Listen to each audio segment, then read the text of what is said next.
years, BW Business World has chronicled India's growth story with credibility, transparency, rigor, and courage.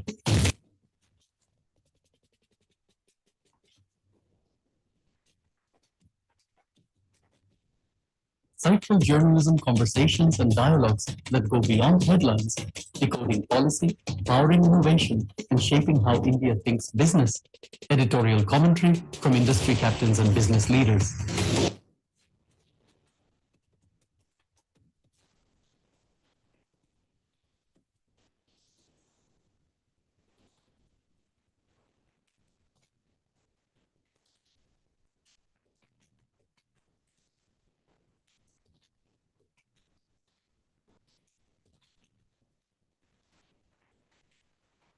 In a world driven by algorithms, our stories remain journalist-led, backed by AI efficiency, not AI storytelling.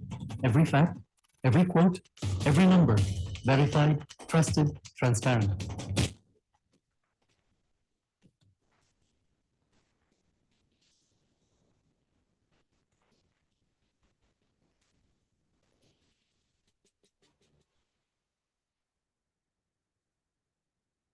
That note, ladies and gentlemen, welcome you all to the Engineering Excellence Conclave. And the best way to start a day such as this is with a round of applause. Can we have everybody join hands and welcome yourself? Good morning. We can do a little better. Come on, we're here in Bangalore. Big round of applause to yourself. Well, we're all set to get started. They say engineering is no longer about machines, it is about mindset. If you believe about that, just give me a round of applause to yourself. And it's no longer about degrees, it's about design thinking. If you agree, a shout out. Okay, just one person thinks about it. Nice. And it is no longer about classrooms, it's about collaborations. Do you believe about that? Then I want you to shake hands or give a high five to your neighbor. Let's collaborate right here, right now. Start with the networking bit and just say like, hi, welcome to Engineering Conclave right here. Come on, shaking hands is absolutely free. It's a very nice, warm welcome to everyone.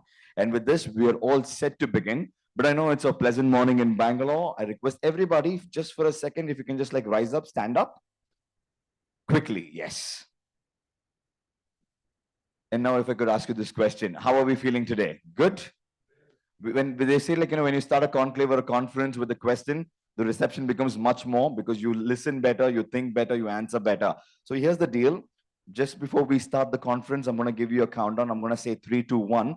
Exactly at the count of 1, I want everyone to sit down together in one beat, in one motion. They say the blood rush, when you sit quick, it rejuvenates our brain. It helps us listen, think, and reply better. So can we do this? Exactly at the count of 1, we sit as quick as possible. 3, ready? As fast, as quick, as swift as possible at the count of 3, 2, 2. There we go. What happened right there? Our mind is engineered in such a way that we are assuming after 3, it is 2, and after 2, it is always 1. And that's what we are here to break. We live in an era where it is not 3, 2, 1 anymore. It could be 3, 2, 9, 12, 13, 14, whatever we make out of it. And that is what we are here to establish. On that note, 3, 2, 1.5. Everyone's listening. 1, and please. It's no more the conventional way. We live in an era where AI takes over. But how many of you believe that, like, when they say AI will take away your jobs, do you believe in that? Yes or no? How many of you believe? How many of you don't believe? And the rest, you're in midway.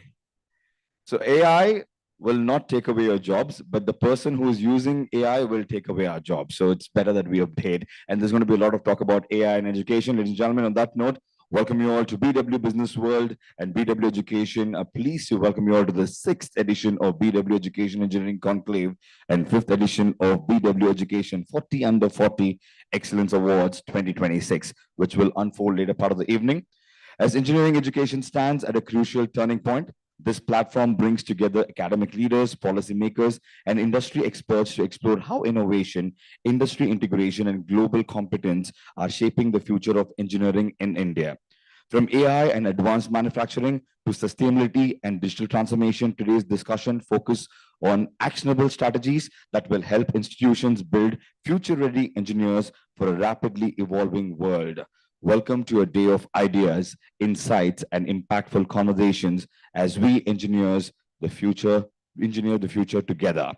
With this, I request the team if you could have the video, the AV, which will give us a sneak peek into the world of BW education before we segue in.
Could we have a big round of applause, big cheers to BW Business World, which is led by Dr. Anurag Batra, Chairman and Editor-in-Chief, BW Business World, and founder, Exchange for Media Group, is the fastest growing business media house in India, as we know it, with the network spanning across 25 niche business communities and 8 magazines.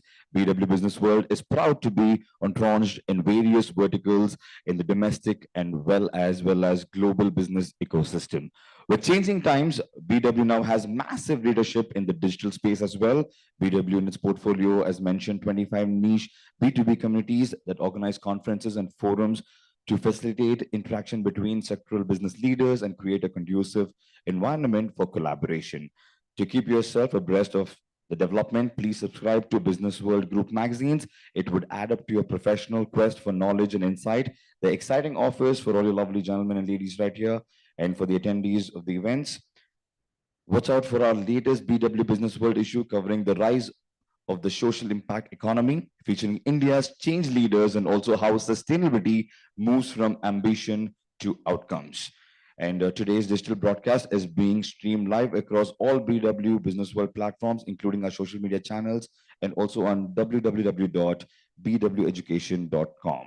As we flag off today's event, I encourage everyone to join in the conversation and share their learnings from the day by using the hashtag BW Engineering Conclave. Please do post your pictures, learnings, or all your insights.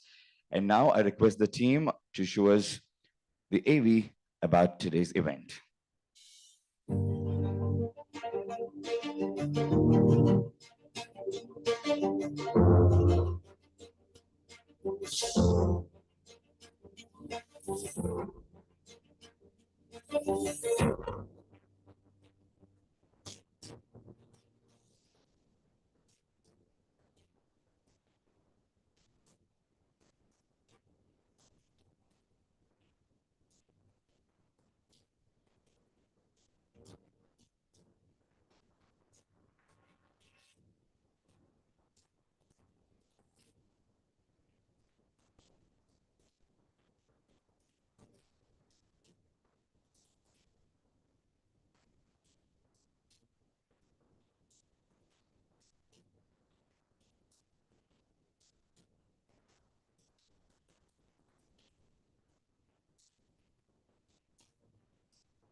And today, before we move forward and have all the leaders come and talk to us, no conclave such as this could be possible without the power of partnership. So big shout out to our partners. We would like to thank them today. Our presenting partner, ICFI Tech, university partners, Ramaya University, Amity University, education partner, UEM, University of Engineering and Management, technology partner, Introbot, event partners, Exchange for Media, the Thick Shake Factory, Joy Travels, Opel Events, Fandrum, Beanly, IWM Buzz, Realty Plus, impact, and pitch. Can we have a big shout out to all the partners right here making our conclave a success? Right at the start. And now I request the team, could we have our partner AV, please?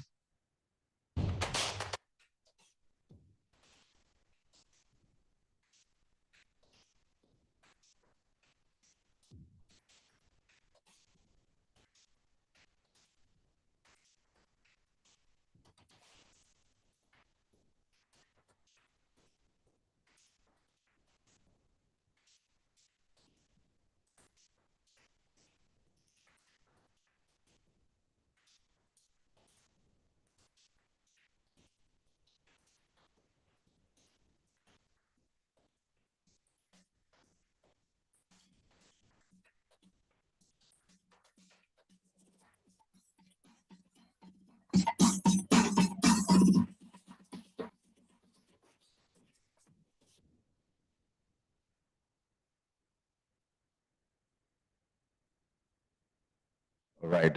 But once again, a big shout out to all our partners. Come on, clap for them, please. And now we're almost right there where I introduce the gentleman to take over. But they say engineering is the title, but in definition, we are the problem solvers of the planet. Do you agree with that? They say engineers shape the world, but they cannot add energy or noise in the room. Is that true? Can we defy that and make some noise as we are all set for the engineering conclave with the biggest round of applause? Everybody, let's go with sync up. Clap, clap, clap, clap, clap, clap, clap, clap. On that note, ladies and gentlemen, join me in welcoming our chairman and editor-in-chief, Dr. Anurag Batra, sir, our visionary for the opening address with a huge round of applause. Everybody, Dr. Anurag Batra. Good morning, sir. Give Amar a big round of applause. He is definitely my favorite anchor, and I really mean it. The fact that we call him for all our events, he does a fab job. He's been a radio jockey. Thank you, Amar. And it's my honor and privilege to be here. And this is the Engineering Excellence Conclave. We are talking in a post-AI world. We're talking post-COVID, 5 years after COVID. I went to an engineering school 36 years back. And most people ask me what is the domain in which I did my engineering. So I tell them BTech in beer drinking. I shouldn't be saying that, but I say jokingly, though, I did it in BTech computer sciences. Then I went to a business school. But I can just say that last week, Vinod Khosla, who was a known investor, and he said that Indian IT and IT services companies would pack up by 2030. I mean, he made a little stark, but basically he was saying that as AI gets more abundant, so to say, more prevalent, better, the hallucinations come down and the accuracy goes up, singularity is breached, and we move beyond singularity, coding will happen automatically. Of course, he's bet on companies, he's got it right. He's a wise man. He's in Silicon Valley. He has a vantage point to what's happening.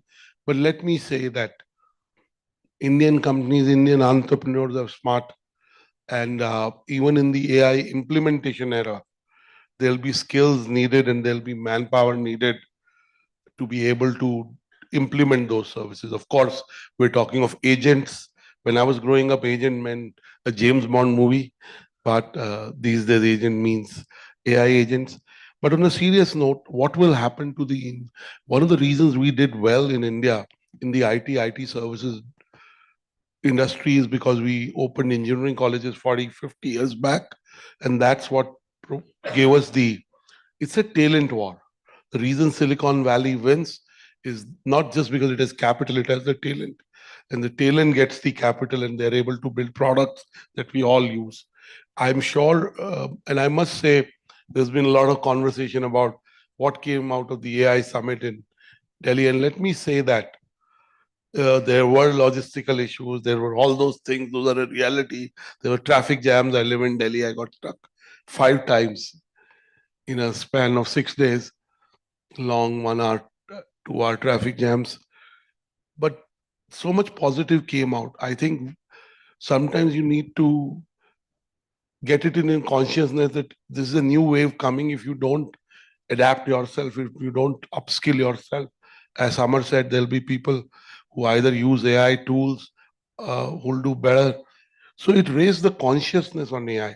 So a lot of positive came out, whether it's young people, whether it's academicians, whether it's industry.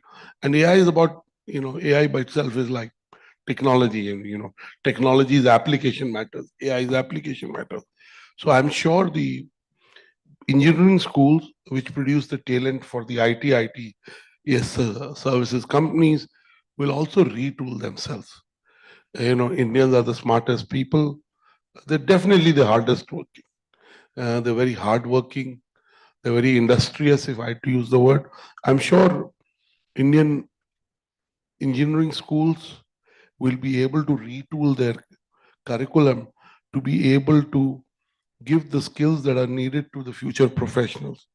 I went to a business school, and many years back I wrote a piece. Business schools don't practice what they teach. They talk about marketing, they talk of capacity building, they talk of strategy, but not necessarily they follow all that. I can say the same about engineering schools. Engineering schools are not just about teaching tools, they're also about asking the right questions. In an era of AI, AI is about prompts. It's about the right questions. If you can, if you can help students, even in engineering schools, to retain the curiosity and learn disciplines that have linkages with technology, it will help their quest for knowledge. And tools are easy to learn. It's the behavioral patterns. I'm talking to you 3 days after there is a major disruption in the world where there is a war going on Middle East. I think, I was coming with our senior editor, Mr. Rohel Amin, in the flight. We were talking, and he said, we are all busy living our lives. 145 young children, girls died in a school in Iran. And, I have 2 children, they're grown up. But, we carry on with our lives because we have nothing else to do, right? We can pray for them and we can hope it gets over. Also, it's a new world. We never thought that Israel will attack Iran. It has happened. We never thought Dubai, which is a safe haven and has never seen any attack on its soil, will see that. So it's a new world. And in that new world, the role of drones, the role of AI, the role of, 50 years back, what mattered was military superiority. It matters today also. 30 years back, what matters was energy security. It matters today also. These are two things that are intertwined. 20, 15 years back, it was about data. Last 10, 15 years has been about data. But now it's about sovereign AI superiority, because the weapons that you have, the intelligence that you have will determine, how, safe you are. And the role of technology and AI in being, in these precision attacks. Yesterday, me and Roel were watching Fareed Zakaria's show after we landed in Bangalore at about 11:15. We missed, both of us watch it every Sunday on 8:30 to 9:30. And yesterday he was talking about the fact it was so easy for the Israelis to be able to find the place and, to eliminate the leaders of a large country so easily, right? And that's because the advancements in technology. So clearly, I would say the more technology grows, even in engineering schools, I served on the board of my alma mater, MDI, first alumnus to be on the board of MDI for 3.5 years. Both Priya and me are from MDI. I think she's 20 plus batches junior to me from there, maybe 25 batches, right? I can only say the need for human touch, the new need for empathy, the need for compassion. Because if you don't have, you can't build products for the world. And I can say in the last 20 years, when I started Exchange for Media 25 years back, 12 years back, we acquired Business World. I can only say that I used to say that Indians and Indian companies are not thinking global. We are not building product companies. Any product that you use today, a Facebook, LinkedIn, Chat GPT, they're not built by Indian companies. We're the back office of the world. I think that's about to change. I have said that Indians and Indian entrepreneurs and Indian companies, before they make it big in India, they're simultaneously thinking of global markets. They are thinking of launching in India. Their ambition has become big, and that may also result in more product companies. I want to end by saying that teaching sustainability. I was watching Al Gore's interview. Um, David Rubenstein was doing his interview on Bloomberg Saturday night. I was watching, and Al Gore, former vice president of the US, lost a very narrow race, could have been the president. In the last 15 years, he's been a big champion on sustainability and how we need to take care of the planet. And most of you know that the temperatures are rising. If you live in Delhi, I mean, the weather in Bangalore is very nice. And I was telling Asha, who had exchanged for media, and before that, Sneha who worked 12 years with me. I come to Bangalore and I always say I'll stay for a week, and then I run away in a day because of work. But I love the temperature. But the fact is, it is predicted that in the next 3 to 4 years, temperature would rise much more. And in the next 30 years, the temperature of the earth may rise by more than half a degree. And next 40 odd years, it may go to 2.5 degrees. And if it gets to 4 degrees, we'll be an extinct species. So clearly the fossil fuels, which have done a lot of good, mobility in the last few years, the power industry. So we have to come up with solutions that help us make a more sustainable world. The sensitivity and the curriculum in engineering schools need to change. Of course, core technology, experiential learning in technology, application of technology in various industries, whether it's in healthcare, manufacturing, that appreciation has to go. We also have to retool the professors and directors. At the end of the day, an institution is as good as its professors. Both my parents are academicians, and I can tell you, engineering schools are as good as the quality of professors they have. And the second thing is the quality of intake. IITs do well because they get the best students. But innovation can come from any, and inspiration can come in any level of an engineering school. I think it is an opportunity for a lot of engineering schools to leapfrog. I remember 15 years back, there was a educational institution launched in Silicon Valley called the Singularity University. How many of you heard of Singularity University? And it was about the fact that singularity will happen in 2034. Looks like it will happen much the next 1, 2, 3 years. I don't know, but very fast, where machines will be better at a lot of tasks that humans were naturally good at. And it basically said, we'll teach you about how technology is changing the world. We'll help you build products. We'll create product thinking, design thinking, all that. And the experiment with Singularity University hasn't gone as well as was expected. The business changed hands, so on and so forth. But the fact is, we have to build a Singularity University for the AI era in engineering colleges, just to get it. So I hope, and I'm sure we'll be able to build it. We'll be able to build world-class talent. My congratulations to Ms. Priya Saraf for leading BW education for many years and building it steadily. My welcome to Dr. Buddha Chandrasekhar, who is the CEO of Anuvadini, and he's also the Chief Coordinating Officer at AICTE. Also, Dr. Sanjay Fuloria is here from the director. He's the Director of Center for Distance and Online Education, ICFI. Professor S.R. Niranjana, who was supposed to do keynote, there was a bereavement in his family, and he called Priya at 4:30 a.m. in the morning. He had to go there, but we'll miss him. But I look forward to a day of learnings, of new ideas, of connections. We live in a world where collaboration matters. I want to end by saying that I keep talking about this book called Fluke. We give ourselves too much credit for our success, but our success is serendipitous. If you're a Hindu, you can say it is preordained, prarabdha. It's a lovely book. It's written by Brian Klaus, and for an audience which is trying to create, their professor, educational leaders, curiosity among students, is a lovely book. I also want to end by saying that both me and Ruhel came last night. and we slept in the hotel, though our flight was 1 hour late. Originally, we should have been in the hotel by 11. I think the most important thing is sleep. Today, because of our mobile phones, because of constant bombardment of messages, on Saturday night, of course, I was watching CNN till late, till about 1:30, and it messed up my sleep, and I was very different yesterday. Today, I'm very calm and relaxed.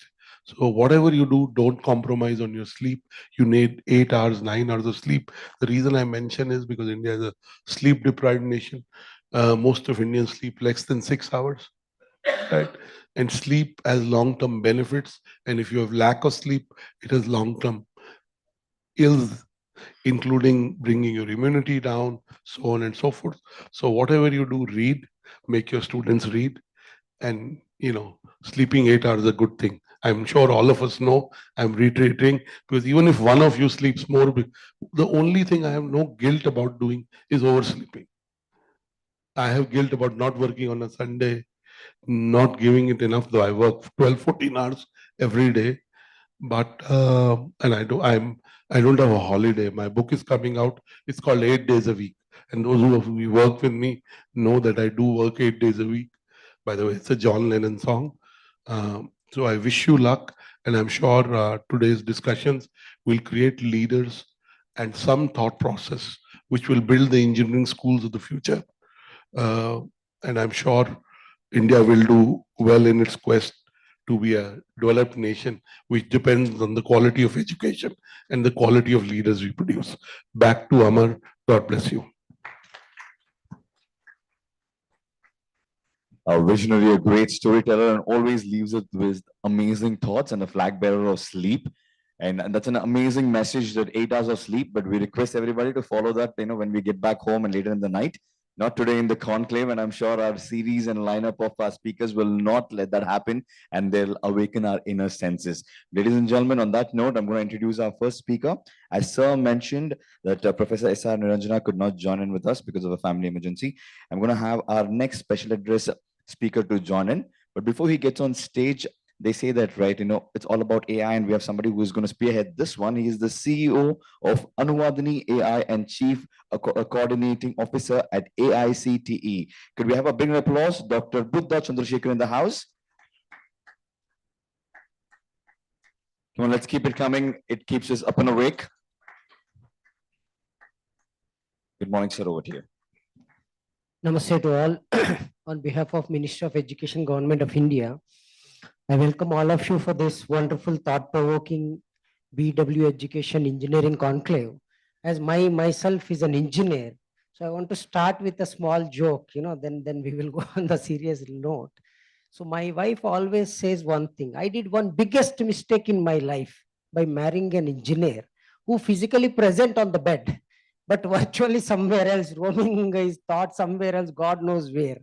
So this is the welcome to the engineering world, because we are from a different kind of a beings. But who has taken out the human from a forest to a current jungle called a digital jungle? Because once upon a time, an engineer, we don't know the name of that engineer who invented wheel and protected humanity from an animals, from other beings, and and that wheel basically allowed us to come out of the jungle.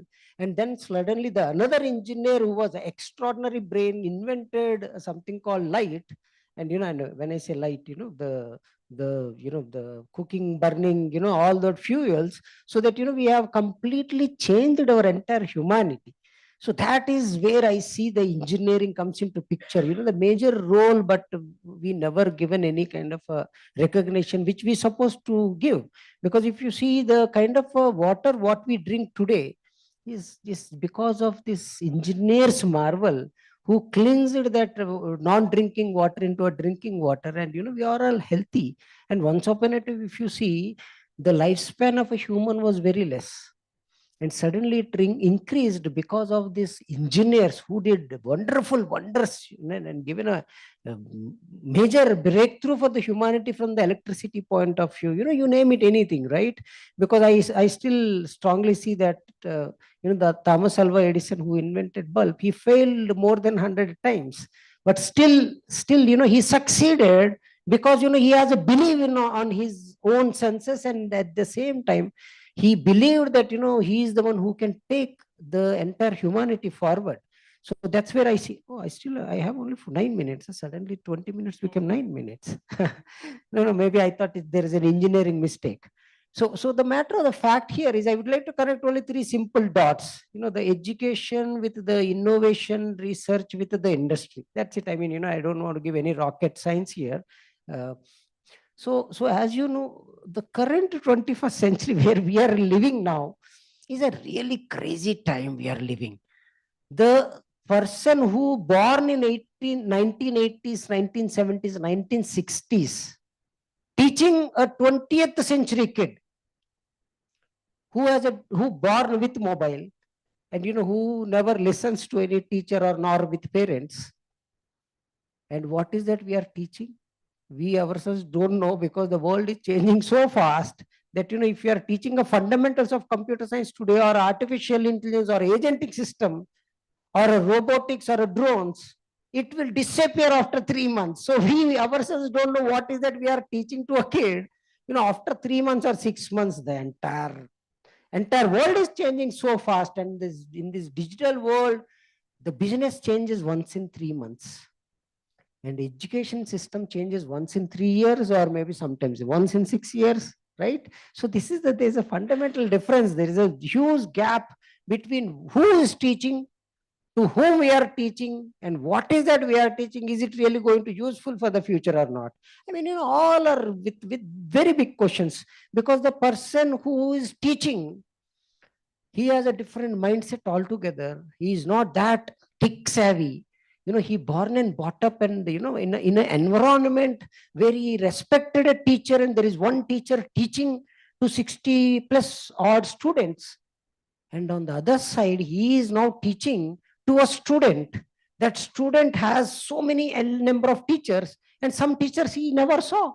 And some teachers are robotic in nature, AI teachers, very few physical teachers present in front of him. And he started questioning the physical teacher with help of the virtual teachers. Do you see the kind of a world we are living in? I mean, it's a very crazy world. My son is studying 5th standard. Yesterday he was talking to me. Do you know, recently you've been to Dubai, and that Burj Khalifa photo you sent, do you know it got attacked? I said, oh, I don't know. He said, oh, you don't know? Do you know what? Trump was sitting in White House and managing all the attack. I was shocked. I said, oh my God, you're a 5th standard guy. Why are you not focusing on this? He said, do you know what, Dad? You guys have only one side of brain. We are so energetic. We know everything. I mean, they are so sharp, extraordinary human beings. Sometimes I strongly believe they are the aliens who come from a different planet. They are much smarter than us. They have much knowledgeful than us. So what is that we are teaching them? I don't know what is that we are teaching, because they are much more intelligent than us. They have better understanding than us. They are very tech savvy. They know how to pull the information. They know how to prompt it. I've been to one of the school recently, and I asked, after so much of boring lecture, I said, you feel free to share your thoughts. One guy said, do you mind if I share something? I said, no problem, you please share. I shocked in my wife after listening to it. He said, sir, very simple. He said, see, you know what I do? I have a homework. I will take the homework on day 1. And madam, I need to give this information back to my teacher tomorrow. And I think he's in 6th or 7th standard. I'm not able to recollect, but let's say 6th standard. So what he first go to ChatGPT. He puts the question what teacher gives. So he prompts it, he gets the answer. Then he is very clever. See the cleverness. They are very super smart. He takes that answer. He goes to Grok. He says, hey, Grok, you know what? ChatGPT gave this answer. But I strongly believe that Grok is the best of the best AI agent in this entire world. You give me answer which is much more complicated, so that I can cross question my teacher, and everyone will clap for me. Then Grok says, ChatGPT gave this answer, let me give you best answer. It gives the best answer. He copies that. He's very smart.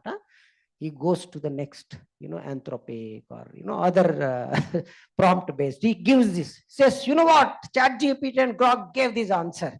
But I still strongly believe that, you are the best of the best. Give me a best of the best answer. And very most complicated example, and, so that all my classmates will clap for me. He takes that answer. He recomposes. He's very smart. He knows that teacher will figure it out that it's a prompt generated. He tweaks it a little like, like a sixth standard, very innocent student. He takes that answer and, and he is ready. He is going to bombard his teacher, physical teacher, the next day with the answer, which has a brain of a human intelligence plus artificial intelligence. Do you see where we are heading?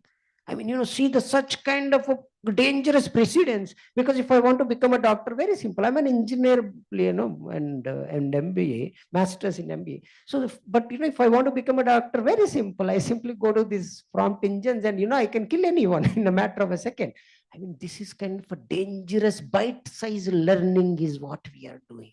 Very dangerous. Suddenly, so anyone can become a lawyer, anyone can become a engineer, anyone can become a, CA, or anyone can become anything at any point of time within a fraction of a second. So that kind of a dangerous world we are living in, my friend. So I see that, as the world is changing, is our teachers changing? Is our students changing? Is our learning patterns are changing? Because the challenge here is every student is unique in nature, which we always forget. We think that all are same, and we are keep on blah blah blah blah blah blah. This is creating so much of problems in our life, and I'm so fortunate to see that, after the Constitution of India, which this is my strong belief, I don't know whether you believe it or not, but after Constitution of India, India produced one of the best document is National Education Policy 2020.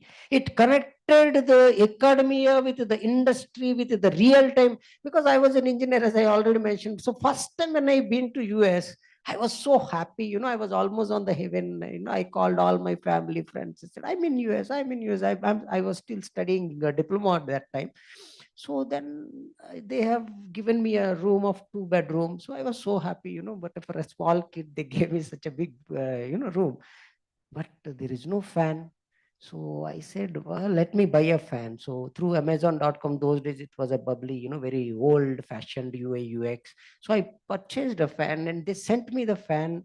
But you know what? They gave it in US with the parts. You need to fix it.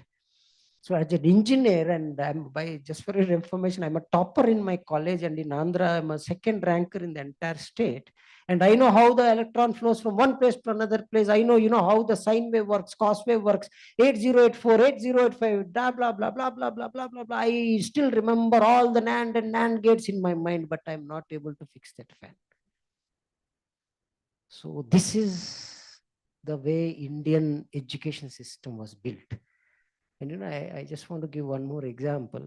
I mean, this is again a fan only. I don't know what is the relation between fan and us.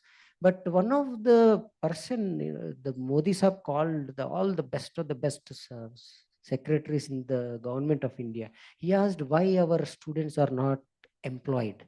He said, sir, if you don't mind, I will give you the fact. He said, batao, kya hai problem? I want to know. So he said, sir, I'm a topper in my class and IIT Kharagpur abhi bhi jayenge. Uska golden letters hai uska. He still is a topper in the class, and it's in topper in the entire IIT. Imagine, IIT and topper, electronics and telecommunication engineer. So of course he got married, and ek din uska fan nahi chal raha tha ghar pe. So as you know, wife is always wife. So I said, today I will take him for a ride because, he's keep on saying, I'm a gold medalist, gold medalist. He told me more than a 1 crore time. Let me take him for a ride. He said, you are a gold medalist. Now you fix the fan. He said, I'm a gold medalist. I'm this, I'm that. I got so many awards, but I can't fix this fan. I know how the electronic flow. Same story what I told to my wife and others. So the matter of the fact is now that the lady said, okay, you are useless. So let me call an electrician. Fortunately, that day, his wife's day is very good and his day is very bad. The electrician was not available. He sent his 8 years old kid. That fellow came and fixed the fan in 2 seconds. 2 minutes, and it took 200 rupees and he's going back. And as you know, wife is a wife. Wife said, Bruko. That boy got scared. He said, maybe I have taken 200 rupees and I see so many police, this, that, very rich. As you know, secretary as a whole is a very big bungalow.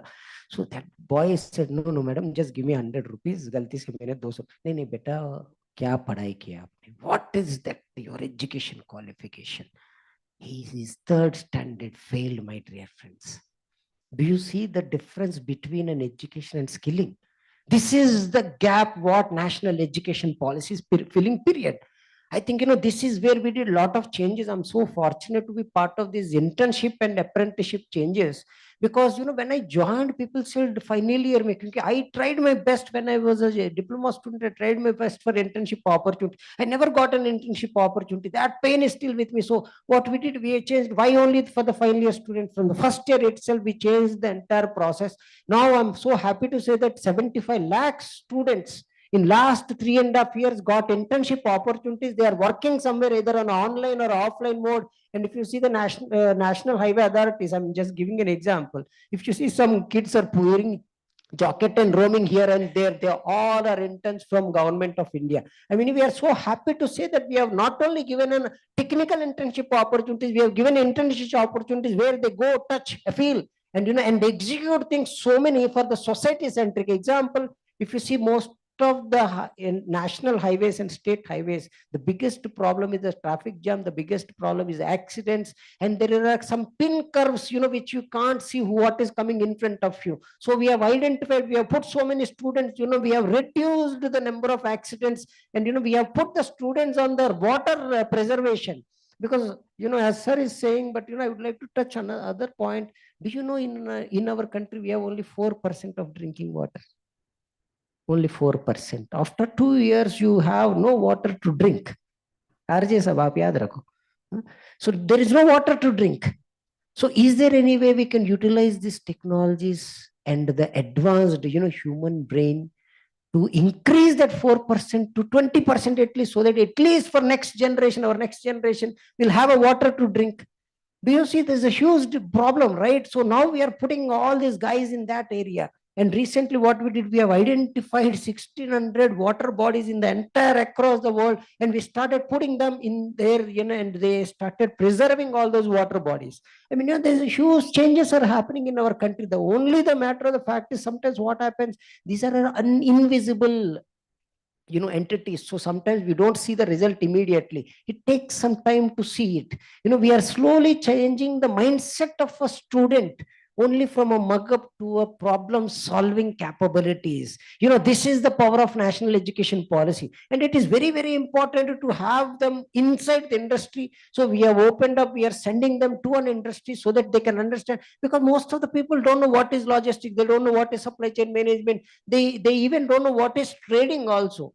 Sometimes I always feel, because I came from a Banya family, so so I have a habit of doing business. If I give 1 rupee, I will extract 100 rupees. That's my nature. But what about the remaining students? Because the engineering students don't know about the accounting, they don't know about the law. I mean, this creates a lot of problem when they're starting a businesses, right? If they're working under someone, which is fine, because they need to focus only on one entity. But if they're working for themselves, they started their own firm, it is very important to understand all these ingredients together. Another biggest problem I see, at least in our country, once upon a time we used to teach 64 kalas.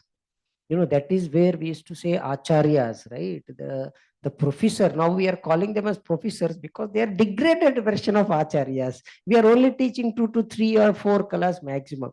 But once upon a time in India, we used to teach 64 kalas. The best of the best brains across the world used to come to our Takshashila, Nalanda, and used to, learn all this. One of the biggest, such kind of a preacher is Jesus Christ, who visited Himalayas, learned all this Gyan, went back and became one of the biggest preacher for the entire world, right? Because that kind of a knowledge what we used to give. Even the acharyas know how to fight, they know how to do mathematics, they know how to precise engineering, they know how to do astronomy. I mean, what not? See how many colors we used to teach. Now we have degraded ourselves to a level that we are only serving the white. When I say white, the Westerners. This is the kind of a thought process which we carried for last few decades, which the national education policy is changing drastically, and pushing our students towards out of the box thinking, because the only human being in the world who has a left and right brain connected are Indians. That is the reason I just want to give you an example so that maybe RJ will use it in his radio talk. So, in our South India, because I'm a South Indian, I'm from Andhra Pradesh. My wife is from Bangalore, Kannadiga. So when we got married in Bangalore only, so the priest came and said, they take us out, after marriage, and they will show the sky. And they said, do you see Arundhati Nakshatra? I'm sure most of the South Indians know about it. Huh? Swalpa Kannada bharate. Huh? So basically, just to understand what my wife and my mother-in-law is talking. So what happened? I came, me and my wife. The priest said, are you able to see the Arundhati Nakshatra? I'm already half blind. So I was wondering, I'm not able to see anything. My wife is laughing. So I can't get insulted in front of my wife. So I said, I'm able to see it. So then I came back. I was so curious because I'm not able to see anything. Then I figured it out after so much of research. Do you know that you can't see Arundhati Nakshatra with the naked eye? You can't see, you can check. You can't see it. But our ancestors discovered there is a twin stars, which stays one next to each other. One you can see, the other you can't see. But the reason, see the tradition, what it really means is there are twin stars. You as a wife and husband, whether it's a happiness or a sorrow, your day is bad or good, whatever it is, you need to live together. Do you see that they have discovered 10,000 years back, which they are still carrying the same tradition now. So the matter of the fact is how Indian scientists those days, which we call as astronomers, how they discovered something which you can't see with your naked eye. Do you see? We as Indians used to have the advanced scientific methodologies, which the NASA recently spent 300 million just to come up with a distance between Earth and the Sun. If you translate Hanuman Chalisa into a simple Indian language, as current traditional language, it gives the exact number. What it really means is the brain which you are carrying has a much more better intelligence, much more knowledge, much more better wiring than anyone else in this world. But the only problem is Indians forgot one thing, that they are the best of the best. That is where I always appreciate Honorable Prime Minister. He always, provokes us on both the sides, and he is not sleeping. He is not allowing any Indian to sleep, so that, we will transform our country from a developing nation to a developed nation, which was much more important, the best of the best gift, which we can give it to our next generation. Because let us not work for today. Let us work for today, for tomorrow's better future for our next generation. I think this is what we need to remember. See, once upon a time, Gandhiji, Nehruji, all these great leaders, they worked for our country, not for their own betterment. They never achieved, they haven't got anything out of this entire independence, right? I think we are the one who's enjoying it. We are become a world's biggest democratic country, which we can proudly tell anyone. And we have so many languages. Oh my God. If you go to Northeast, every 1 kilometer, the language changes. If you even go down from one hill to another hill, the language changes. Still, we are all working together as one Bharatiya. That is the greatness of this country. If you go from Himalayas to, if you go to the Kanyakumari, if you go to the Northeast, towards the Nagaland, towards the Mumbai, cultures, the way we behave, what we eat, what we drink, everything changes. But we all, when we say India, we all come together and work. That is the greatness, that is a kind of a bonding what God has created for us. I think this creation with the technology, with the tradition is what we need to teach to our children. At the same time, it is become very important for the innovation become a center point now, because there is no traditional way of learning no more, because that's gone. I think now we need to understand degree is also irrelevant whether we like it or not. Sometimes when people say, why you are saying this, you are from an engineering minister of education. But we need to discuss about the fact that the world is moved towards from education to a skilling. If you are skilled, period, you don't need anything else. Google recently said in Google Bangalore only, if you are 10th failed, 8th failed also, I don't care. If you can write a biggest problem I will give you, if you can write in less than 10 lines, you are in. That's it, period. I mean, what is the qualification of Steve Jobs? What is the qualification of, Microsoft inventors? I mean, they are not highly educated. They don't have PhDs at all.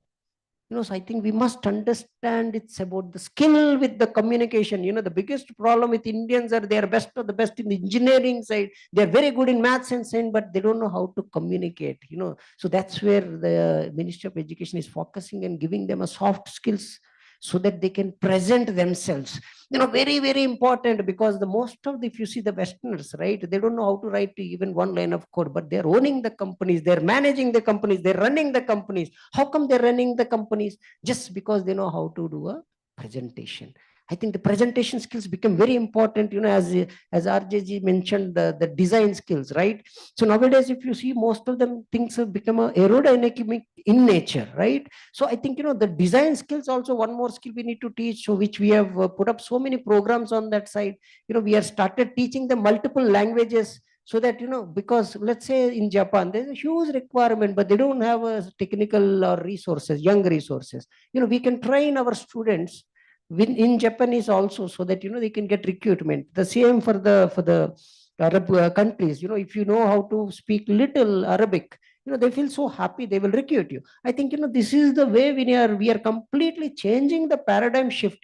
But the shift started from the schools and, slowly moved towards the higher education, because it is very important to change the mindset when they are kids, so that they will adopt things so fast. So this AI, BI, DI, we focus on 3 dots called artificial intelligence, data intelligence, and business intelligence. Of course, these 3 dots have so many other layers on top of it. So one of the layer is cyber security. Another layer we have is the IoT is drones, whatnot. I mean, virtual reality, augmented reality, all these dots are getting connected, and Indians are best of the best on adopting technology. Don't worry on that. I'm 100% sure that they don't need any guidance of yours on that. But the only guidance they need is on the how to become a better human being. That is where I see there is a gap. What is the responsibility of the current generation is teaching them how to be more human. They are technically savvy. You don't need to worry on that. They can adopt anything. Do you know the first adopters on the 5G is ours? We slowly moved from our content consumers to our content creators. So don't worry on that side. Indians are very good on that. They know how to do jugaad also. So that's not the problem. But I just want to give one example on the jugaad and come back. There's a soap company in the entire world, very famous soap company, just to make sure that how smart Indians are. Huh? So the soap company received a complaint from one of the European customer. So that lady said, I received a soap without a soap. So she received only a box without a soap.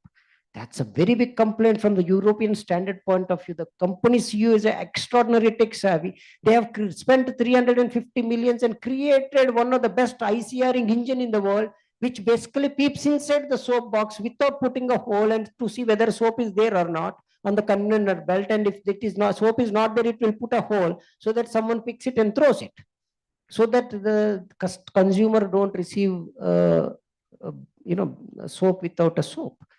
So now everyone started implementing. They have offices in our India also. It's called a Sinitaro ka soap ad bhi aata hai. Recently kal IPL ka match beach mein bhi aa raha tha. So basically the guy who's sitting in India and at the conveyor belt, he never used this technology.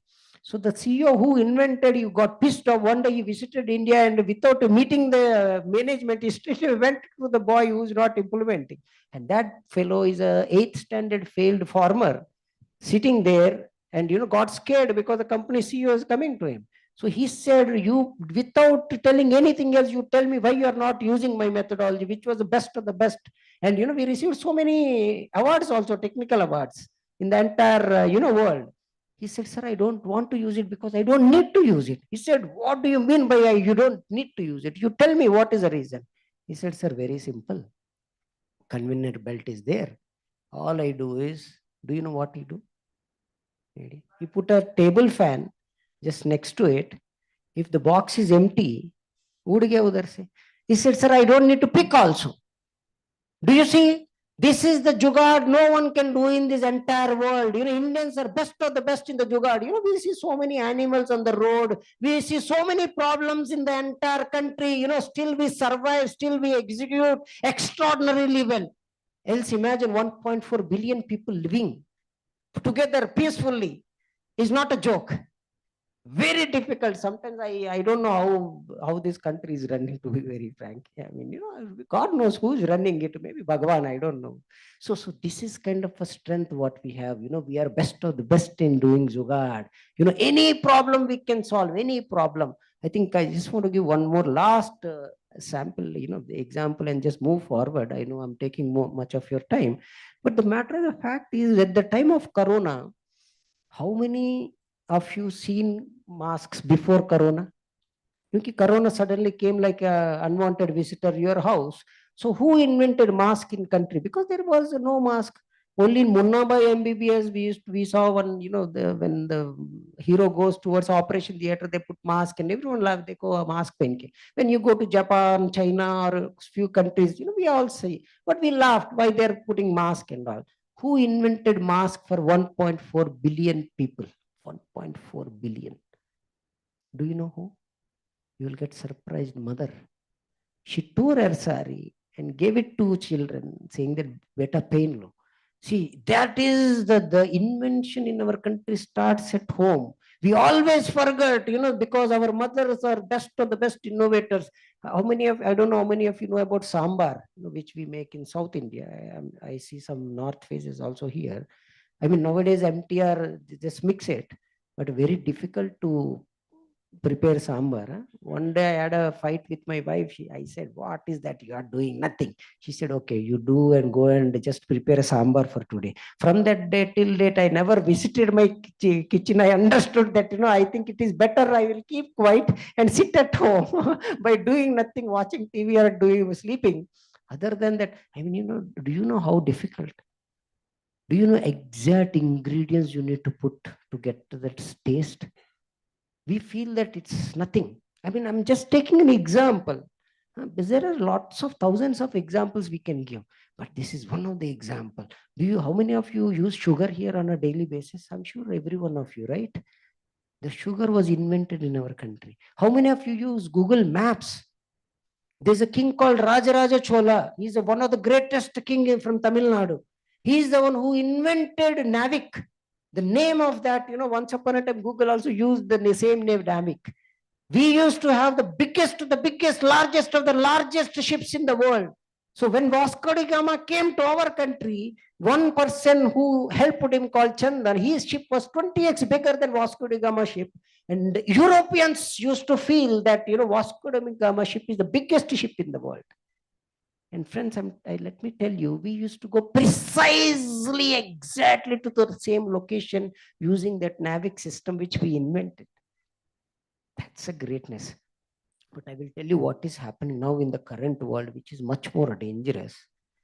Anyone can try this. You just go to ChatGPT and ask simple 2 questions, very simple questions. The first question is, if you ask, have any Indian killed a Frenchman in 7th or 8th century? It says, yes, Indian killed a Frenchman. If you put the second question, is there any Indian moved out of India in 7th or 8th century? It says, no, Indian never moved out. So how come a person killed a Frenchman, but how come an Indian never moved out of India? The reason is very simple. See, the chat GPT or any GPTs which you use got trained with the Western data. In the Western data, if you go to the British Library, there's one very old newspaper. Because of the space constraint, instead of writing Red Indian, because the Europeans used to loot the gold from the South African nations. So one of the Red Indian of that origin killed a Frenchman. So because of the space country, if you all remember the old newspapers, wo aisa aata tha straight. So instead of putting in Red Indian, he just put Indian killed a Frenchman. So now the system thinks, that is where you need to understand the GPTs of the entire world is a dumb systems. It doesn't have understanding of a past, nor future, nor present. It just what is trained to the system is what you will get. It means anyone can train anything to the system which can brainwash your children. Period. That's it. And if you go to the Kerala, there is one beautiful temple in on the coastal lines, Padmanabha temple. In the Padmanabha temple, they opened 6 out of 6, I think 5 closets they opened.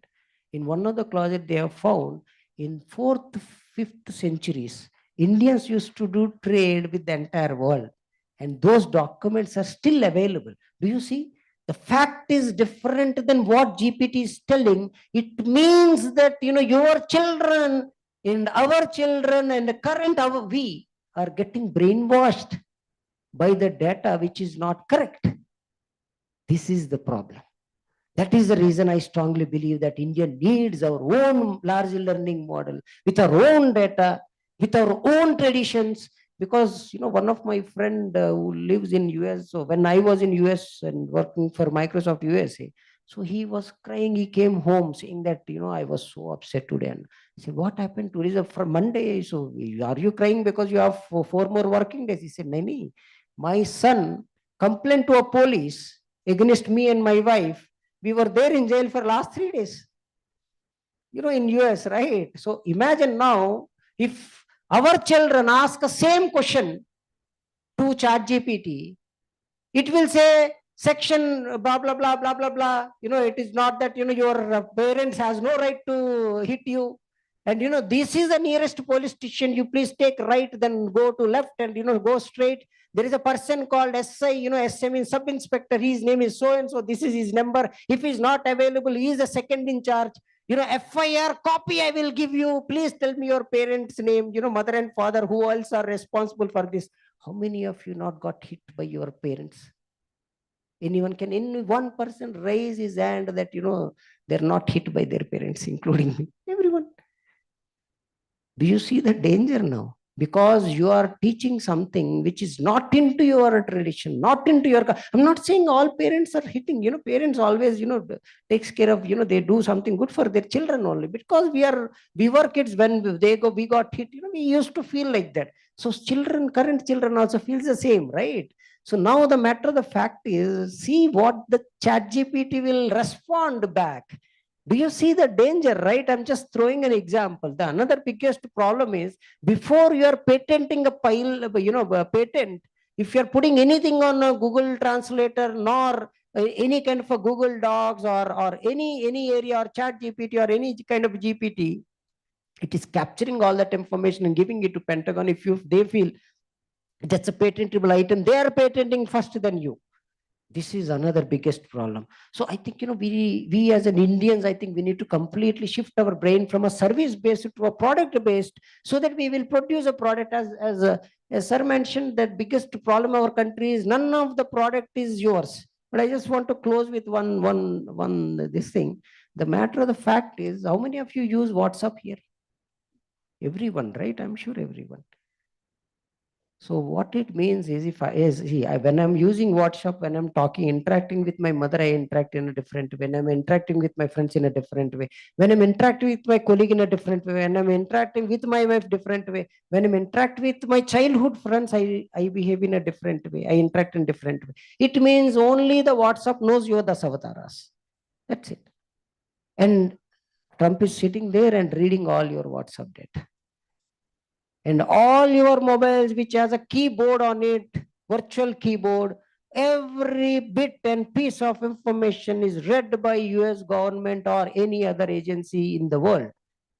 Maybe someone is hooking, someone is straight away taking the data, someone is doing a key logging. So what it really means is, India need 2 immediate solutions. One is the replacement of a virtual keyboard which you have in your mobile. Second one is WhatsApp, which became much more dangerous than anything else. Because I just received a ticket on my WhatsApp saying that you are traveling on Indigo. This is your seat number. Now Trump knows that, I traveled to,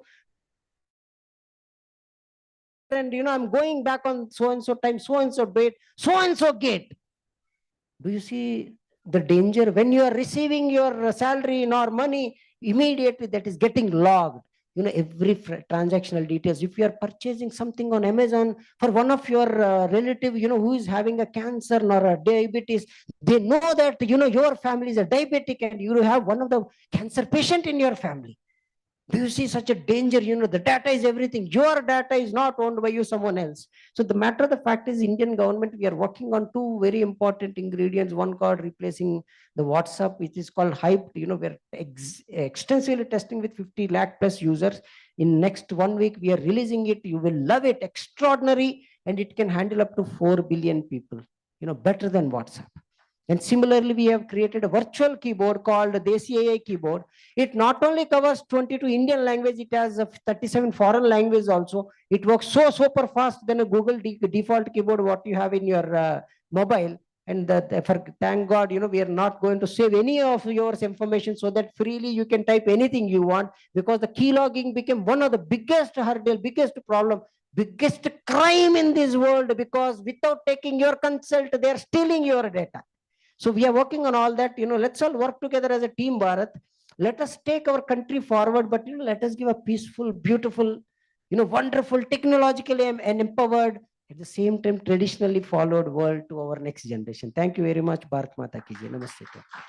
Thank you so much. Can we have a big round of applause to the gentleman? There was a blockbuster movie in the making with a lot of anecdotes, insights, and thank you with the key messages. On that note, ladies and gentlemen, join me in welcoming our next speaker for the keynote address. We have with us Professor Dr. Sanjay Floria, Director, Center for Distance and Online Education at ICFI Foundation for Higher Education. With a big round of applause, let's have Dr. Sanjay to please join us on stage.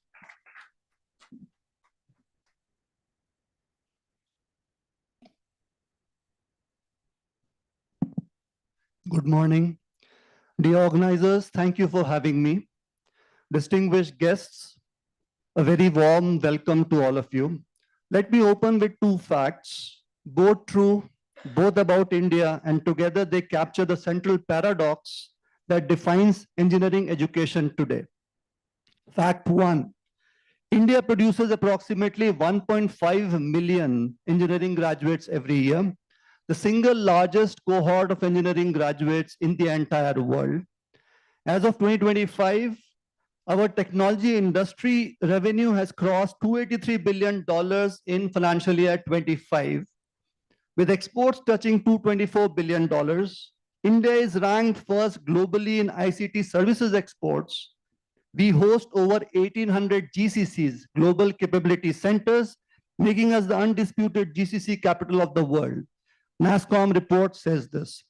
But the fact too, according to the Mercer Metal India Graduate Skill Index 25, which surveyed over 1 million students across 2,700 campuses, only 42.6% of Indian graduates are employable. Only 42.6%. Economic survey also says that over 53% of graduates are employed in roles below their educational qualification. And only 8% are in jobs that actually match their academic credentials. So this is the paradox. We are the world's largest producer of engineers, and yet we are underutilizing most of them. That is not a supply problem. That is a quality and alignment problem. The theme of today's event, Engineering the Future, Innovation, Industry Integration, and Global Competence, is therefore not a slogan. It is a strategic agenda, and it is one that all of us must embrace with full urgency. So I have divided my talk in 4 parts for today. The first part is about the innovation imperative. The good news there is, if you look at the WIPO Global Innovation Index 25, India has been ranked 38th among 139 economies, climbing from 81st in 2015. So that's a good jump, a rise of 43 positions over a decade. India is now recognized as one of the world's longest running overperformers in innovation relative to its level of economic development. This is as per the WIPO GII 2025 report. India holds the first rank globally in ICT services exports. I talked about that in the previous section.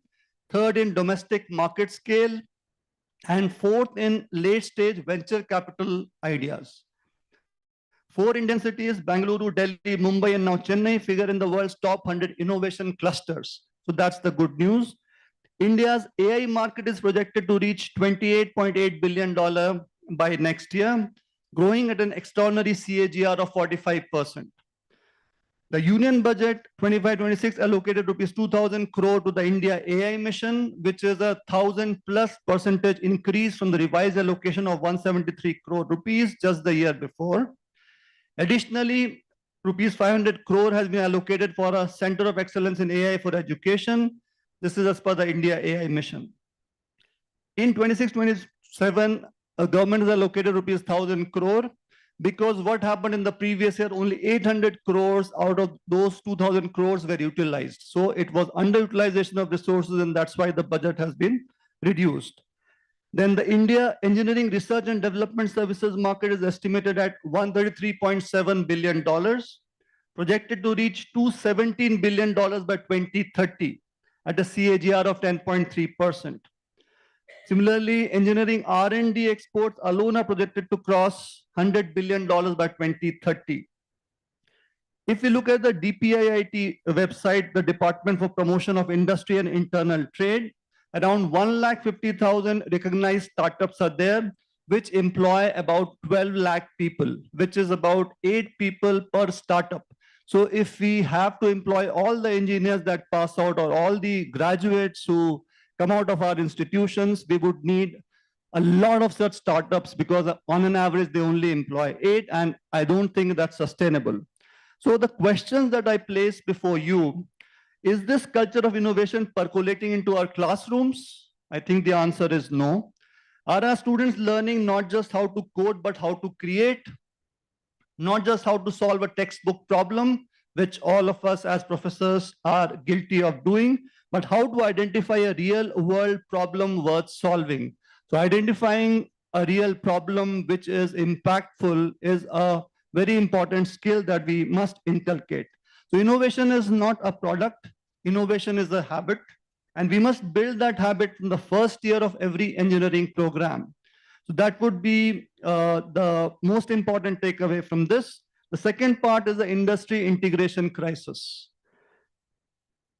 The India Skills Report prepared by CII, VBox, and AICT, and based on an analysis of 6.5 lakh candidates and insights from 1,000 corporations, offers an encouraging headline. Engineering graduates lead in global employability at 71.5%, and overall graduate employability is projected to rise at 54.81%, up from 51% in the previous year. But as per the report by Mercer Metal, which I already quoted before, the level at which these graduates get in is much below their potential or much below their qualification. And now we bring in AI into the picture, generative AI. So if we go by the IMF forecast, which I think is, that estimation is low. According to IMF, 40% of jobs globally will be affected by AI. I think that number would be more. So are we preparing our students for that? Now, as per the past data by AICT, computer science engineering has been an exception. 94.46% of students who have the CS degree get employed. But do they get employed at the right level? I don't think so. And this has happened because there has been a lot of demand in IT, software development, data science, and AI. If you look at core engineering skills, core engineering trades like mechanical and electrical, the employment percentage is much low. It is the lowest for civil engineering. So that is again a challenge. If we want to get into manufacturing, we want to get into product development and stuff, we need to get more core engineers into the market and get them employed at the right level. Further, employers consistently say that if they hire an engineering graduate today, they need to train them from 6 to 12 months to make them worth the effort, right? So they need a lot of training before they start contributing effectively. So the problem is curriculum that we have. It emphasizes theory over application, insufficient practical exposure, the internship that Sir was talking about. So internships have to be increased. Absence of soft skills development. So I think there are some studies which say that, and we are working towards that. But soft skills are also a problem because you don't only need technical skills, but you have to communicate your idea effectively to your clients, to your bosses. So that's an important thing that is required.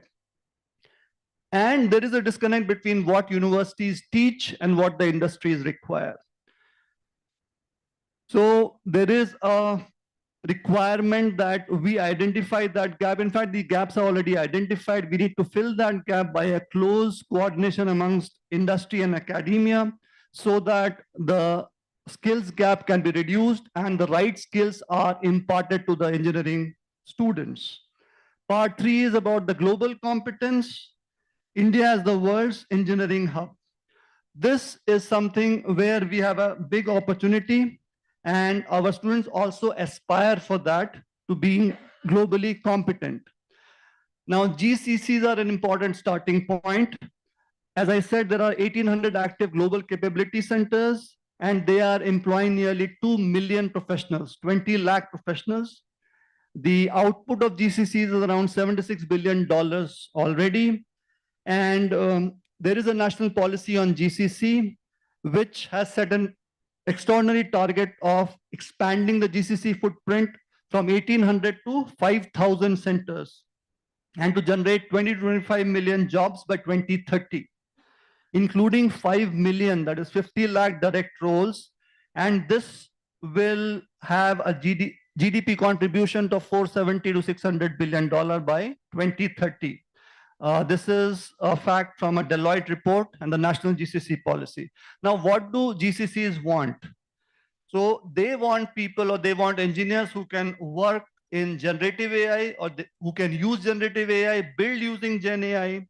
They can get into cyber security, cloud architecture, engineering R&D, and data science. So all these technical skills is what they require.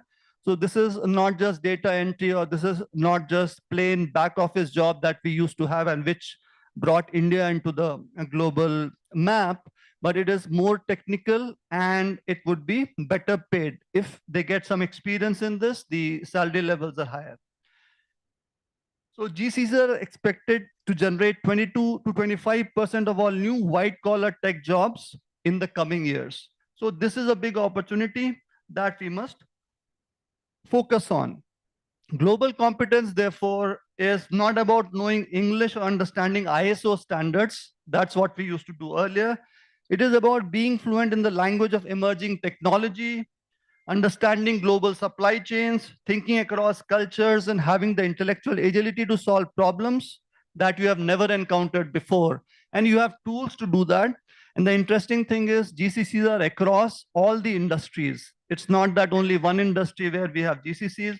All kinds of industries need R&D, and they are opening up centers, their global capability centers in India.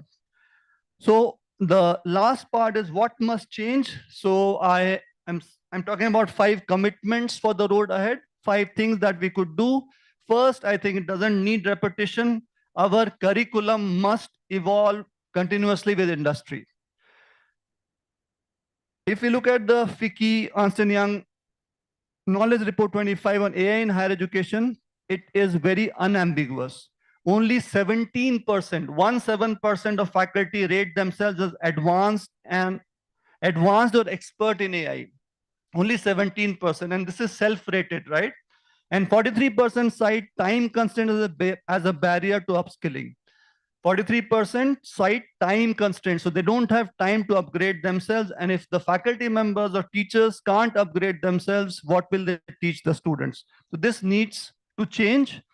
In our institute, in our university, we do have regular collaboration with the industry people, senior people, and we keep taking feedback from them as to what new things to be taught to students and how to integrate. And we also invite them for guest lectures and ask them to tell what exactly is needed by the industry. And I think most of the universities are doing that.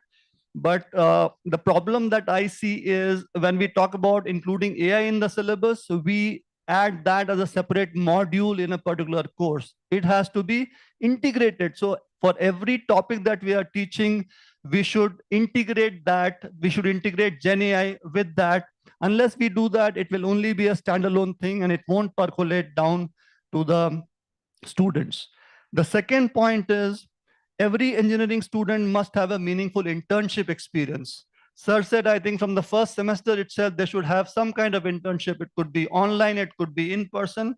But unless that happens, the skill levels will remain low. And as we have seen in the previous two talks, that the skills is something that are more important these days.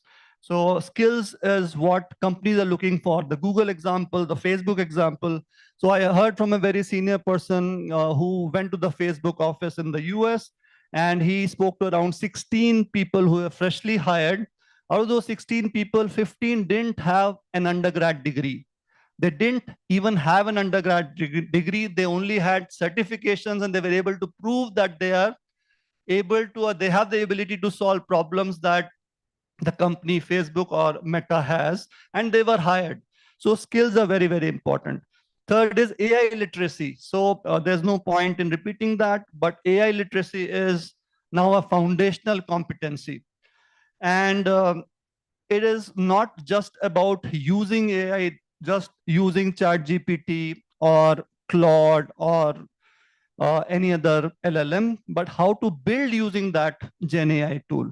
So can you build a website using that Gen AI tool? Can you build a business using that Gen AI tool? And I know most of you will know that, and there are a lot of places from where this can be learned.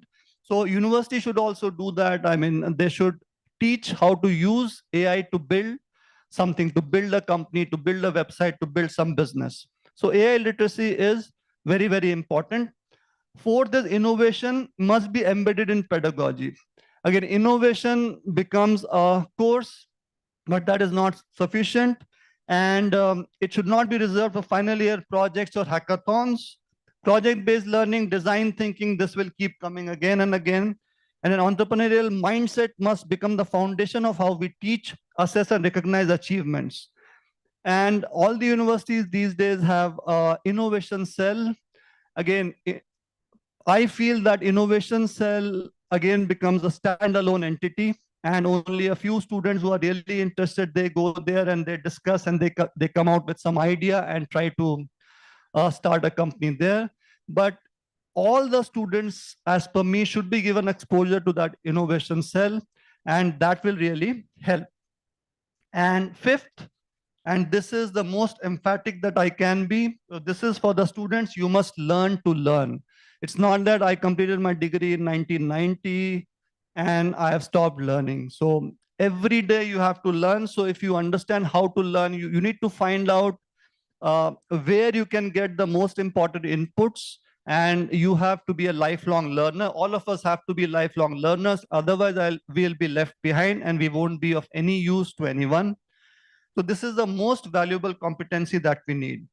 So I would say that we as a country stand at an inflection point of historic proportions. We are a $4 trillion economy on the way to a $10 trillion economy. We have 65% of our population below the age of 35, demographic dividend that we talk about. We are the world's third largest startup ecosystem. But the problem with that data is startups, a lot of those startups fail, right? Not all of them succeed. And around more than 99% of all startups fail. So it needs a lot of trying. We are the first in ICT services exports and the fastest climbing major economy in the global innovation index. So all the data I gave you, we have GCCs which are booming. We have a growing engineering R&D sector. We have this great AI mission, and we have NEP reforms. We have the new NEP, which are pointing in the same direction. But none of these macroeconomic numbers will translate into human prosperity unless we solve the challenge that brings us together today, graduating engineers who are genuinely, deeply, and globally ready. Engineers who don't just have degrees, but have direction.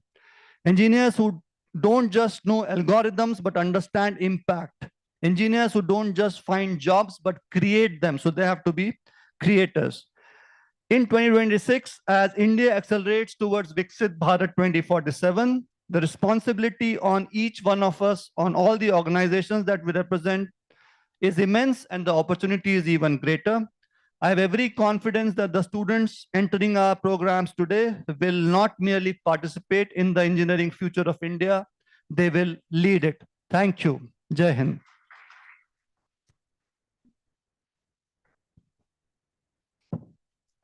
Thank you, sir, for all those insights shared. Can we have a big applause to our keynote speaker? And now, ladies and gentlemen, we're going to get into the first panel discussion. We're going to set the stage for that. Before we get so, we always say that your AI is only as good as your prompt is. So can we have a prompt response to our speakers? And as sir started, Anurag sir told in the beginning, it's all about the questions, about the right questions. So keep it coming. In case if we have time for questions, we will try and take quite a few. In the meanwhile, panel discussion number one is going to be about redesigning engineering curriculum, outcome-based, interdisciplinary and industry-aligned programs. And we have with us as the moderator, we'll have Mr. Ruhail Amin, a senior editor, BW Business World and Exchange for Media, to take this forward. Can we have a huge applause to Mr. Ruhail Amin in the house? And to join us as our panelists, first up, we have Director at IIT, Professor Manish Gaur, to please join us. IIT UNA. Dr. Arvind MT, Chief Innovation Officer, IIT Jammu, joining us. Can we have a big applause to all these fantastic panelists joining in? We also have Professor Rajiv Shore, Director at IIT Surat, and joining and completing the league of this extraordinary panel discussion, we have with us Professor Kuldeep Kumar Rana, Vice Chancellor, MS Ramaya University of Applied Science.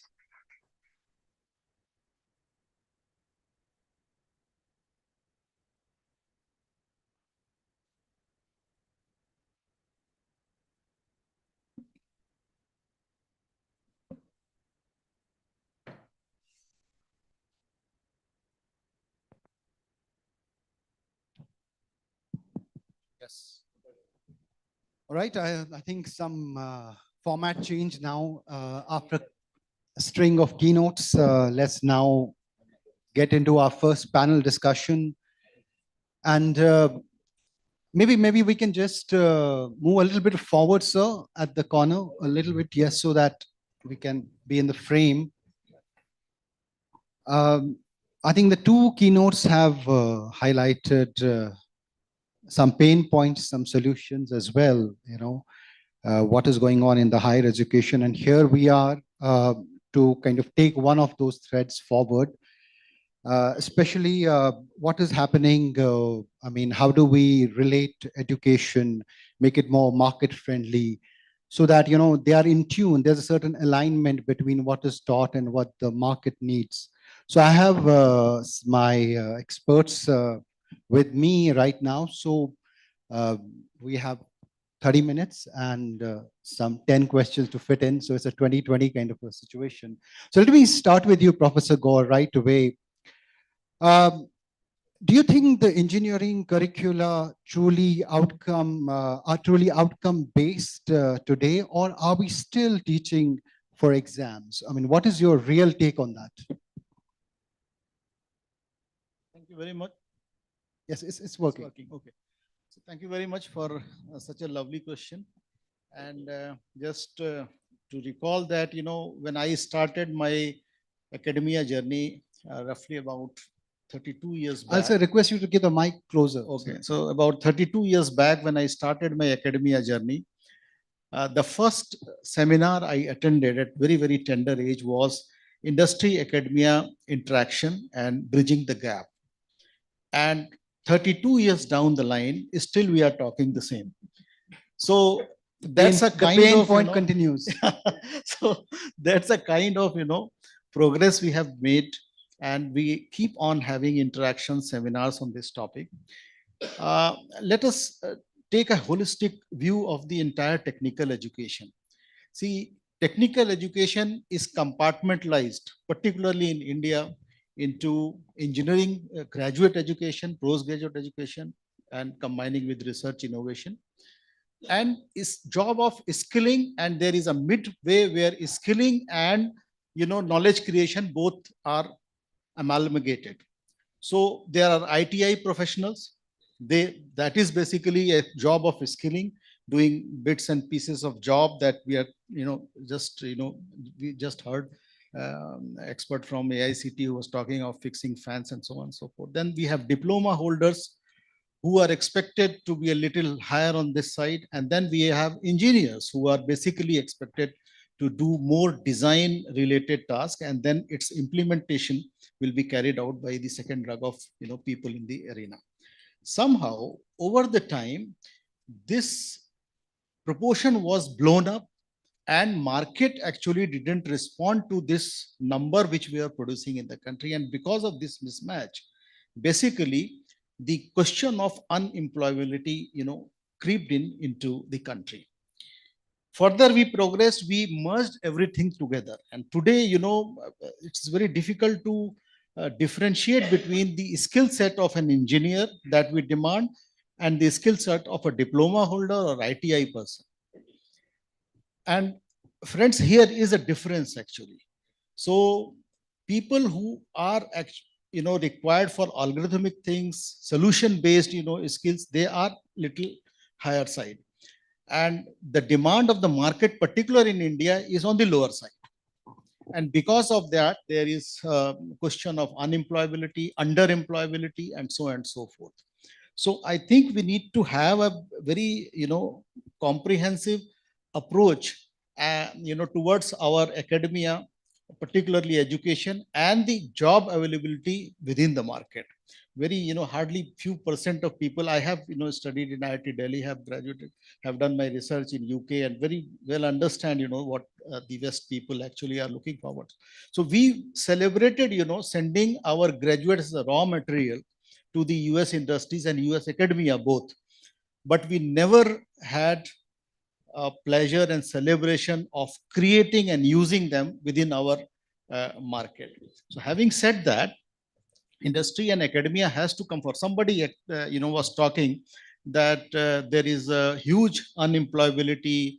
A lot of people are unemployable. See, if you recall, we had a concept of finishing school long back, where after doing the graduation, 4 years degree course, a student was supposed to take finishing school in any industry for close to 1.5 years of time. Now, to my understanding, industry tried to cut down this cost of investment on skilling people post their book learning experience or laboratory academia learning experience. And they now try to, pass this burden to academia themselves, so they are industry ready to the kind that they are expecting, right? And therefore, tool-based training or these kind of things creeped in, right? So do some, I don't want to name company, but skill yourself on some particular tool. But engineering education is not about skilling somebody to work on a tool. It is about teaching them how to design those tools. And that requires a very deeper understanding and so on. So there has to be a very nice balance between these two to progress forward. But somewhere you agree that we're still stuck with the same discussion, which was 3 decades back. So that means little progress. That's true. I mean, your question actually justifies this, that the same question was posed in and it's true. So Professor Rana, I want to bring you here.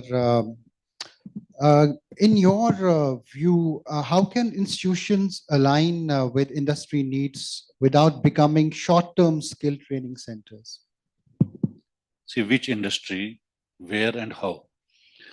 We all have been, thanks to BW for asking us to be this panel, wonderful panel. Everyone is so literate and our audience is also caught about the rest.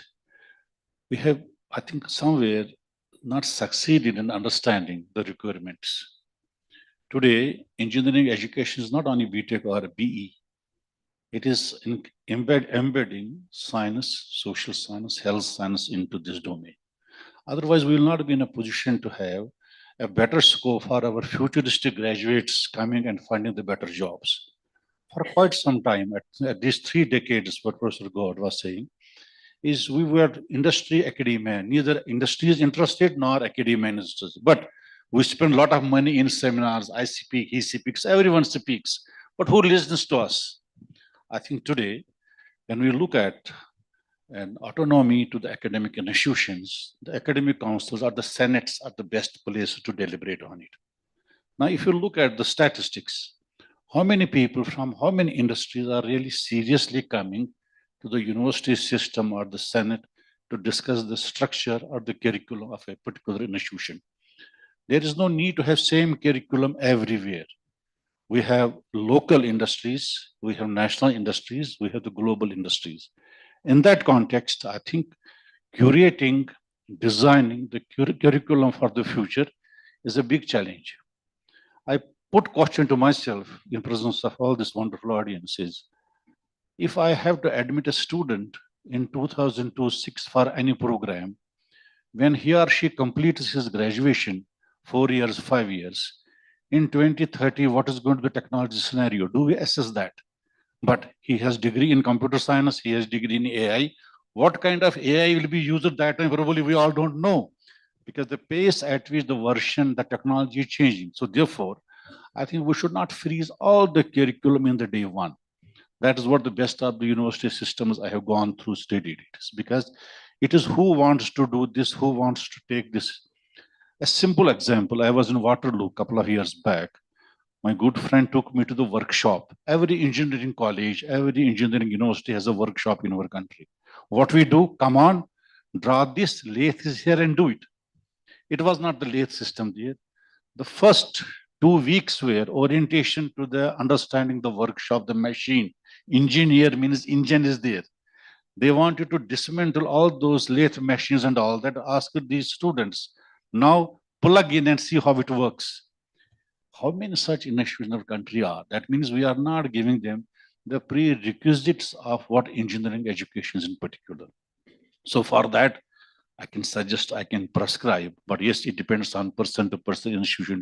Let us try to have, is everyone ready for computer science to do? Is everyone ready for AI/ML to do? Is everyone for civil engineering? Somewhere there are peer pressures. Sometimes institution has a vacant seat. Come on, I will give you this seat. I think there is a need to churn around. I see my friend here from AICT. I think he's the man who has been helping us in so many factors. I think the AICT or any other new council that is going to come in education have to sit, deliberate, and create a value for the futuristic student. If India sends 1 lakh students abroad, what for? And if we are going to have foreign universities in India, what for? What is the basis for that? What are our objectives? In this, a holistic discussion, deliberation needs to be done. But I am of the opinion, every curriculum is not designed and curated for every student. Every student has his or her own capabilities. Are we segregating the capabilities? Are we segregating this cluster of people, this creating a cohorts and give them their tasks? Once you do it, a 4-year engineering program is going to be really futile. Sorry, is not going to be futile as we think today. I think the national data, to the best of my knowledge, is the engineering students today have hardly 20% national average recruitment, around 20%. I may be exaggerating. What about 80%? Aren't they having degrees? Degree is there, but skill sets probably need to be looked into. So every student must have a field that I am going to this institution, not only for engineering degree, I am going to learn. Degree is different, learning is different. Once this thought process is imbibed by a student through mentoring by the teachers in the institution, leadership in the institution, I am sure tomorrow is going to be much better than today. Thank you very much. I think the institution has to play a role here and also be dynamic at the same time. Be very dynamic at the same time, because the market, as you said, somebody who is studying AI now, after 3 years, it will be a different space altogether, and he'll be an alien in that space. Dr. Arvind, to you, I still see wherever you go, when there is admission time, the metric of success for an engineering graduate is the placement factor. And I mean, grades and placements and then the remuneration they're getting. We are stuck there. I mean, is this the right metric we need to apply still? I mean, how do we move beyond it? I think innovation is needed and you're heading that cell. So are you actively going beyond, describing a student beyond the pay package and the company he has got a job in? Thanks for that question. First of all, thank you for bringing us together. Professor Raina and I are probably part of the same campus, but we don't meet that often. So we got the meeting done as And well. Rajiv is my senior and my colleague in Sasken long ago. I got an occasion to meet him and my chance to introduce to. It's all buddies coming together. Yeah. So coming back to your question, I think engineering has been skewed by placement for a long time. It was not the case earlier because once upon a time, we remember engineers as people who everybody does the same thing for 3 years and the next 2 years they specialize. And they were doers. They were doers by hand. I mean, people would go design a dam, design a power plant, or design machinery, whatever they used to. They were doers. And I think the difference between the skilling course and an engineering course is an engineer was supposed to know the why. Why am I doing this, right? And how to approach the problem from first principles. We lost it somewhere along the way because I think the software jobs were plenty and it was all services, body shopping, and everyone started becoming a coder, right, irrespective. So the engineering got lost somewhere.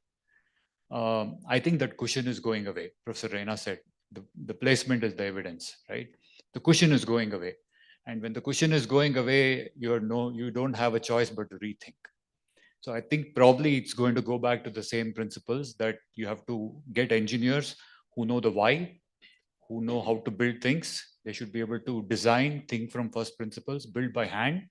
And then there is the new tool called AI now, right? Which is an animal which nobody anticipated 2-3 years ago as going to be this big.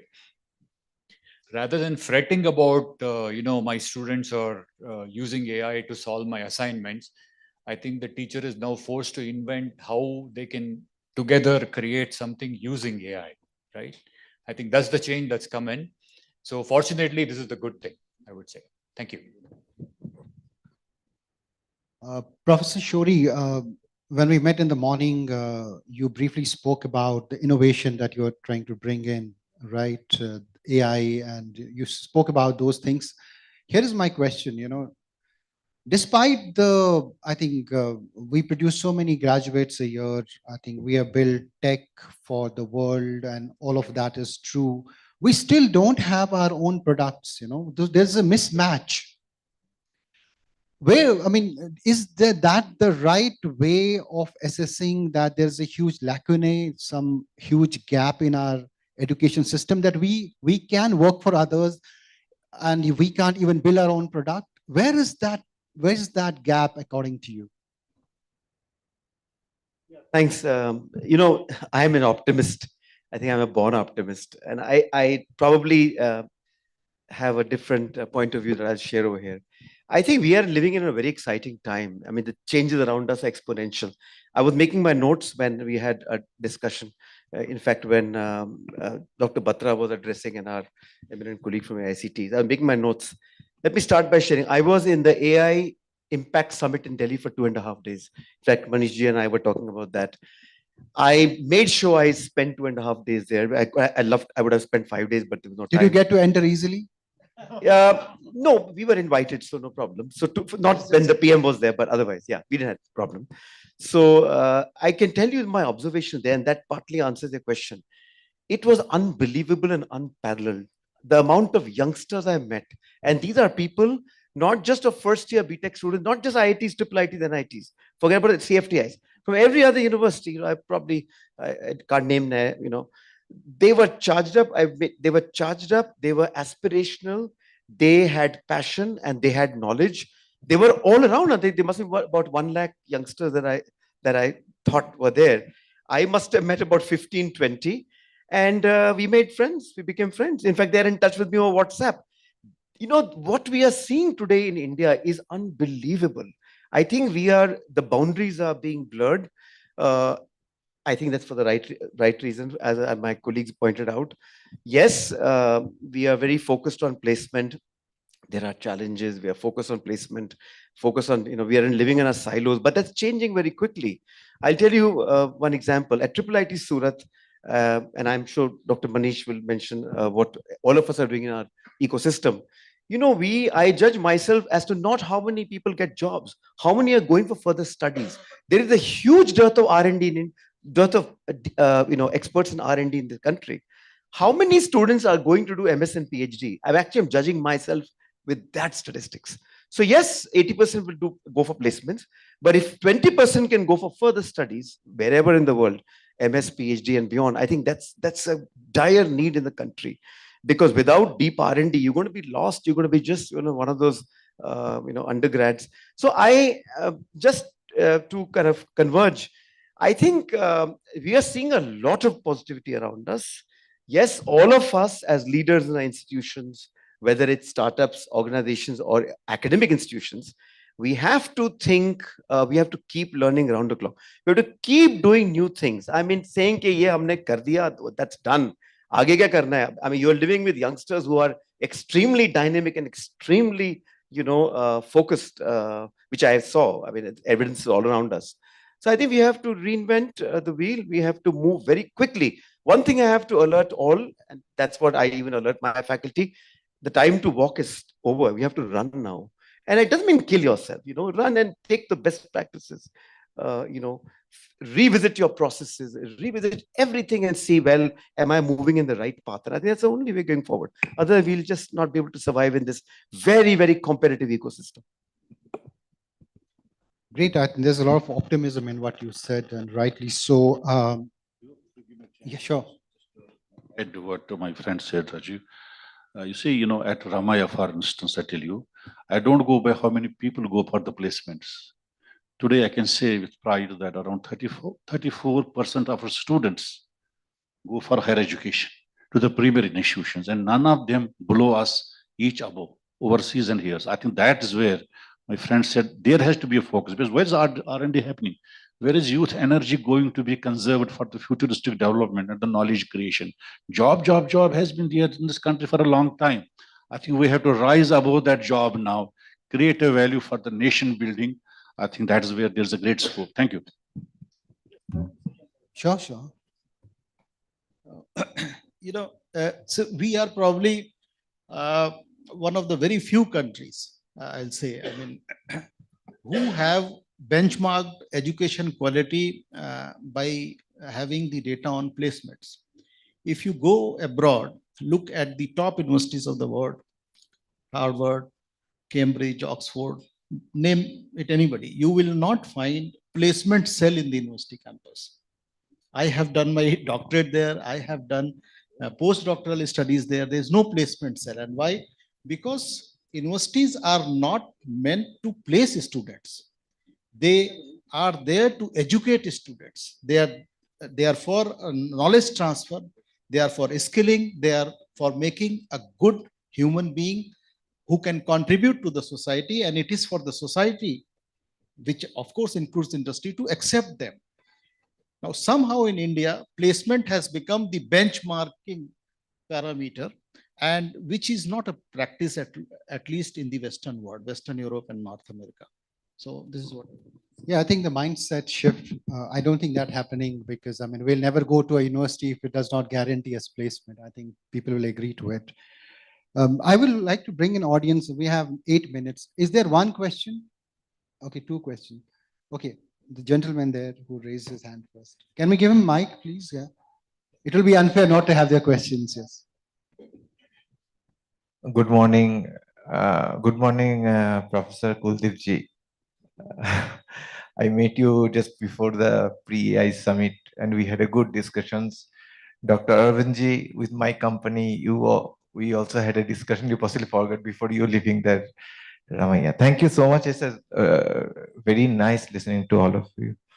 Now, when I actually correlate all the discussions, we are expecting our students to run faster, not behind the job, quality output, going for R&D. All the universities now are having incubation cells where we are actually motivating students to pick up a new idea, work on it, deliver more jobs rather than go behind of the jobs. The Professor Raina also correctly told. We need a quick question. Yes. Now my question is that time to market is very, very important. We have seen more than 80% failures in these startups who comes up. how you feel that accelerations on that particular incubation cells so that they can identify the right product, go to the market faster, and what is the initiatives you are taking, and with the technology, without the technology, if at all you can.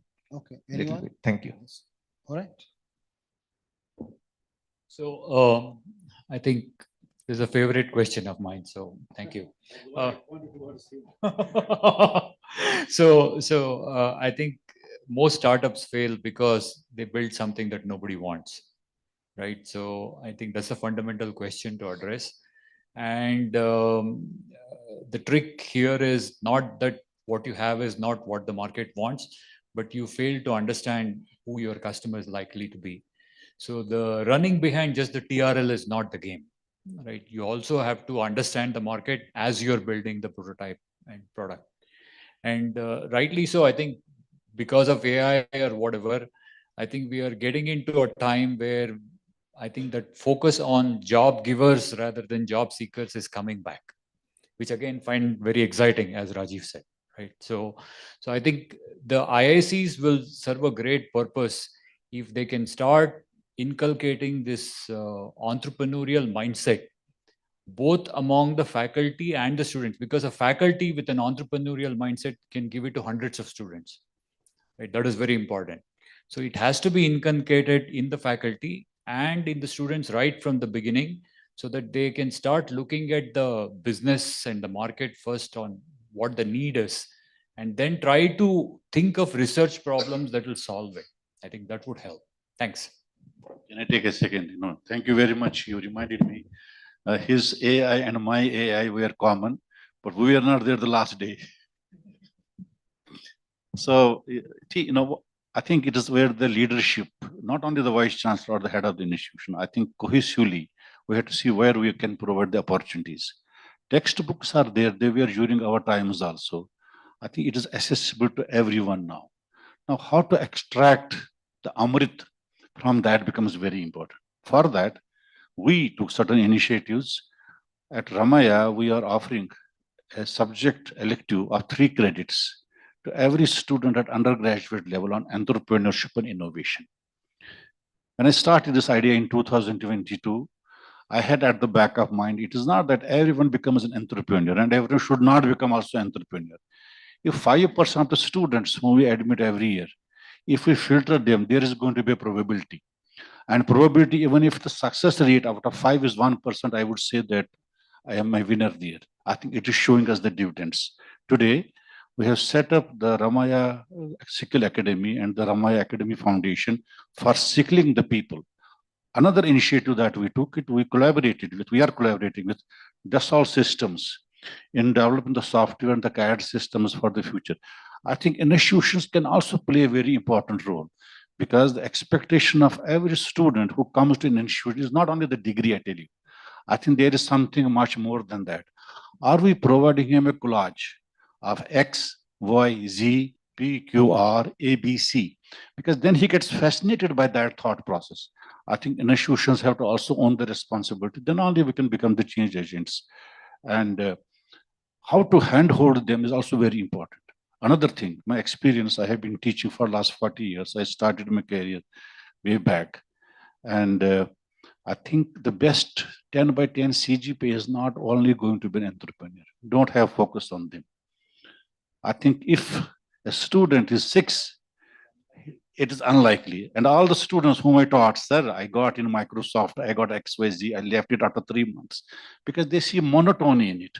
I think we need to have a shift for that. Career guidance cells become very important. We have to prioritize that. And that is what the requirement is. Another thing, evaluation of the student is also very important. Now, how are you evaluating? My generations before, we had in 3-hour examination. I also appeared for 3-hour examination, and our students also appear 3 hours. What is so sacred about 3 hours? Can we rebuild our own evaluation and the examination process in the systems? I think universities can do so. If this is to be evaluated on the basis of outcome learning on project, it cannot be 3 hours. It may be 1 day, it may be half a day, it may be 2 days as well. I think that's where we need to synchronize. Third point is When we have a continuous evaluation process, I strongly advocate that all of us in the university system see what needs to be evaluated how. The entrepreneurship subject that we offer from our university is not evaluated on the 3-hour examination. No. I said project, evaluate it, not by me, get the best. So we call people from industry. One more point, last bullet is we provided students and the faculty members also opportunity to collaborate under industry associate program. A faculty member from our university can go to industry for 6 months to 1 year, and we are going to provide him all facilitations for that. When he goes, refreshes, brings newer idea, whether it is in manufacturing sector, service sector, IT sector, whatever it is. When he comes back, I think there is going to be change in his or her passion. Interaction with the student also changes. I think there's a need to churn around, and we can achieve that. Thank you very much. So my final question will be a common question. I mean, of course, with your perspectives, I'll combine two questions into one, starting with you, Professor Gaur. We blame the industry academia gap, but if you look at the faculty, do you think the faculty members are equipped for outcome-based education? What are you doing to enhance that? And second, what 3 capabilities should define the engineer of the future? Thank you. Very pertinent questions and it's the biggest challenge that our academic institutions are facing today. Somehow, what happened in the country was that the faculty members' evaluation was based on certain parameters, which drove through them only publishing academic papers and papers which are there in library and journals, and they don't have a real translation in form of product or services. But since their entire progression was based upon these parameters, they focused on that, and somehow then we missed the bus, because innovation was never given a credit. Industry alignment or some projects in form of product development were never given a credit, and this happened in past. But I'm very happy that the recent push which the government has taken is really worth praising. Somehow, in the name of regulating all the institutions across the country, some very stringent regulations were placed, and the autonomy of the institutions were crippled. And because of that, this derailment happened. I agree to your point that yes, there is a gap, and faculty is not upskilled, not well trained to take up the modern days challenges, which the entire AI or the industrial changes are posing before the academia. Mike, yes. What 3 capabilities should define the engineer of the future? See, engineer of the future, yes, again, it's a very good question. See, in past, country has been, has been a factory of producing programmers and coders, I will say. And it's not wrong. These coders and programmers were well placed, both in India, abroad, and we celebrated, of course.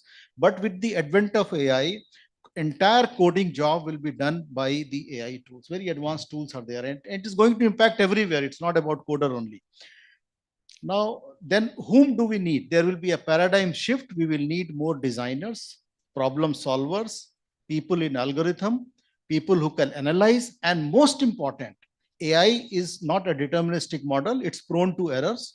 So somebody needs a validation, a skill to validate that whether those outputs in form of programs are correct or not.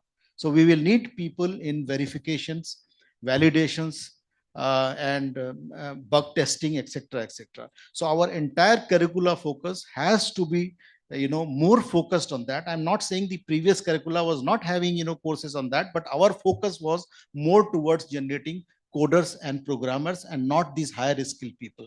So coming days, it's going to happen sooner than the later. I follow most of the top CEOs across the world, who are into big AI platforms, and they all agree that this is the time to teach our students mathematics, logic, and these kind of courses, and not coding, Java programming and Python programming, all these things will not be needed in the future. That's my take. Dr. Arvind, you want to add to this? Very quick. The industry academia gap, of course, is there. And I think that measuring by the yardstick is probably, the wrong approach. When somehow the students figure out how each industry does give the test and, cracks the placement, there's no need to celebrate excessively, right? And so I think I will answer the second question, and I think that answers the first one too. I think create engineers who can ask the why. Why am I learning and doing this? Create problem solvers who can think from first principles, and create people who have a wide exposure, because real life problems are interdisciplinary. They're not mechanical engineering problems, electrical, computer science. Real problems don't come that way. So if you're able to handle real problems, I think eventually the industry will appreciate. And get the faculty that encourages them to ask this question. Not all, don't expect all the faculty to jump onto the bandwagon. It's not that way, right? Even if you're 10% of your faculty members are willing to think this way, I think that's a big bonus. Yeah. Professor Shori. So you asked two questions. This is my stack. One is on equipping outcome-based faculty, cultivating that. Right. So one is faculty, other is student. So in faculty, I think we have to, now what's happened has happened. But going forward, I think everyone in the institution has to hire the right faculty. It's very important. Look, I think there is a serious quality issue in this country. Right. And I'm not talking about, I'm not generalizing. I'm saying there is a quality issue. You have to be very, very clear whom you're hiring. Jack up the rigor in hiring faculty. And I don't mean academic rigor, as Professor Gaur said. Faculty that are entrepreneurs, they're welcome. Faculty that are thinking out of the box, they're welcome. That's one. Now, we have filled up that gap. By the way, that industry academia gap, we've really filled it up by getting the top-notch folks from India and abroad as adjunct professors. I mean, adjunct today have a great role to play. We've got professors of practice. In fact, the man who fought Operation Sindhur, Air Marshal Narmadeshwar Tiwari, is the Vice Chief of the Air Staff. He's with us now as a professor of practice, because we are starting a new program in defense technologies and and space technologies. So I think we have to really tap the entire ecosystem. Everybody has talent, get the subject matter experts across the areas. And that, I think, to me, that's one solution. Coming to the students part, see, I think the characteristics required for students is in today's time, they really have to be agile. I mean, agility is everywhere, faculty and students, right? But I think exposure is very critical. Why are we looking at internship only in the final year? I mean, any student who's good should start internship first year, second year, third year, wherever possible, whatever we can do, we should do, right? So I think agility, intense interaction with industry, startups, they can spend time in startups. Money is not the issue. Startups will love to take students without any money component over there. So I think that will really change their mindset, and it's paying great dividends. We are seeing that all around us. So there are many ways that you can ensure, Finally, I want to comment based upon this. I think the students today need mentors. I'm telling you, we've seen that if you mentor them, and I'm not saying we are not mentoring them, but if each of us in industry and academia and startup can mentor certain students, I'm telling you the outcome will be absolutely phenomenal. And the answer, how do you do that? Is just forget about the difference. I mean, aajkal kya farak hai? Student who's a first year BTech or a second year BTech is so sharp. I mean, why are we, the boundaries should just go. I learn from my students as much as they learn from us. So it's completely bidirectional both ways now. The hierarchy is gone today. And the more we realize that, the more successful our ecosystem will be. Thanks. And a final closing comment from you, Professor Rana. I would say that, a great institution is dependent upon two important pillars. The rest becomes the periphery, very important that too. One is faculty and students. We always talk about industry-academia interactions. Do we ever speak about academia interaction also? That should be that's what I'm coming to. That's what I'm coming to. Because our university systems in the country today, education system, has more than 40% deficiency of the faculty. Is job opportunity only in industry, and which industries? Are we motivating that brilliant lot of students to come to this sector? I think that's where we have to explore. Second is the futuristic student has to be multi-talented and at the same time with multifunctionality work roles. It's not only that I become a boss today, I'm going to be boss always. It is not that. Or I become an executive today, I become a manager today. No, I think the job profiles are changing. In our generation, I have seen 5 technology changing of our learning from slate takhti to using the high performing computer system. We were not trained for it. That means it is your agility, your mind, how you can. I think we have to give them more and more opportunities to tackle the futuristic problems. Third point is let them be also human beings, socially connected. And why there are stresses on the students today. Sorry to say, when we go through the reports in the last 3 years, 4 years, how many students who are at the threshold of building a great career are going through stresses and committing suicides? Can we avoid it?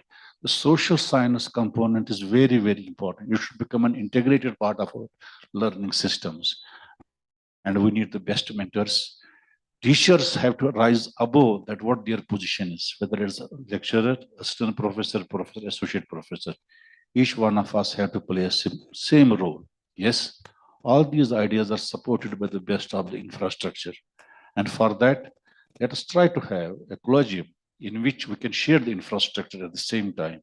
This country is not in a position to afford every technology in the same campus. We have 1,200 universities. We have more than 45, 50,000 colleges. It cannot be replicated, duplicated, multiplicated the same place. Can we create those clusters and give opportunity to students? Come, discuss, deliberate, brainstorm. If we have to see Viksit Bharat truly, I think we need to integrate the national workforce of the students at all levels, make them one, give them a challenge. I'm sure they will meet it. Thank you very much. Thank you. I wish we had more time. Yes, a lot of takeaways, right from questioning, our focus on just the research paper metric to just the placement metric to even questioning a 3-hour exam. I think there's so much to think and rethink, but thank you so much, all of you.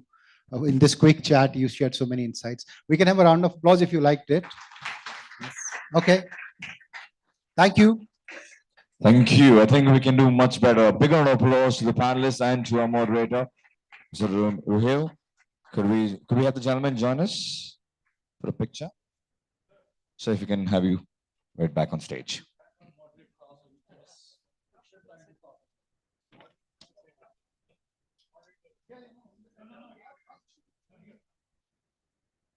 Again, now that's a nice team building activity happening on stage, discussing which position will hold. But can we have everybody a huge round of applause right here for our moderator, to our speakers?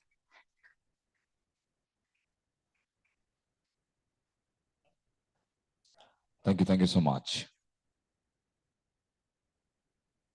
So after that, one blockbuster of panel discussion, we segue into the next one. And of course, it's been a long morning, long first half before we head towards lunch. This is a Herculean task because pre-lunch and post-lunch, we know how it works, but we can all get through this by releasing some endorphins.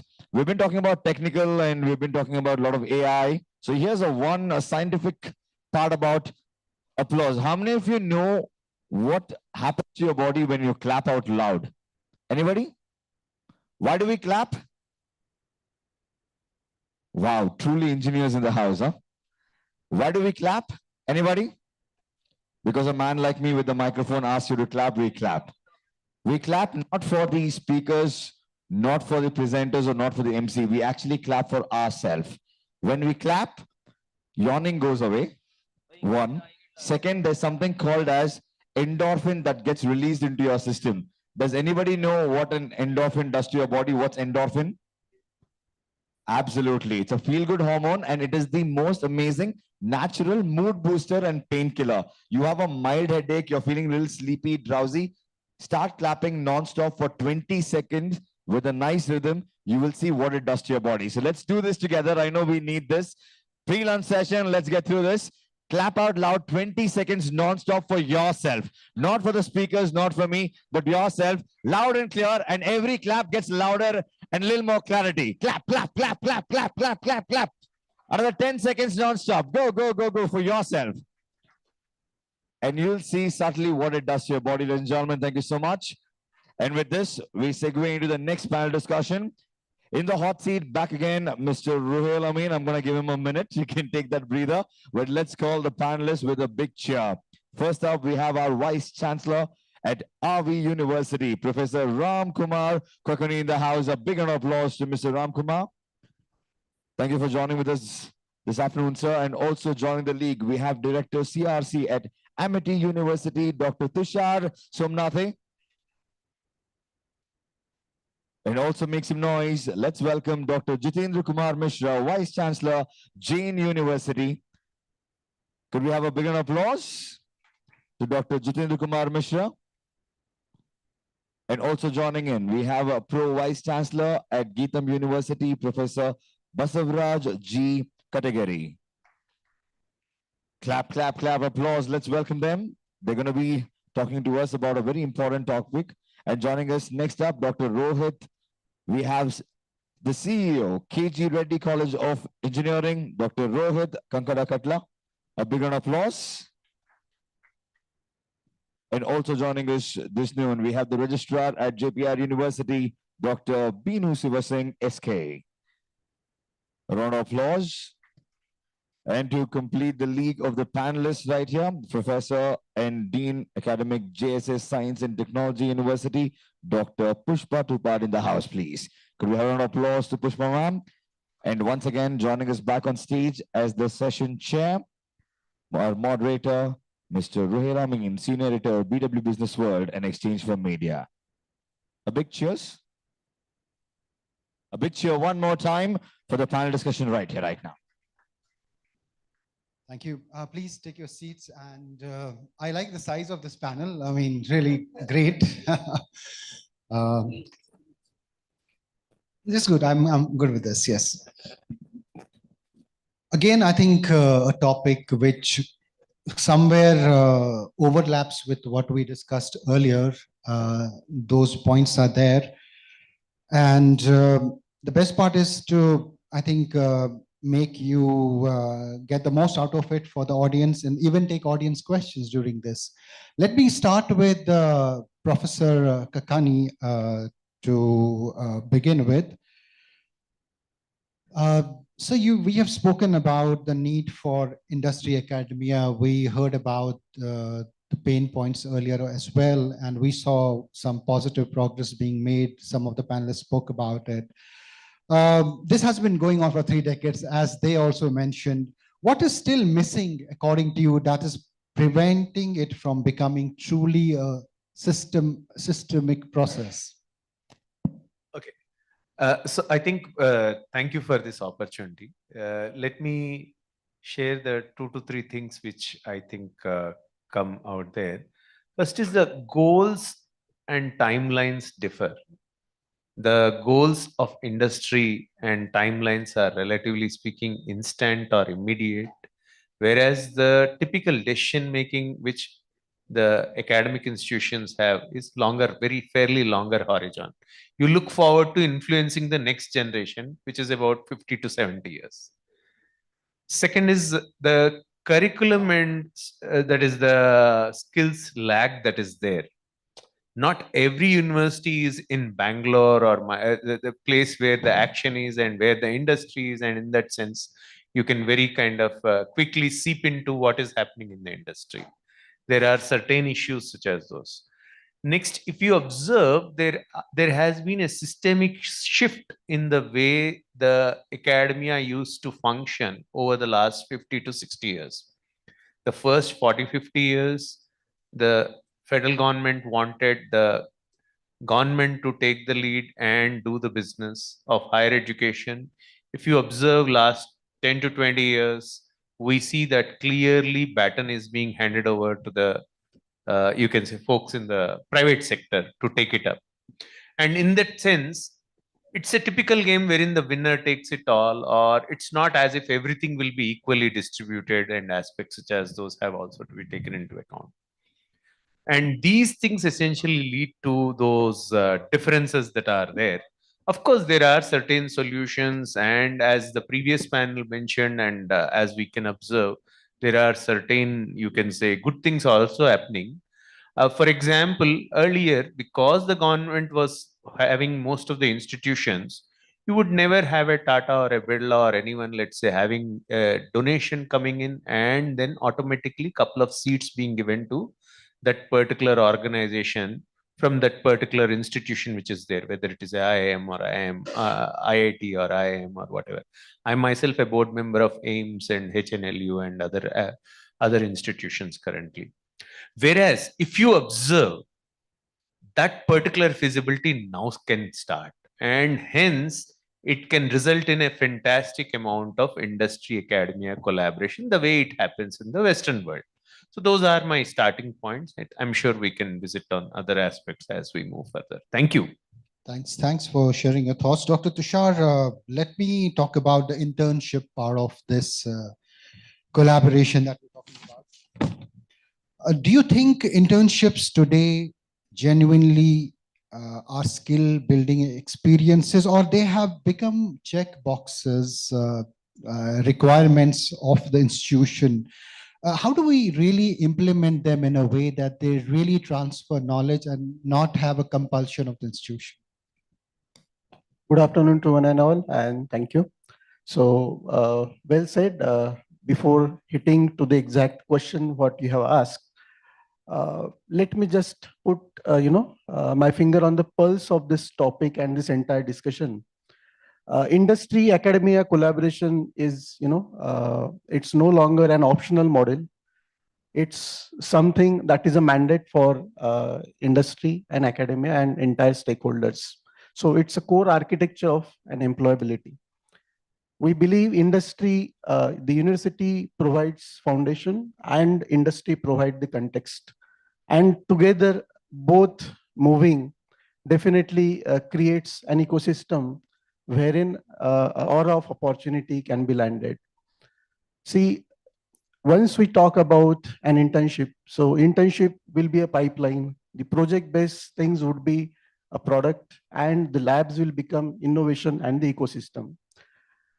Coming to the point wherein the internships known for the checking boxes or the tick boxes. So in India, the academia is driven by many accrediting bodies and the other agencies. So yes, tick base will also should be there, that we can't avoid it. However, if we would like to make it very structured, very robust and outcome based, then in that context, the internship should be, it should have a minimum duration of, let's say, 6 months. That should not be a thing wherein only in the last semester or in the first semester or in the 7th semester, only the internship should be imparted.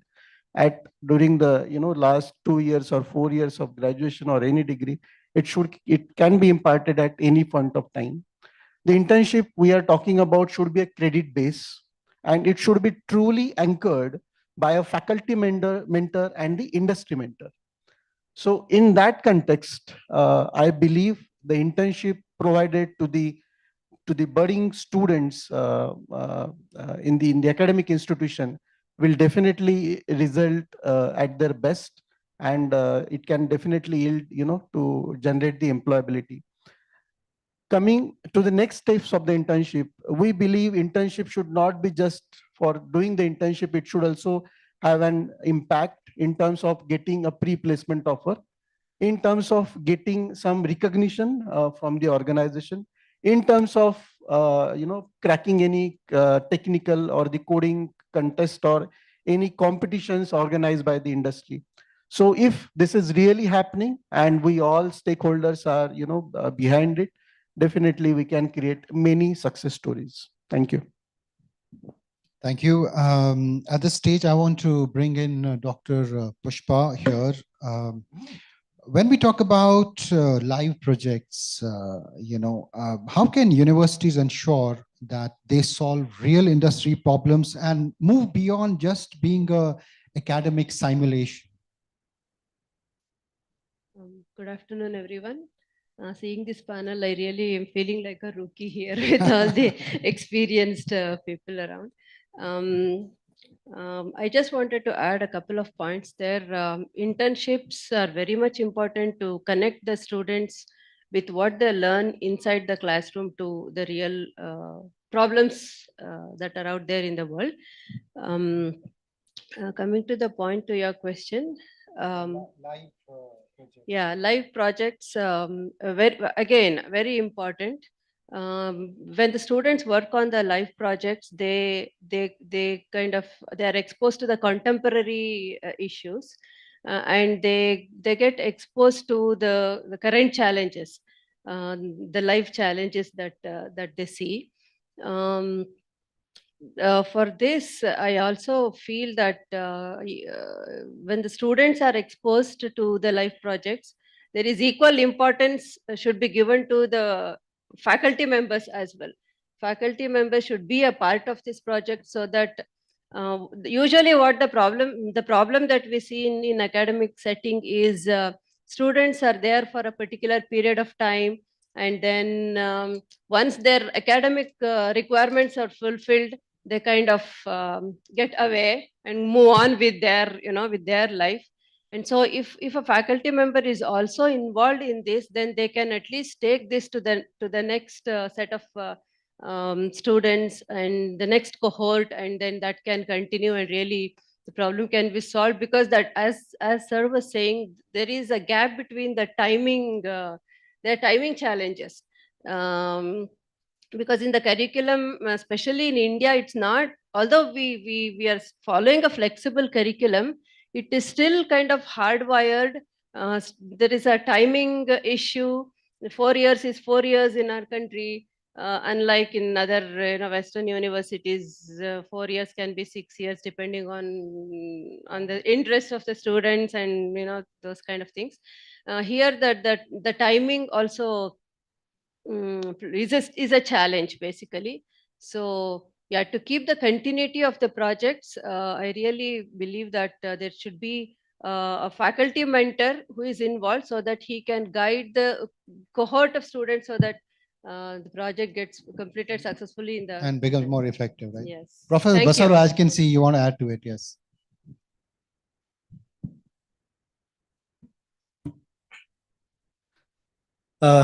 Firstly, thank you for giving us the opportunity to be part of this.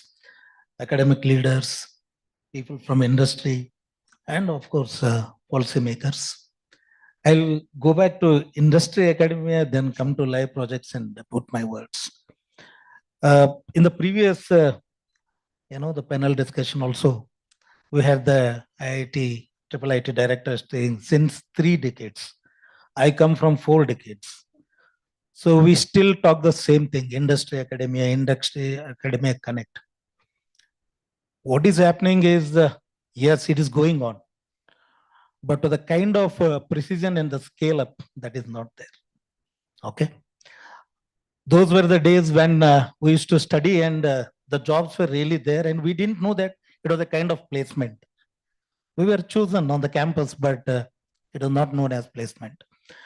The main disconnect between industry and the academia, I put it in 2 or 3 points. One is we need to change from the knowledge creation to value creation. What is happening in the academia is the knowledge creation, assimilate the knowledge, do some kind of discovery, do some kind of inquiry, and put it in the form of a publication. That ends there. We are in one silo. Now the industry is looking for kind of the product cycle. How does that work? How does that go to the user, end user? Both are working in the silos. So the gap between the knowledge creation and the value creation, that has to be closed. We need to work on that. Second is the mindset of the employability mindset to the innovation mindset. The kind of this employability thing is a evolving thing. The skill sets required as a evolving thing. The mindset of the students need to be changed for the innovation. Are those students having that kind of thinking process, problem solving skills? Are they able to look at the thing from the futuristic point of view? So this is the second one. It is again, this still exists. Third one is the industry and the academia coming together as co-creations. We say we have Center of Excellences, industry support labs, we do have. But the model that works should be a long-term one, and the governance, both the industry and academia should be part of the governance of that. Then we see things happening, companies on the campus, industries on the campus, and the topic we are talking about, the internships, live projects, the industry problems which comes to the students. So this will start happening on the campus. Now coming to the next live projects. See, live projects is again to the real-time situations where ultimately our students go there and use their knowledge through the skills they have, apply that and solve the problems and give the solutions. So one of the things we have started, from the first year itself, exposing the students to the engineering, that kind of experience they do on their own. The design process, starting with a need statement or a situation, which is a real-time situation, and go through the complete process and come to the prototype building in the first semester itself. That gives them the experience to the engineering, where he goes through the objectives, the constraints, the functions, and the design process, the simulations, the virtual model, and the physical model. All this in one semester. Similarly, expose them to entrepreneurship. As said by the previous team, all will not become entrepreneurs, but having that exposure, having that kind of is very important. So we do expose them to the entrepreneurship, this also. So the live project starts from first year. We have mini project, the major project. Before they come to the final, for the capstone project, they would have done about 5-6 projects in their own individually or in a team.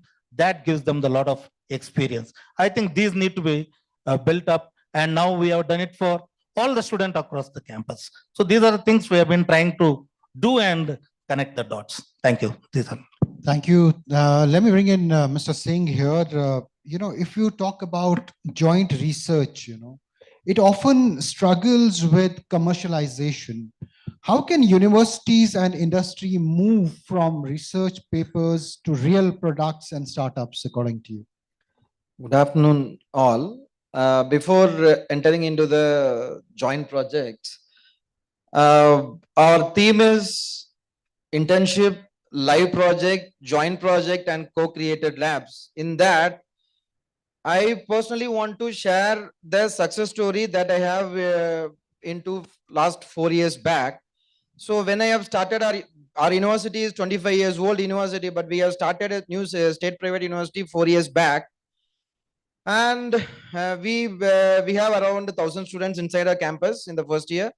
And unfortunately, reputed companies like TCS, Wipro, Infosys, Hexaware, they are not ready to recruit our students when they are in the final year. Now they are in the final year. They are not ready to recruit the students because they need some accreditation and everything. So what I thought, we preloaded the students that the step one, we are step into the internship.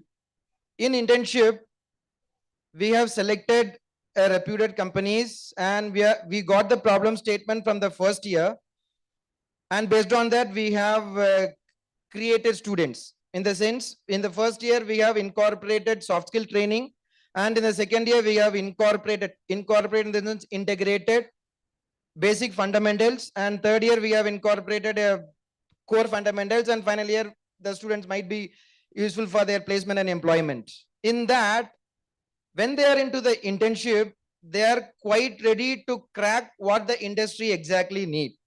And when they are into the joint research, live project, how we have requested corporate is like, number one, we collected all the problem statement from the industry. Based on the problem statement, we used to conduct internal hackathon in our university. And once we have selected around 40-50 problem statement inside our university, we invited more than 20-50 corporates inside our university, and they saw how the students are presenting. Our students are very good, but the thing is, we don't have accreditation in first 4 years. Because after, as everyone knows, after 6 years, we are stepping into accreditation process. So after seeing the hackathon, what's happening inside the university, now they are in the 4th year, around 60% of the students got placed in the reputed corporates without accreditation or anything. Only based on their quality, they have got selected. And come to the joint research, of course, faculty, joint research only faculty can do. Yes, of course, with the help of students, that is mentor-mentee concept we have to supposed to do. For that, we have started training faculty using faculty development program and by using corporate corporate development programs or XYZ programs. Now they are quite all, I don't say that all the faculty got equipped, but almost 80 to 100%, 80 to 90% of the faculty got equipped, and they are now into some of the live projects what they are doing inside our university. Thank you. Thanks for sharing those stories. I mean, very encouraging indeed. Dr. Rohit, in your interaction with industry folks, what skill gaps do they still see despite increasing collaboration with institutions? Do they point out to anything specific? Would you like to share anything on that front? Sure. Thanks to Business World for this opportunity to speak. I think to your question, in my many interactions with industry folks and also my personal journey of graduating, working in the industry, and then getting into academia, we have to assume and we have to believe that there is a lot of learning that has to happen on the job also. No matter how much we prepare a student, when they go into industry, the problem that they are solving or the team that they're working with, all of these are all new. So by day, you will keep learning new things. You'll have to kind of keep doing that. So I feel one aspect of what industries would really prefer is something the panelists spoke about before, lifelong learning. And also our speaker today spoke about it. Lifelong learning, I think, becomes most critical and important right now, because it's your ability to figure out what you know, what you don't know, and how can you kind of learn that. So I think lifelong learning is something that's very critical. Apart from that, obviously, the general aspects of soft skills, how do you communicate with others, how do you work in teams, all these are very essential attributes of anyone who graduates. So these are some aspects of what I think industry seeks. But I think just going beyond your question to the regular theme of the panel, one thing I encourage all institutions to do is really tap into your alumni. Because one thing we realize that most of the times the faculty that we have, they have hardly or little industry experience, because you finish your MTech, then maybe go do your PhD. So there's very few faculty who might have the industry experience. So which is where I think if you can really tap into your alumni who have graduated maybe 10 years ago, they would be in good positions. They would be able to help the students, mentor them, provide internship opportunities which can convert to placement offers. They can work on joint projects. Because finally in the industry, what happens is everyone's very busy and they have cutthroat timelines over there. So for them to work with academia, with our pace and all is very difficult. So which is why if you can really tap into your alumni, I think they care for your for their alma mater, and I think they can bring in a lot of value. I have a sorry. I just want to add a quick question to what you said. So what incentives are required for industry leaders to invest time, talent, and resources into academic partnerships, since it's touching upon that? Could you please repeat that? Sorry. What incentives are required for industry leaders to invest more time into academic partnerships? I think some opportunities to like maybe do a sabbatical, or I think time is most important, because it'll be nice for faculty to go and work in the industry for a few months. Same thing if an industry professional would like to take a break for 6 months to 1 year, go teach somewhere and co-create with students as part of that. I think that would really help. But I feel it's mostly around time, because they're very busy, and academia operates at a different pace. So it's always finding that balance of where do you really work out. So I think that's what I would think about. But I would maybe the other panelists. Okay. Yes. 30 seconds. Sure. What academia expects from industry? I said we work in silos. There are n number of kind of ideas in the academia. What is required from the industry, from the learning point of view, is give us the industry problems, the real-time problems. Once you give us the problems, we'll work on them. The students are part of it, the faculty are part of it, and provide us the ground for testing, validation. And how do we take it forward to the market or commercialization part? If we can get kind of initiation and help in that direction, assistance in that direction, I think that comes together, and instead of working in silos, we make it a success. Right. Thank you. You can take the other mic. Yes. To add on this, nowadays industries like L&T, IBM and HCL, they are coming up with a good integrated programs. Through integrated programs, they are not only focusing students, they are also focusing faculties. They are giving problem statement to students as well as faculty, and they are converting their solution to the product. I want to add on this. Thank you. Right. Okay, at this point, I want to just check if there's one question, there's a scope for one question. All right, so at the back, can we get the mic? Yes, I can see you. At the back, yes. It will be unfair of me not to have them ask a question at least. Yes. Namaskar. I have one question to. Yes, just keep the mic closer, sir. Basavaraj category. Yeah, sit down. Yes. See, we have industry. And my name is Raghuram from IAS Bangalore, Tata Institute. Yes, sir. Okay. We have industry and academics here, one part. You come to the other side, medical, hospital, college. They go together, hospital and college. Whereas here industry and academics is lagging that. I know very well, all the college principal are busy, send out the student, pick up some industry. Industry is not accepting. So therefore, my opinion personally is no more new engineering college. If you want engineering college, only industry should start it. They take people. For example, I give old quotation, Meras Fertilizers. Meras Fertilizers Chennai, they write all the problems. Water is not going, tap is not working, fertilizer is not there, reaction is not there. They write in the book. Whichever college comes, they ask the students to go. They simply go to 4 weeks. They go elsewhere and do the work and submit. Student is happy. The factory fellow means you take L&T, leave, all these things. Job is affected. Now I want your comment. What is the lagging here in industry and academia when you equally compare with medical college and medical? Got it. And there are two responses. Professor Kakani would also add to it after that. Yes. Okay. Should I go first? Yeah. Sir, that's a good question and very valid. And if industries can start engineering college, I think that there is nothing like it. They are the one who can solve all the problems that is there, but long way and very difficult. Secondly, sir, what is lacking is the will. What is lacking is the will. We know the kind of internships, the companies wherever our students go, they are not serious on that, either from the industry or from the student side. So there is some kind of lacuna. Now, as an initiative at our university, what we have started is bringing companies on the campus. These companies work with us. We have given them the space, certain facilities, and we have established Center of Excellence, which cater to all the 8 labs they are supposed to do in their whole 4-year program. Now that is also linked with the company that has come in. Now students start working with them right from second year itself.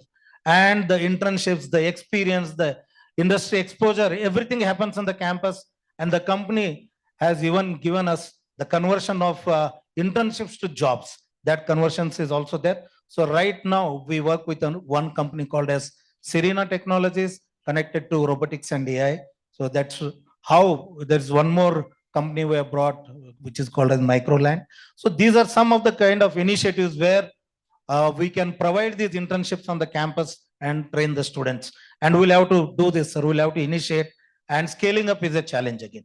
Thank you. I'll let Professor Kakani and then Dr. Pushpa, you will add to it. Yes. Yeah. So I think I'll split my response in 2 parts with 2 different kind of stories. My question to the audience is, how many monkey-based emojis are there on WhatsApp?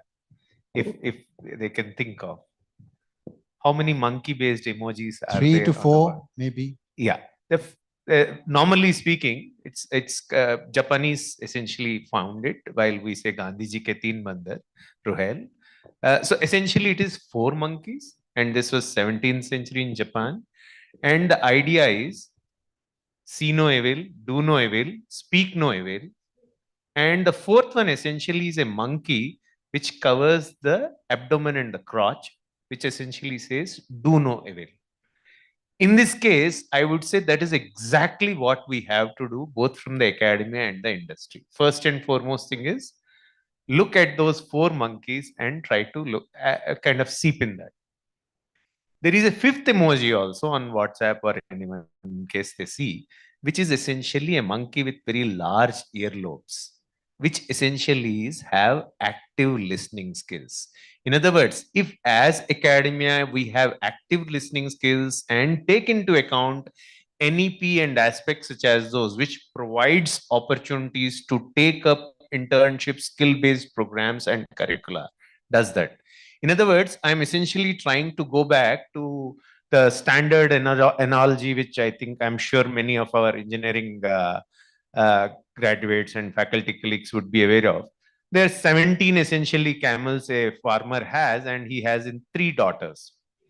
In his death will, he says, divide them into half for the first daughter, 1/3 for the second daughter, and 1/9 for the third daughter. So these 3 daughters are confused. How can 17 be? In other words, it actually would mean literally cutting the camels, which you would agree is not a very practical solution.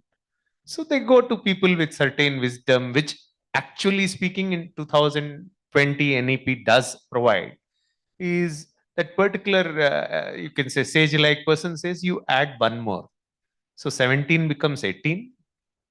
Now you have half as 9, 1/3 as 6, and the last one as 1/9 is 2, totaling 17. He says, now give me back the camel which I had loaned it out to you. So the idea here is, I think we'll have to create that innovative way of doing things to ensure that these aspects get captured, which NEP 2020 gives an opportunity to do, which earlier I agree. Our expert from ISC has been mentioning that it was not feasible, it was fairly straight-jacketed, was not permitting. Now it does provide, and I'm sure most of the universities are taking that innovation into account. That's all from my side. Thank you. Yes, I one would more. like to sum up in just 2 Sure, lines. sure. So industry and academia should stop working in parallel. They should start working in partnership. The industry and academia collaboration definitely can create success story if it is happening from transaction to trust. So this is my point of view. I have completed in just 2 sentences. Thank you. I'll be very quick. Just to give another example for industry academia collaboration. In our university, we have an MOU with with their company, and they have their modules integrated into our curriculum. We have integrated that into our curriculum. So it's like we have 22 credits worth of our curriculum, which we have incorporated. Something about like firmware development and electronic manufacturing system. So this is 600 hours worth of both classroom and practical training integrated into the curriculum of a couple of programs. So and the company has also invested some crores, and we have given the space. So this is one example where the industry can actually integrate it into with the academy. Right. Thank you.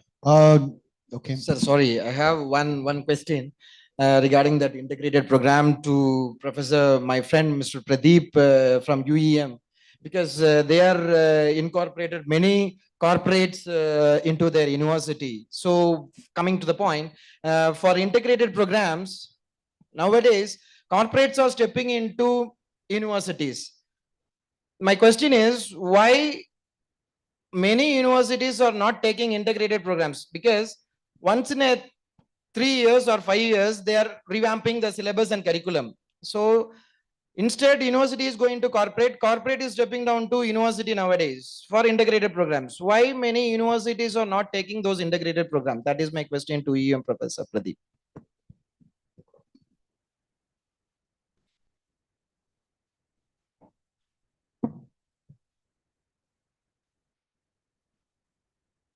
Thank you, Binu. You invited me unexpectedly. In our university, I am just looking forward for many more industry tie-ups. We had, sir, more than 1,000 tie-ups, and annually, twice we get the feedback from the industry.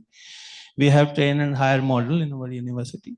As ma'am said, that we should have the space available for the industry. They will come and they will set up the laboratory. So since last many years, we are into that kind of collaboration with the industry. They are coming with their experts. They are training our students and hiring them after 2 years or 1 year. So incorporating the modules from the industry that is there. As far as your question is there, that many of the institutions are actually not in a mindset to change. So they should have the professors, the senior professors, the leadership in academics should have a mindset that now they need to come out, and the industry they should invite to have their suggestions that what need to be done with the curriculum, because very rapid change of curriculum is required. And for that, the training of teachers are required, as well as the infrastructure for the training need to be done. Right. So I think these are some of the challenges. So we are coming up with this in a very small bit, but doing something for the students. I want to bring in Dr. Rohit first, and then I'll take your comment here. If you look at AI is, of course, the buzzword now, and emerging technologies rapidly growing. How frequently should academia and industry revisit curriculum alignment, according to you? So we do it every couple of years. Every 2 years, we have our board of studies discussion. So we initiate in our board of studies, we do have members from the industry representing different domains. So every 2 years, we look at the curriculum, and we're still an autonomous institution, so we have limited flexibility. But we do offer technical electives in collaboration with some of the industry folks, where the industry folks can come in as a professor of practice or adjunct faculty and collaborate with our faculty and teach these courses, which are mostly project or problem based. So that would be right. Okay, so we have exceeded time. So what we'll do is I will revisit a single question to all of you, but the catch is it has to be TV format, 30 seconds to 45 seconds. Okay, starting with you, Professor Kakani. If you had to suggest or redesign industry academia collaboration today, what is one structural change that you would like to see immediately? So as I mentioned earlier also, I think if both of us not talk negative about each other, neither listen to negative about each other, nor speak negative about each other, and essentially have clear-cut, open, big, large earlobes which says, let's talk to each other and let's work each other. It is extremely feasible, especially where in places where the universities and the industry are in site of action, such as Bangalore. Thank you. We'll start using that emoji more often. Dr. Tushar. There should be a long-term collaboration mindset, not just event-based engagement. That is what I would like to conclude. Okay. Thank you. Professor Basavraj. I feel business, the industry is onto the business side. Academics is not onto the business side. However, the trust and the long-term engagements will definitely solve this problem, and we'll work together. Thank you. Dr. Rohit. I don't have anything new to say. I think I've just add on to what all of them spoke about. I think trusting each other and just having good intentions, and I think approaching it could really help. So great. Dr. Missing. Yeah, providing space to the university, getting problem statements from them, and we have to prove the quality of the students based on the problem statement. That's it.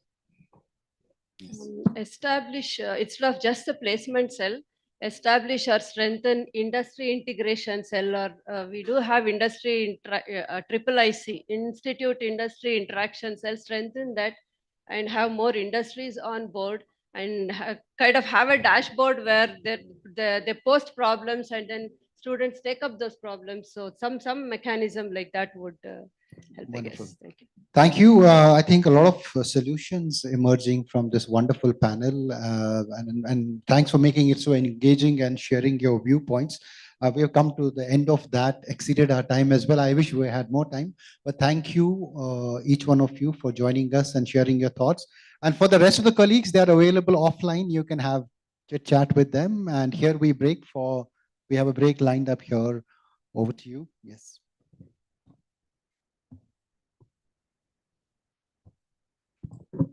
All right. Just like in the beginning, we mentioned your AI is only as good as the prompt is. And if that panel discussion was really good, it's from the prompt and the questions. Can we have a round of applause to our moderator and for making it absolutely interactive? Thank you to our panelists. Absolute honor. And now, on a much needed session, that's the lunch, the break. Please do join us for the networking lunch, and we will meet back exactly at 2 p.m. for the other sessions. Thank you so much. The conclave continues. See you on the other side. Have a great lunch. And request the panelists for a group picture, please.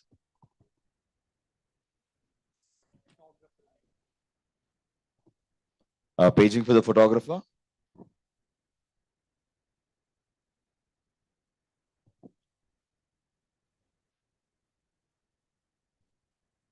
Paging for the photographer. And this one.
check.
Check 1, 2, 2, 2, 2, 2.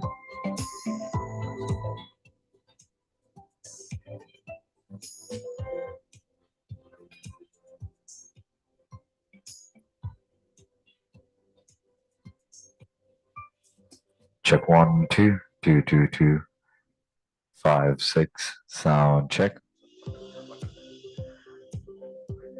1, 2. A quick sound check. Check 1, 2, 5, 2, 6, 2. Check 1, 1. 6, 8. Sound check. Check 1, 2, 1, 2.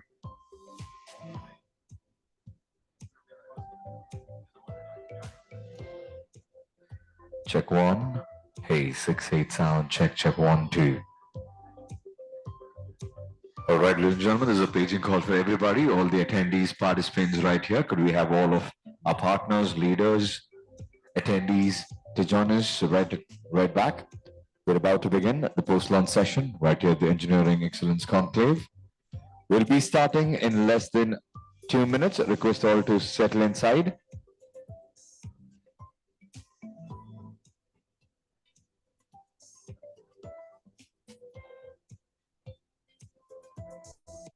Request all to settle down. It's a paging call for people outside. If you could hear me, do step inside right about now. We'll be starting in less than 2 minutes. Requesting all the participants, attendees right here at the Engineering Conclave. We'll be starting in less than 2 minutes. Request all to join us inside right about now. Thank you.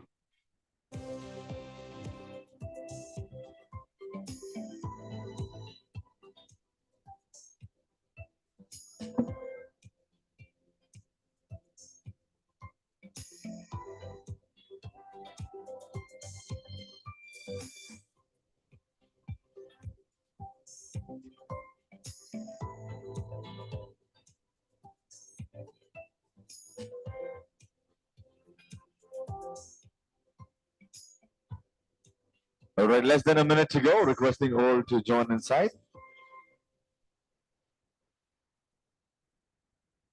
Check, check, check, check, check, check, check.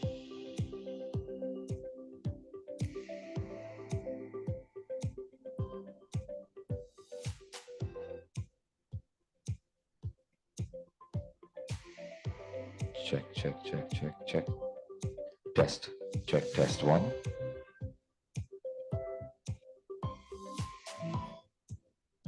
Check, test 2. 2, 2. Podium monitor. Check 2. 2, 2, 2. Check 2. Check, check, check. 1, 2. Test for podium monitor. Test, test, test, test, test, test, test, test, test, test 1. 1, 2, 2, 2, 2, 2, 2, 2, 2, 2. 6, 8 sound check. 2, 2, 2. Podium motor. 5, 5, 5, 2. 2, 2, 2, 2, 2, 2, 2, 2, 2, 2, test. Test 1, test 1, test 1, test 1, test 1. Test 2, test 2, test 2, test 2. Check. Test, test, test, test, test. Check, check, 6, 8 sound check, check, check 1 and 2, 1, 2. 1, 2, 1, 2, 1, 2, 1, 2, 1, 2. 6, 8 sound check.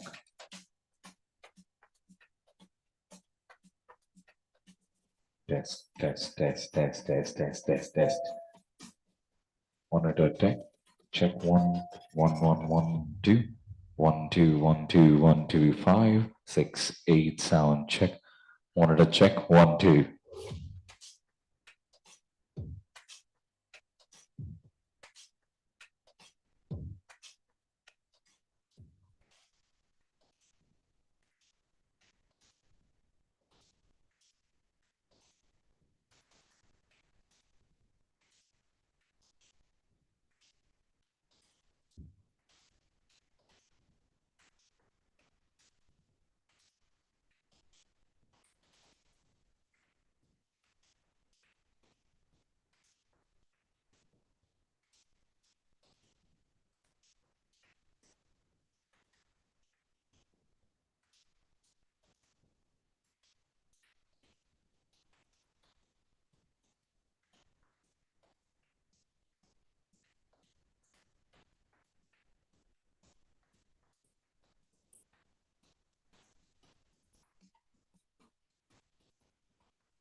All right, less than 30 seconds. I request all to settle inside, please.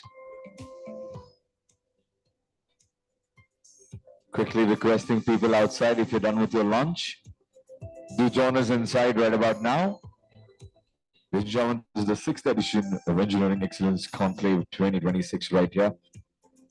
We're all set to start the post-launch session. 2 more interesting, insightful panel discussion. Post that, we will get into the 5th edition of BW Education 40 under 40 awards and the BW Education Excellence Awards on the other side.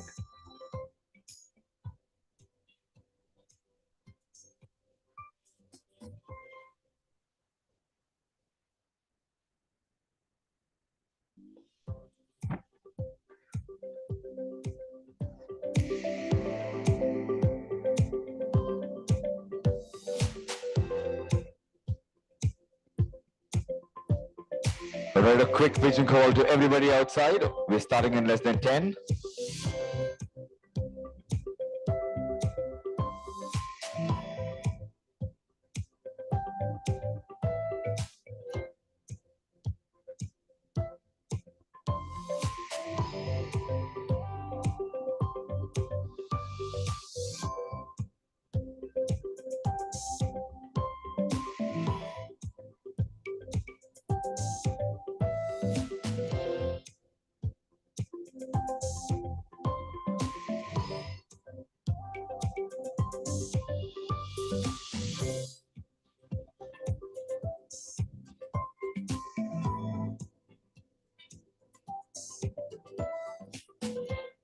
Right, 3, 2, 1. Let's start the post-launch session. Thank you, Control. Ladies and gentlemen, hope you had a good meal. Are we ready for the second set? This is where we say yes, no, or a maybe. Okay, do we have any engineering students in the house? Do we have any students in the house? Superb, lovely. And do we have a lot of professors in the house? So let's have a little bit of a classroom kind of energy. Just imagine this is your free hour, irrespective of you being a professor or not. You're in the classroom, it's a free hour, and the subject, the teacher that you were supposed to have, your math teacher or whichever teacher is absent. So it's a free classroom. Give me that kind of energy. Back in the classroom days, were we this quiet when we had no teachers and like we were, somebody came in and walked in and announced like, hey, your math teacher, science teacher, English is absent. How did we act? Can we have that energy? All right, let me actually do this in the right way. Can I request everybody to close your eyes for 10 seconds? 15 seconds. Sorry, sir? That's okay. We're always young at heart. There's always a kid in us. There's always a child in us. It's always important to trigger that. Can I request everybody to close your eyes for 30 seconds? Not more than 30, because post-lunch, 31 seconds, you will go to sleep. So only 30 seconds, huh? Everybody eyes closed. My dear lovely students, can you do so? Okay, now I just want to journey back in time. Let's leave the engineering bit for now. Journey back in time to your school days. Think of one particular classroom. Any classroom, say from your senior high, 6th, 10th, 11th, 12th, any classroom. Randomly shout out and tell me which classroom can you imagine or think about. 9th, any classroom? Superb, nice. Now, tell me which was that subject or teacher that you hated the most.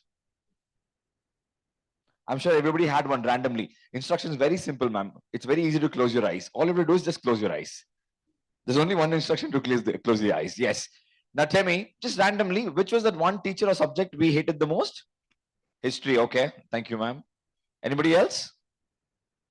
For me, it was maths. So now imagine you were supposed to do an assignment or a homework. You did not do it. You don't like this teacher or subject for some reason. You know it's going to be a bad hour. Now the door opens. Somebody else walks in. And that person says, hey, your math, science, English teacher is absent. Yes, at least 4 of you could relive those moments. I want to open your eyes and have a small round of applause with that kind of open classroom, a free classroom energy in the house. Let me tell you, that's when we actually innovated, collaborated, networked, and did everything positive, right? Backbenchers talking to the front benchers, sharing tiffin boxes. That's where collaboration started. Innovation, right from creating pen fight to making ball out of any waste material that was around. That's when we were like absolutely creative. So we'll have a little bit of that kind of energy right here as we have two more panel discussions, and let's carry that energy. On that note, ladies and gentlemen, welcome to the 6th edition of Engineering Excellence Conclave right here in Number City, Bengaluru. To spearhead this one, of course, in the hot seat, it's going to be our moderator, Mr. Ruhail Amin. Joining him as the panelist, we have Professor Dr. Pradeep Kumar Sharma, Registrar, University of Engineering and Management, UM Jaipur. To please join us with a huge round of applause. And I told you the significance of clapping. It's not for anybody on stage, it's for us. And we need that the most post-launch. Professor Dr. Sanjay Furoria, our fantastic keynote speaker right here today morning, and he's going to be the panelist right now, Director, Center for Distance and Online Education at ICFI Foundation for Higher Education. Joining us, part of this league is going to be Dr. M.B. Srinivas, Vice Chancellor at Aditya University. Make some noise, clap cheer. For Vice Chancellor, GNA University, we have Professor Dr. Hemant Sharma in the house. Probably joining in a bit. And Professor Dr. K.K. Saju, Vice Chancellor, Kannur University. Can we have a round of applause? Dr. K.K. Saju from Kannur University, and joining us, Associate Professor at Christ, deemed to be University, we have Ms. Jyoti Gupta. A big round of applause. And handing it to our session host, our moderator, Mr. Ruhail Amin, Senior Editor, BW Business World and Exchange for Media. Let's join hands one more time. We know it's Herculean to start a post-launch session, but I'm sure they're going to rock it up. Come on, everybody, put your hands together. Every single individual. 5, 4, 3, 2, 1. Over to you, Ruhail.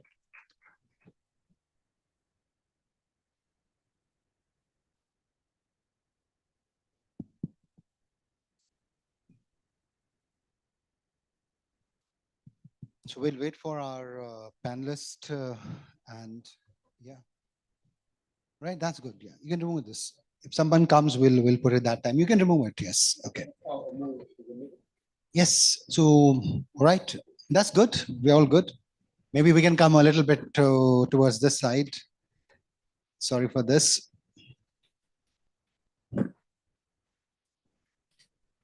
All right. I think the same saga continues from all panels. The echoes are the same.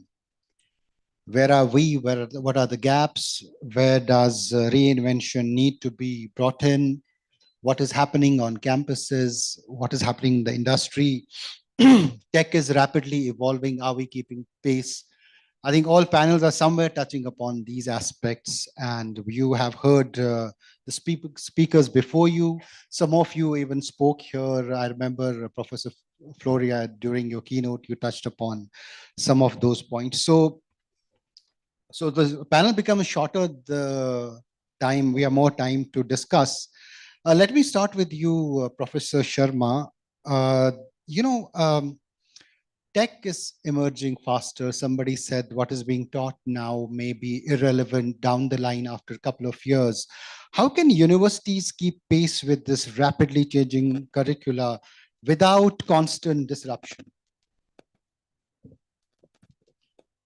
First of all, thank you very much to all concerned over here, Mr. Ruhail also, and BW, inviting us from Jaipur to Bangalore. So I hope the Bangalore is doing good as far as the tech is concerned. So as far as the question is concentrating on the technology, let me inform you all that we are part of IEM group, which is in engineering education, basically since last 4 decades. And we are into all sorts of support systems to our students. When we are talking to about support systems, it is anything, whatever being a student can think of, anything we are providing those kind of support systems. As far as your question, sir, fundamentals cannot be ignored, number one. If we are evolving, technology is changing, fundamentals concept will remain same. But when we are into a society, when we are facing the industry, when we are supplying to the industry, definitely we need to cope up with some challenges. The challenges are industries are way ahead of academic institutions. Industries are taking care of those projects for which they think that there is no proper manpower available in the academic institutions. Industries are doing those things which they think that they cannot be at level up to means what academic institutions are thinking of. So to take care of this bridge, I think what we are doing right now, we are collaborating with industries, more than 1,000 industries as earlier panel I have discussed. We are discussing the things annually twice just to get what are the technology advancements. Curriculum updates are done every 6 months. Board of Studies, because we are a university, so Board of Studies every 6 months take a decision what new topics. So believe me, every semester more than 55 new subjects incorporated in the form of topics or training sessions or the industry tie-ups every semester into our curriculum in various programs and courses. And immediately it is to be taken care of, like how the teachers will be trained, faculty development programs are organized, or teachers are sent for the industry training. Students are aligned with the internships. Every year, it's not like final year, every year, students are allowed to go for internship in various industries. And definitely, we are getting the projects directly from the industry on emerging technologies. Right now, more than 150 projects are in development in the university, which are on AI and its applications. So when we are thinking about the curriculum challenges definitely are there where the gaps remain as it is. We are not coming forward. Industries, we are not inviting. Industries are thinking that there is some gap and a bridge, a barrier, which universities can or should break. And definitely, if these things are done, the particular question what you asked, I think will be well answered within due course of time if any university take care of those. So what I can gather is that attempts are being made to keep pace. The academic cycles are moving faster to keep pace with this change. Dr. Floria, to you, you have seen there's a great push on domestic semiconductor production, and maybe down the line we are trying to emerge as one of the hubs of it, though it's a distant thing, but still we are at it, and which means that our education institutions have to align accordingly. What role should, according to you, institutions play in realistically building this kind of ecosystem, enabling this kind of ecosystem, which has like far-reaching consequences, that India becomes self-sufficient, not as just, people don't work for someone else, but they become self-sufficient? Yeah, thank you for having me. Yeah, it's a very relevant question.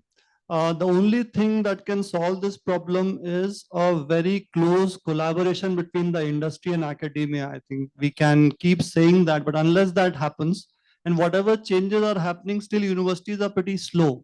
Even if we are changing the syllabus every semester, I think that's very slow. It has to be done faster. So whenever a class is happening, for example, if someone is teaching semiconductors, then an industry guy should come there and tell them how it is to be done. What is it required to develop a semiconductor industry? Because universities alone can't do that, industry can do that, but if they collaborate, and maybe they can get a lot of ideas from the university professors who are well versed in that area, and get also students to practice that and students to understand and get them into the innovation ecosystem.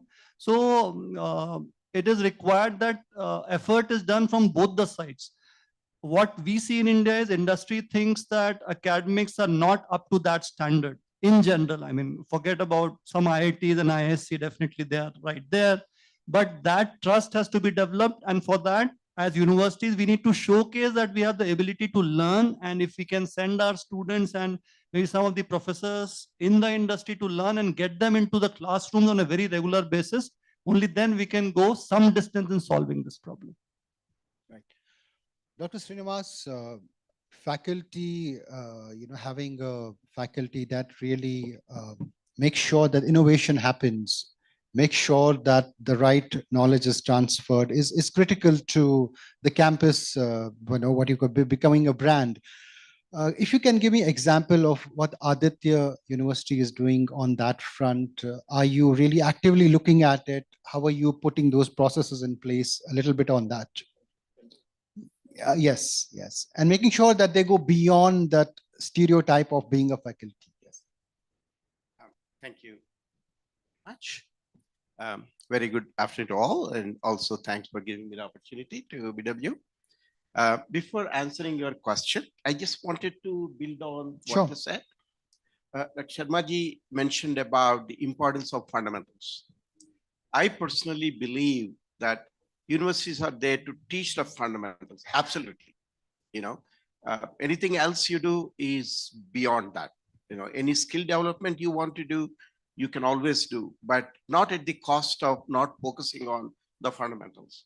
Unfortunately, in the name of skill development, there seems to be some, misguided approach by some institutions that seem to focus on the skill rather than the fundamentals. Now, if you look at from a job placement perspective, we get different types of companies, and those companies give the job description, and then also what is required to be known by the student. And I see a very clear distinction between big companies like Google, Amazon, Microsoft versus other companies. Now, these big companies clearly say, if you are a computer scientist, fundamentals, data structures, algorithms, so they start from there. And then additionally, they say skills, For example, if you're working in machine learning, maybe knowing about how to use the GitHub, get some of those things into your program, and then also be able to use your AI tools, that is a more familiarity exercise for the company rather than, something doing a deep dive into getting those skills. So what Sharmaji said is absolutely correct. Fundamentals are very, very important. And I think first 2 years have to be focused on teaching the fundamentals. At this point, I would also like to tell you our own, discomfort in terms of improving the skills and knowledge of the student. For example, I come from a university which is essentially rural area. I'm sure many of you must be coming from those universities as well, where the knowledge of English, the ability to communicate, the kind of soft skills that industry also looks for, because once the student enters the industry, they are supposed to have these soft skills. So in the very first year, we focus a lot on some of those skills, in addition to fundamental subjects like physics, chemistry, mathematics, like linear algebra kind of thing. That partly continues into second year also. So therefore, when they come to third year, we really have a very limited time to teach them advanced concepts. And by fourth year, they are gone for internship.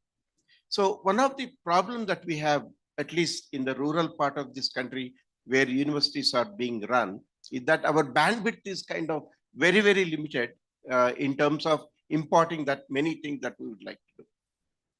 Similarly, coming to the semiconductor, I was here in Bangalore last week. I was attending that IESM, event where they showed the statistics. So India is predominantly design, VLSI design oriented, and 20% of all the revenue across the world is actually derived from the design, which is a fabless design. That means you don't need, the fabs to do that, because fab is a totally different ball game. It's very expensive to set up, and then very difficult to train people, and it's very, very time consuming, and a lot of effort is required. In fact, I was being told that one of the big companies that started their semiconductor plant in Dholera in Gujarat, it seems they tried to look for talent within the country to work in the fab, but they couldn't find, and they had to recruit people from 18 different countries, the experienced engineers, to come and work in those plants. That's information given to me by one of those industry leaders. So the point is that, as Bill Gates said, focus on your strength. You know, when something is your strength, you think it's easy to do, and therefore you think it must be easy for others also to do. Therefore, you tend to deviate from the strength. He said that's wrong. Focus on your strength. So my suspicion, I'm sorry, I'll come to what you said because I thought Please carry on. No problem. Thank you, because we also have time. So, so focus on the strength. So don't deviate from that, and therefore you can contribute much better than what you do otherwise. Personally, culturally, and because we are such a small economy, 2.5 trillion, $3 trillion kind of thing, investing in huge fabs maybe, I'm not really personally very, very happy with that because Indians culturally, we don't tend to soil our hands, whereas working in a fab is a real hard work where you don't see sun for months together kind of thing, So of course, I'm not an expert to speak about it, but our strength has been front-end design. And I think mostly we should be focusing on that. But then now that we took a step and then many fabs are coming out, let us see how the game is going to be played out. Right now is packaging, testing kind of stuff. The transistor fabrication kind of below 28 nanometer. They're all focusing on about 28 nanometers kind of thing. So I don't know how the game is going to be played out. But then hopefully, now that we are investing several billions of dollars, hopefully we should be succeeding in there as well. Now, coming to your point, so with this kind of background, I also want you to understand the difficulty the faculty experience, in the sense, at least from my university perspective, when the kids come to the class in the very first year, because of the rural nature of the university, they tend to be a little timid. And certainly they understand English, but then they can't speak back in English. So sometimes faculty get kind of disappointed that, because they want to teach them the subject, but they end up, addressing some of those soft skill parts of it, So therefore, we actually signed an MOU with, that Indian Technical Teacher Training Institute in Chennai, where we frequently, every semester, we organize a one week workshop to them, where they talk about multiple things, in addition to how to handle the students when they come to the university in the first year, so that there is a match of expectations, and therefore they can slowly groom them. And by second year, the student should be feeling comfortable, teacher should be feeling comfortable, therefore the communication channel opens up and they are able to understand each other better. So one thing that we do is that frequently we organize this workshop, not just teaching workshop, but also soft skills workshop for the faculty also, like emotional skill development kind of thing. So that's one part of it. The second part, we also get industry onto the campus. So recently we invested 5 crores in buying NVIDIA DGX B200 AI supercomputer with a lot of those resources kind of thing. And NVIDIA came to our campus to train our students on using that, the kind of libraries that are available, how they can use them. Therefore, as a part of the skill development of the student, the teachers in turn go to the students and tell them and teach them on how to use that beast, because once you do that, once you go out into the market, and once you say that you have experience working with NVIDIA machine and also understand the NVIDIA environment, I think you can sell yourself much better than if you don't have that experience. So just answer you. So what we do, we conduct several workshops, orientation sessions from time to time, and both from industry and the from technical teacher training kind of institutions to help faculty to grow. And another thing that we are going to do, on last point, another thing we are going to do in summer is that we tied up with IIM Indore, where we are going to send 50 of our faculty members to get trained by the IIM faculty for about 15 days, which is a kind of a different type of thing. Again, to improve multiple skills within the teachers so that when they go to the classroom, they do much better than what they currently do. So these are some of the steps that we have taken so far. Thank you, Dr. Srinivas, for this comprehensive, giving us a complete overview of the thing. And of course, I think what also emerges out of this is that there has to be acceptance of linguistic diversity. Everybody cannot climb the same tree, and we have to really address it, because of not having linguistic diversity acceptable in campus and in the industry. I think we're limiting our talent somewhere. That's a topic for some other day, I think, but that is very pertinent here. I want to bring in Dr. Ms. Jyoti Gupta here.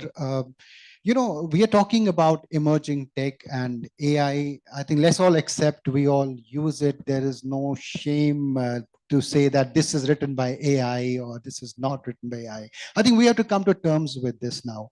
Even if I ask them to show of hands, maybe some of them will be hesitant, but I think we have to really accept that it has become part of our life.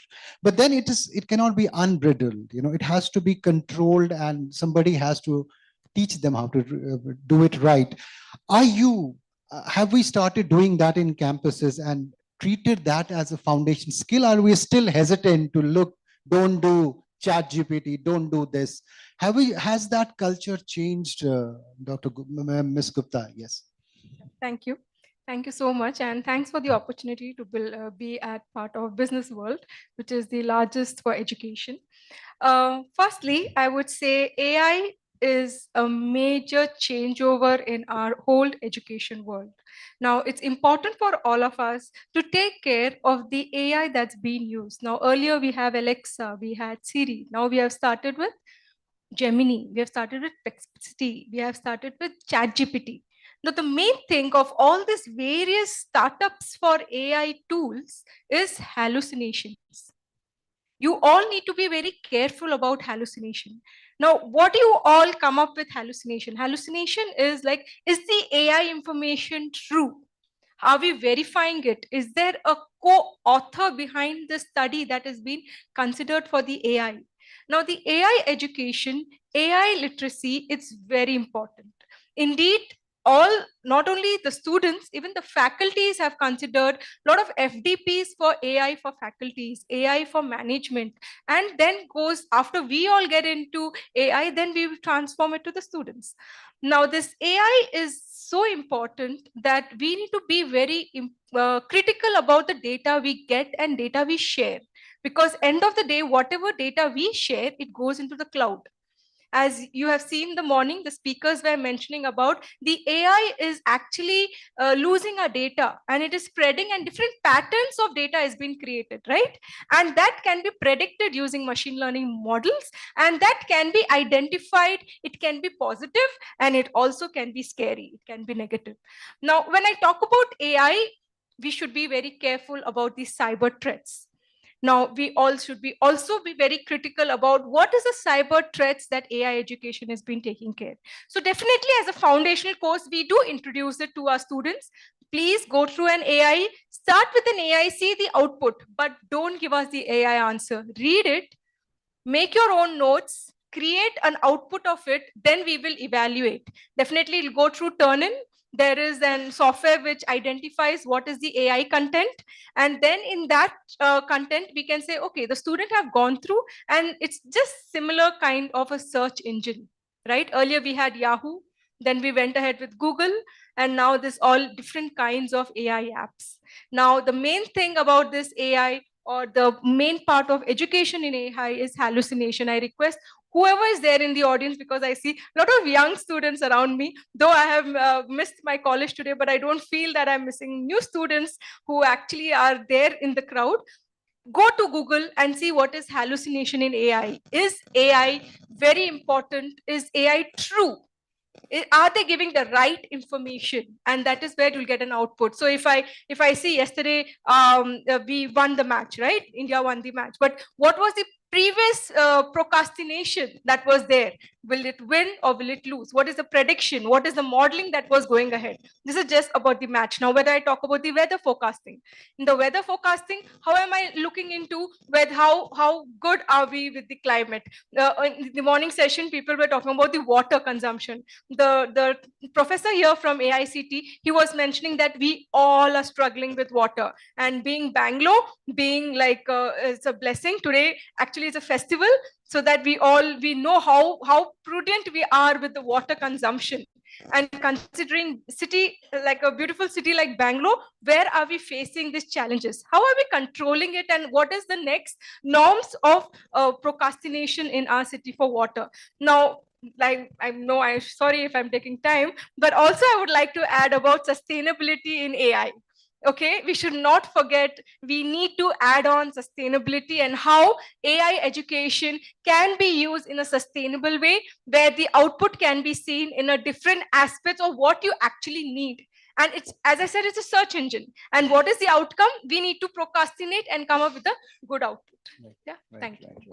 Thanks. Let me bring in Dr. Sharma here. If you have to look at our current engineering programs, do you think they are good enough? What is the scope for improvement according to you? Not just limited to an institution, from a larger perspective. Okay. When we are talking about larger perspective, means the society at large. Okay. So you know that as per the latest NEP data, the gross enrollment ratio, I'm just talking about and coming to the picture. Gross enrollment ratio is around 26.3%. We are targeting up to 2030 that it will move up to 30, 35, and then 2047 it will be 50. Now, what is GER? I hope all of you understand that. It means suppose 100 students registered, continuing higher education is only 27 around. Okay.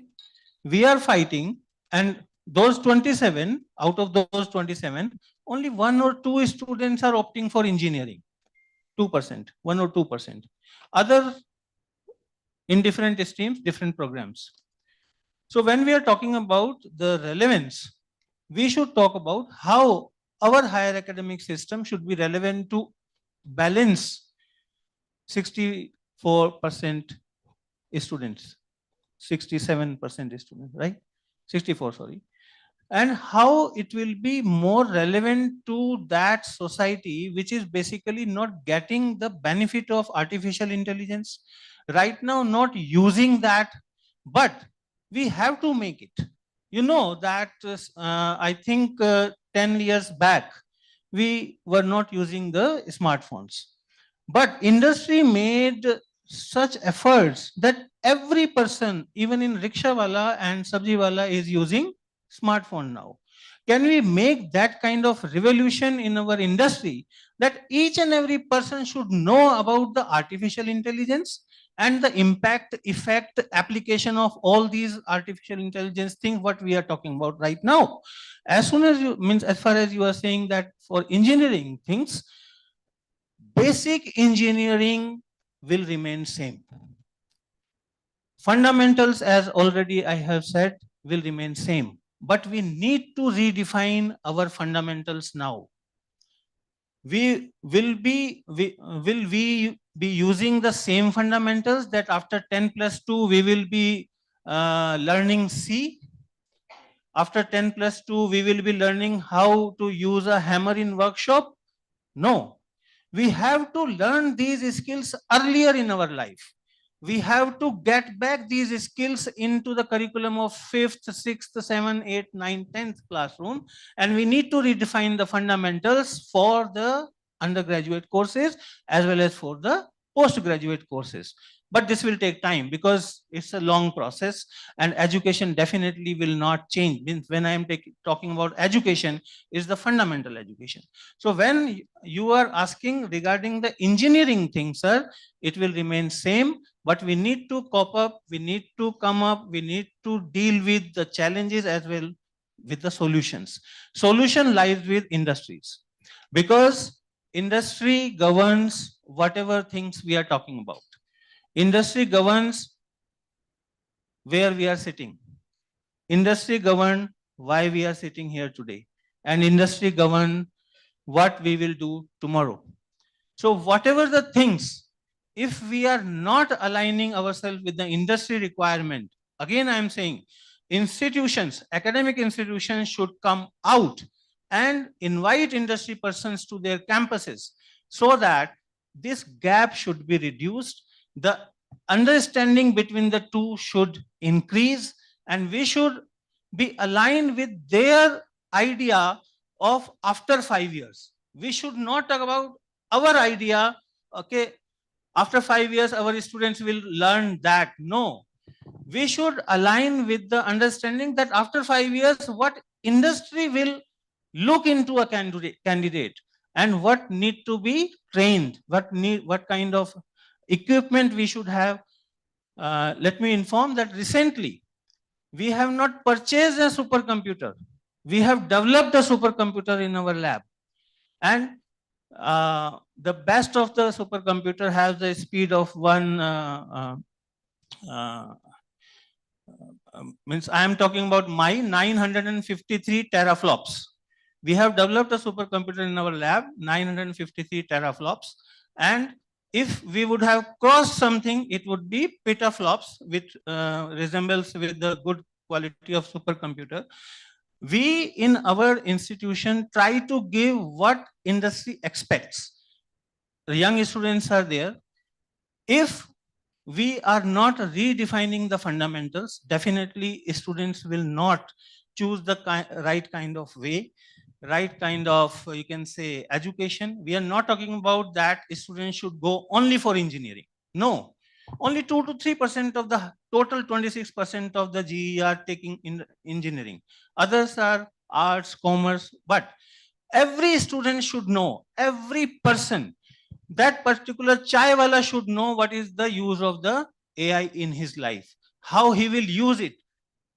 So industry should do something about that. I hope it will be done after 5 years or 10 years.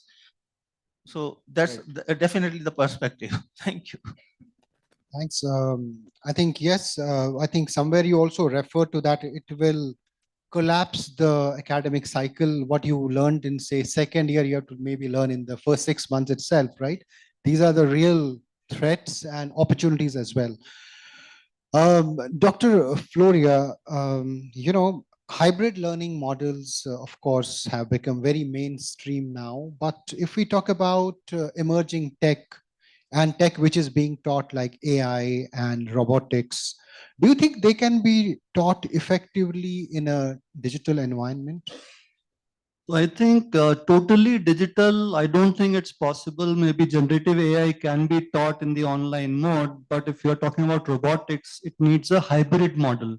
So you need to have some sessions online, but then they have to go to the lab where the robot is being actually produced and experience it. People do talk about using virtual reality, augmented reality, but the sense of touch and being there in the lab can't be replicated as of now. Maybe 6 months down the line, we might have such advanced VR and AR where you can actually feel the heat. But I think hybrid mode is the best which is possible or which should be done. And other engineering skills can't be done online. And that's why the government restricts, right? You can't offer engineering courses online, whereas management courses can be offered online. So for cyber physical systems to be used, yeah, maybe introductory talks or introductory lectures can be delivered by experts online where they understand, okay, how this is done. But when the task is to actually develop those systems, it has to be in person, in front of the machine, in front of the robots in a particular lab. Dr. Srinivas, now AI, I mean, it's just a prompt away. You just put a prompt, your software is developed, right? Which means there are larger implications for universities, campuses, Where do you think knowledge, the institutional knowledge how will it stay relevant in an era where one prompt can give you the entire engineering degrees, learnings in 30 seconds? How can institutions still stay relevant ahead of that challenge? So, yeah. So, first of all, two things I want to mention. One is the response that you are going to get depends on the prompt that you give. That's why the entire subject of prompt engineering has come up. So when the student experiment with that, they will also learn how the system reacts to different prompts. That itself is a learning kind of exercise. But another thing I just wanted to add, not directly relevant to what you said, is that those of you who are worried about global warming or climate change, a query on a search engine versus a chat GPT will consume 10 times more power than the query that you put on a search engine. So I would say that think twice before you go to chat GPT all the time. So of course, you can always consult it in certain circumstances, but also keep in mind the power consumption, which is a big issue. A lot of people are debating about it, and then it hasn't come to our shores yet, but elsewhere people are really worried about this data center, the power consumption, the rising utility bills kind of thing. So that is one part, which is not directly relevant to what you asked. But then we also see an opportunity there. I will start with an example. Now, recently, we started building a quantum computing team at our university. About 10 faculty members are working. But then the students are still not very familiar with quantum computing.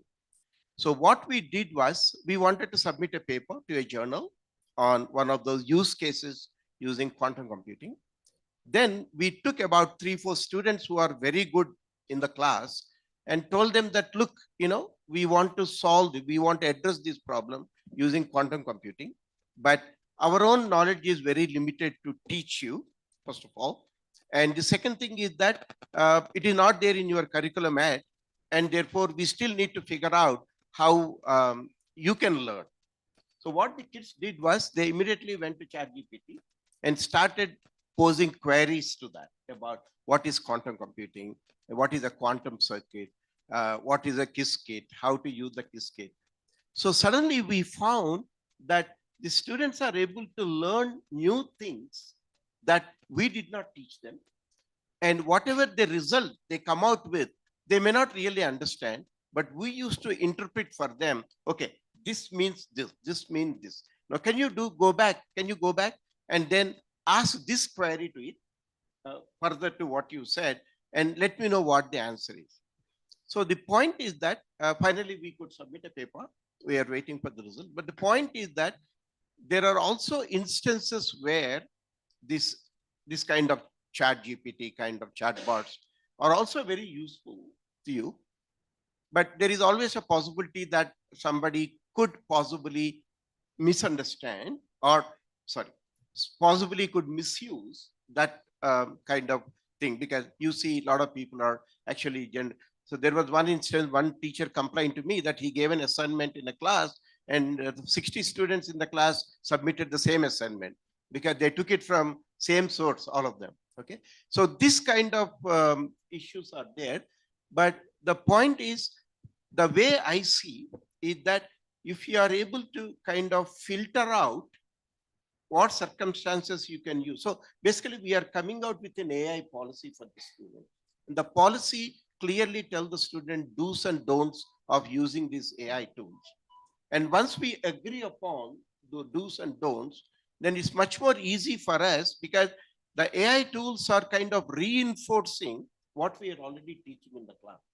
Therefore, I would look at the availability of AI tools from a more positive perspective, okay? Whether it's a classroom learning or designing something, or whatever, because that's going to supplement. And I cannot teach everything in the classroom, right? And then there are many things that are done in the project mode. Okay? They do internship in the second and third year, in between then third and fourth, and then final semester they go to industry for a 6-month-long kind of internship. So the kind of limited time that I have with my student, because I cannot teach everything, I encourage them to use the AI tools, try to understand some concepts which are new to them or concepts that are difficult to understand. Maybe I'm not good at explaining the way the tool can explain to them. There are any number of tools like voice activated tools also there, which actually like a AI tutor, which tells you, something maybe is better than me. So a teacher should still be there, but AI tutors can only be supplementing there. Although there is a school in US where everything is taught by the AI tutor, but then there are also teachers available to handhold the student and then, kind of guide them rather than totally leaving it to the AI tool. Right. So to me, the AI tool are there to supplement the teaching learning process. Right. And then I was reading that, some of the biggest companies in Silicon Valley are having reduced staff. They have now 10 people and rest is AI. So my question was also in the longer term, when they don't need talent at all, the human talent, what would universities do? So maybe I'll revisit this conversation. I'll just come to Ms. Gupta here.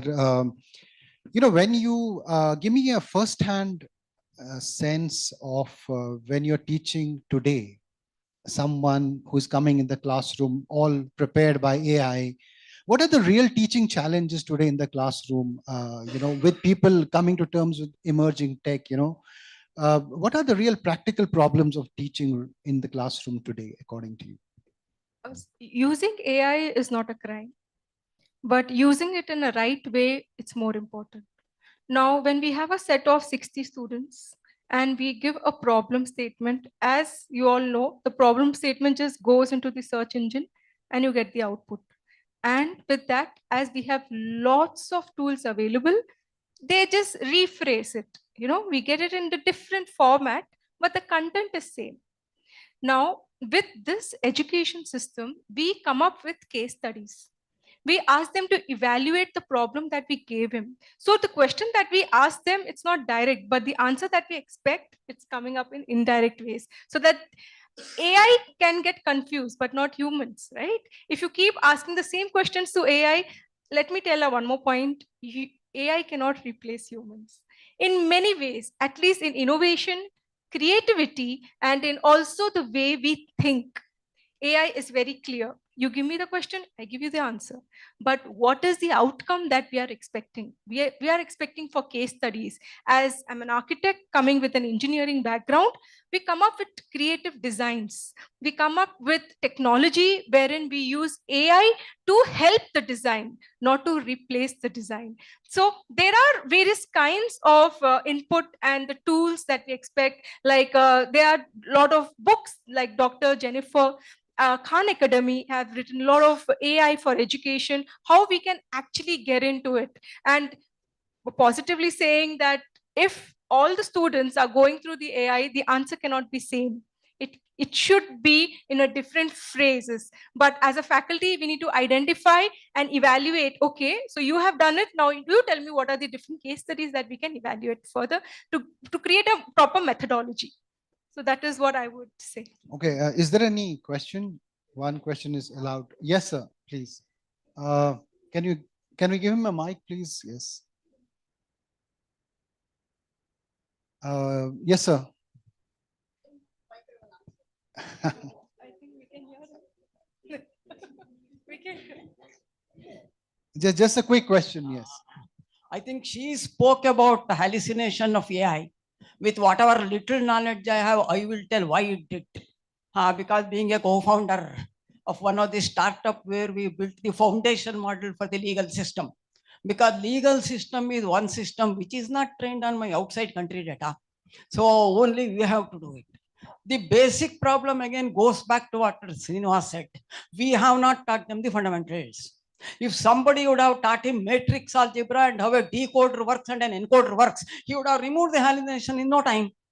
There are some, when you put a query to the chat GPT, there are some default parameters it assumes and it answers the query.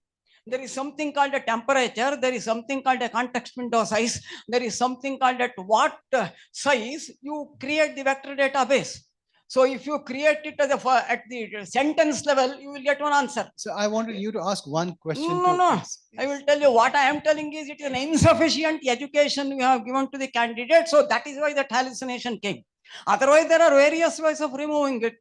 And the second issue she mentioned was about the, what you call the security of the data. We don't need 300 billion parameter models. There are small language models. You built your own fine tuning. You add your LoRa, what he calls the LoRa. You add another 2 layers and train it on my own data. Where is the question of data going to the cloud? It will not go to the cloud. Because whatever he has trained, 80% of that, if it is not useful to you, why do you want 300 parameter model? You don't need. What we need is only 10 or 15. With the 10 or 15, you retrain it. That comes. So, So there are ways of handling it. right. Okay. Oh, Okay, only one question. There are a lot of vice chancellors here. I will go back to my student days when I was a student at IIT Kanpur. I think Kelkar was the first director who came from IISc. I still remember his sentence. I don't make long sentences here. What we do is 1/3 is what the teacher teaches in the classroom. 1/3 we give you as assignment. Balance 1/3 we ask in the examination. That should be the way we should evaluate. Somehow I feel nowadays, every fellow is a 97%. What is this 96%? In my student days, 70% fellow was a rank holder. Now we are all taking 99, 90. Every fellow is a 99. How do you discriminate him? So the whole evaluation system itself should go. We should not ask in the examination, enter what is taught in the class. We should take only 1/3, give 1/3 as the assignment. Now he knows he should, even if he copies the assignment, he cannot apply to the unseen 1/3 part. That should be the Sir, first one. sorry, I have to. No, Yes, the no, I mean, last the sentence, time. sir. No, last sentence. There is a And- time. No, crunch. there should be a negative marking. Right. Okay. All right. And next time he should be on this side as well. So coming quickly to my last question, starting with you, Dr. Sharma. If you look at in the coming time, say 2 to 3 years from now, I won't even say 5 years because things are changing so fast. Which emerging tech will most dramatically reshape higher education according to you? See the technology what we are talking right now. First of all, something as because I was listening few speakers from the earlier panels, few confusions we need to remove from our side, either from industry, either from academic institutions. We should remove that we are not here to provide jobs. This should be removed. Higher academic institutions, students choose only to make their careers. And to make their careers, whether it is the academic institutions or industry, they need to provide them the best of the support. Second point, like after 2 or 3 years, what emerging tech? We cannot say. Earlier, means right now also from, I think since morning, the chat GPT is going on. But 3 weeks back, something came. We are facing the tune still now. Stock exchange down. All the IT stocks gone. All the billable jobs gone. The companies which are millions and millions of dollars they have spent taking the job, taking contracts, billable jobs, gone. Anthropic developed free tools, free AI tools. We cannot say that after I am going back to Jaipur and when I am landing in Jaipur today evening, what technology I will face? I don't know. Because technology is changing very rapidly. But right now, my only point is that we should come out of a confusion state, we should not make it a very complex thing. It's very simple. It's very simple, sir. And all the learned people over here, it's very simple. We have learned everything. We will learn this also, number one.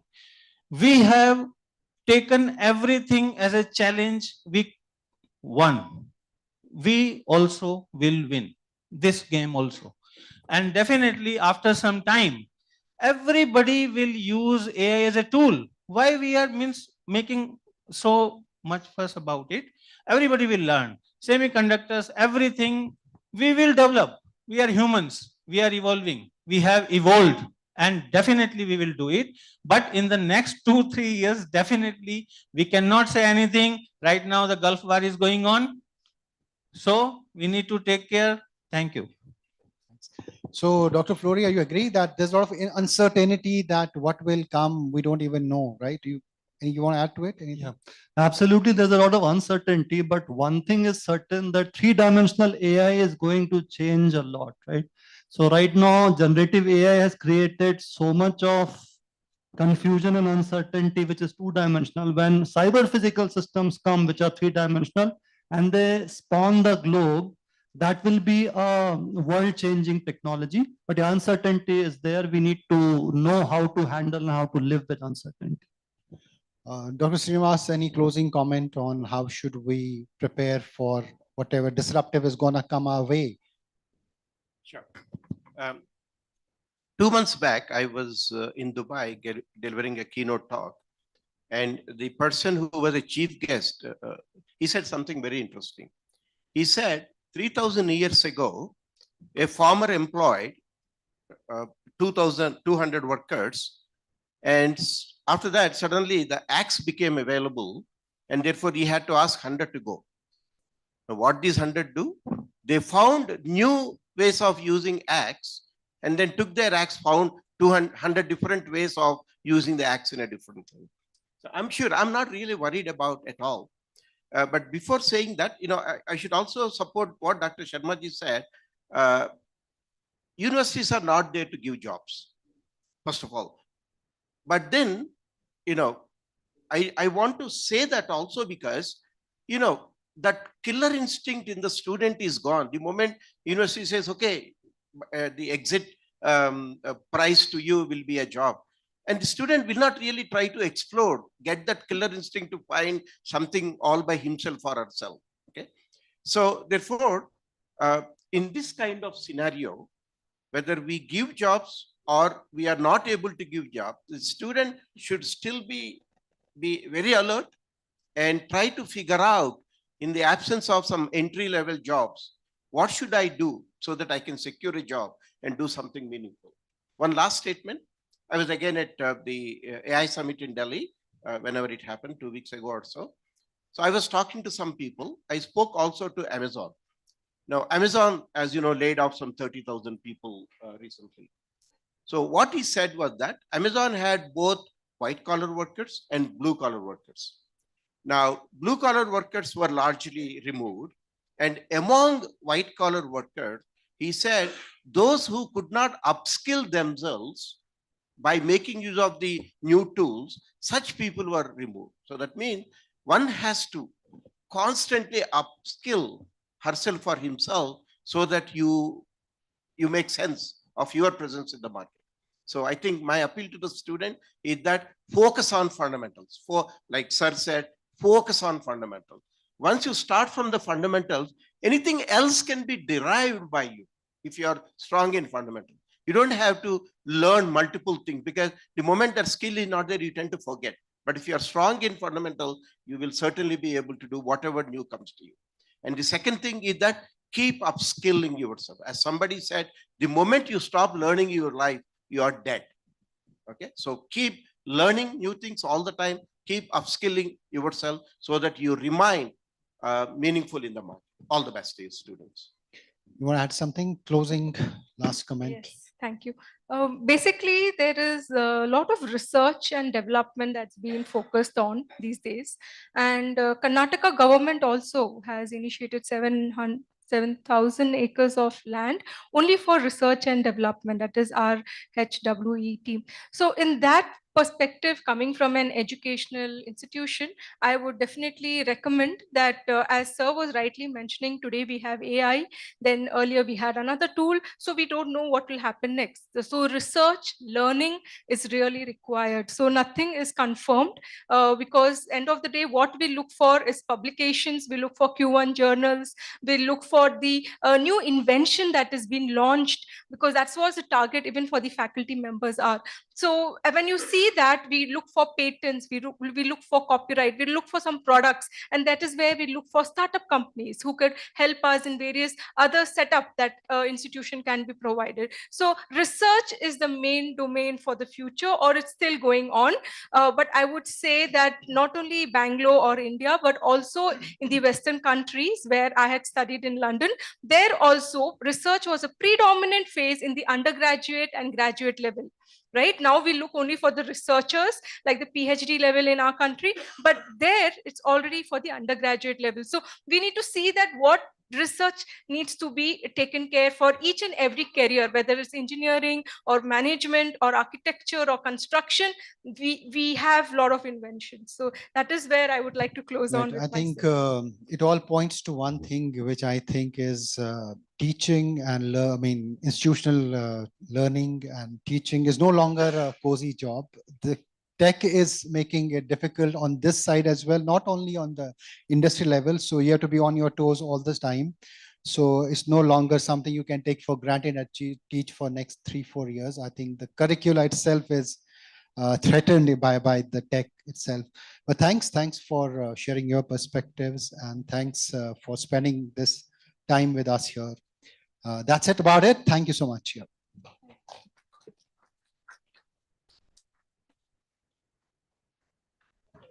Could we have a group picture? And join hands one more time for the panelists and for the moderator. And to the gentleman right there, you were our silent panelists for amazing points put across. Thank you. With this, we get to the final panel discussion. Post that, we will have the 40 under 40 awards and the excellence awards.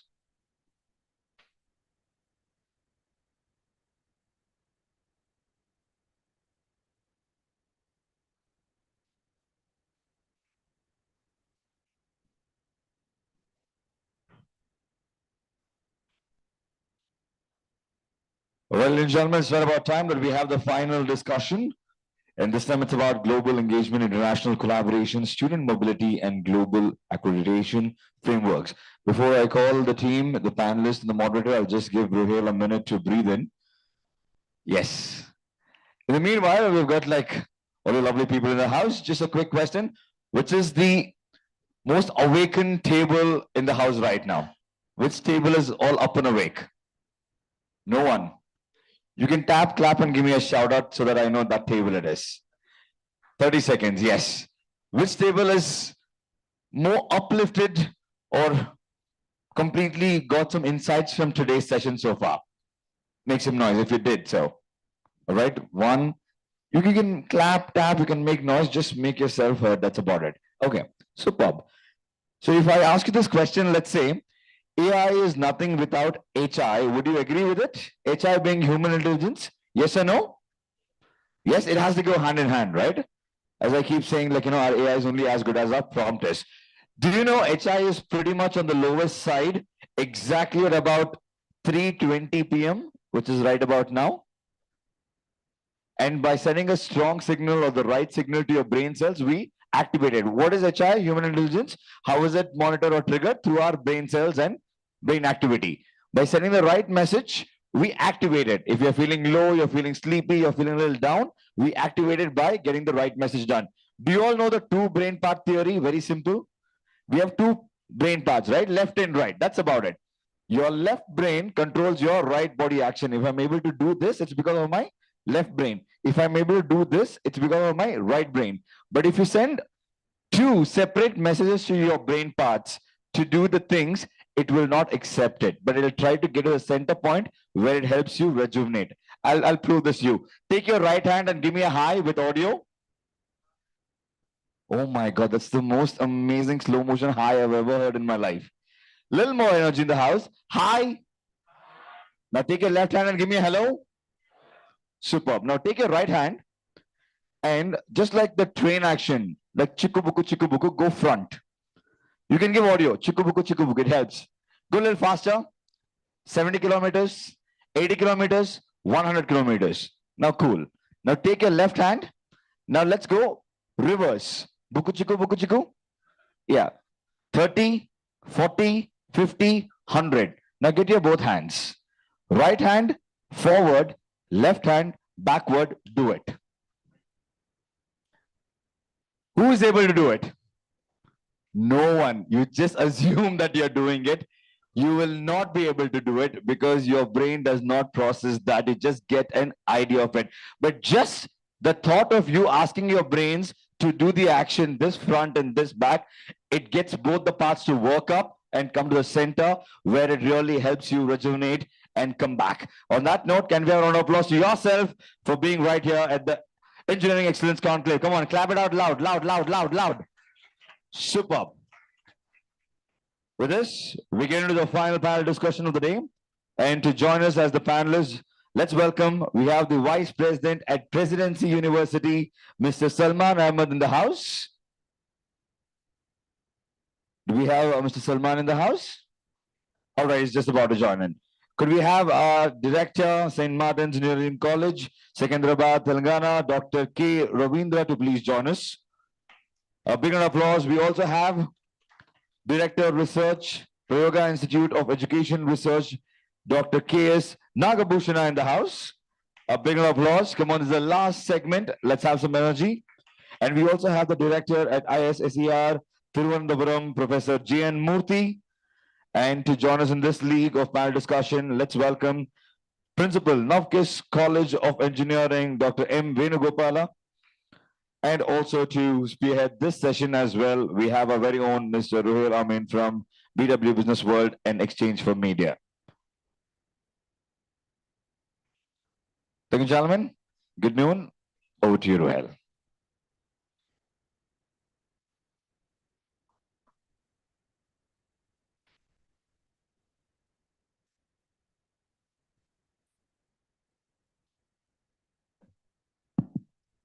I think it's a separate thrill to moderate 5 panels. You know, it has its own charm, actually. I'm really enjoying this conversation because each panel is giving so much to think about. And this is our final one. And we talk about international collaboration, student mobility, global accreditation frameworks. So feel free to, let's make it a discussion, not a question answer. Wherever you have a counterpoint, please feel free to come in and share your points. Let me start with on the right side with Mr. Salman Ahmed. There's a good news and a bad news also. I mean, we don't rank globally anywhere. Our universities, though we have such a robust education system, we have that knowledge pool as well. But what is that single biggest gap preventing our institutions from achieving their rightful place, not only nationally, but globally also, according to you? A very good afternoon to everyone present here. Firstly, I'm deeply honored to be a part of Business World's Engineering Conclave. It gives me immense pride to represent my university here. So I think that's a very valid and important question in today's day and age. First and foremost is just to give a brief to everyone about Presidency University. We have over 190 plus MOUs which are currently functional, over which 1,000 students are pursuing various programs under those MOUs, whether it is twinning programs, dual degree programs, collaborative research, whether it is internship, semester exchange.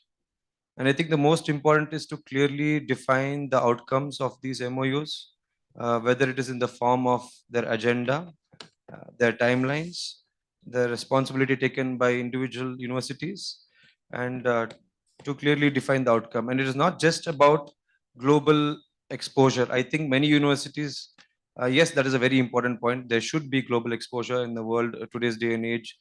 Students deserve global perspective of things, but I think we should focus on global employability. That is where the key solution lies.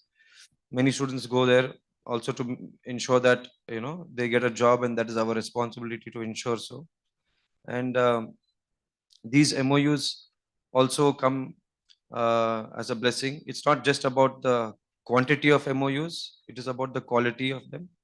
So many of them just look at the number of MOUs that they have done, and then they just become a piece of paper on the table after some point of time. and we should ensure that doesn't happen. So there are various ways where we can ensure this quality. So one of the ways I can just say is we should ensure that course credit equivalence is something that we'll have to ensure with the partner universities. The credit course structure should be on similar lines. I think a lot of Indian universities, in comparison to global universities, have a completely different course structure, and some of them use credit-based systems, and some of our universities don't. So I think the problem lies is where we're not able to connect the dots when it comes to our course structure, our academic planner, and our credit system. And I think this is one of the issues that it can be rectified. It's not something that cannot be done. And I think we have, as one of the universities, doing that with various, where we are doing course mapping, credit equivalence, and also ensuring that we're able to mobilize the students when they, for their either with the documentation purpose, whether it is for their visa purpose or generally for their admission and other things. That I don't want students to depend on various agents which are very commercialized now in today's day and age. I can name so many of them, but I don't want to.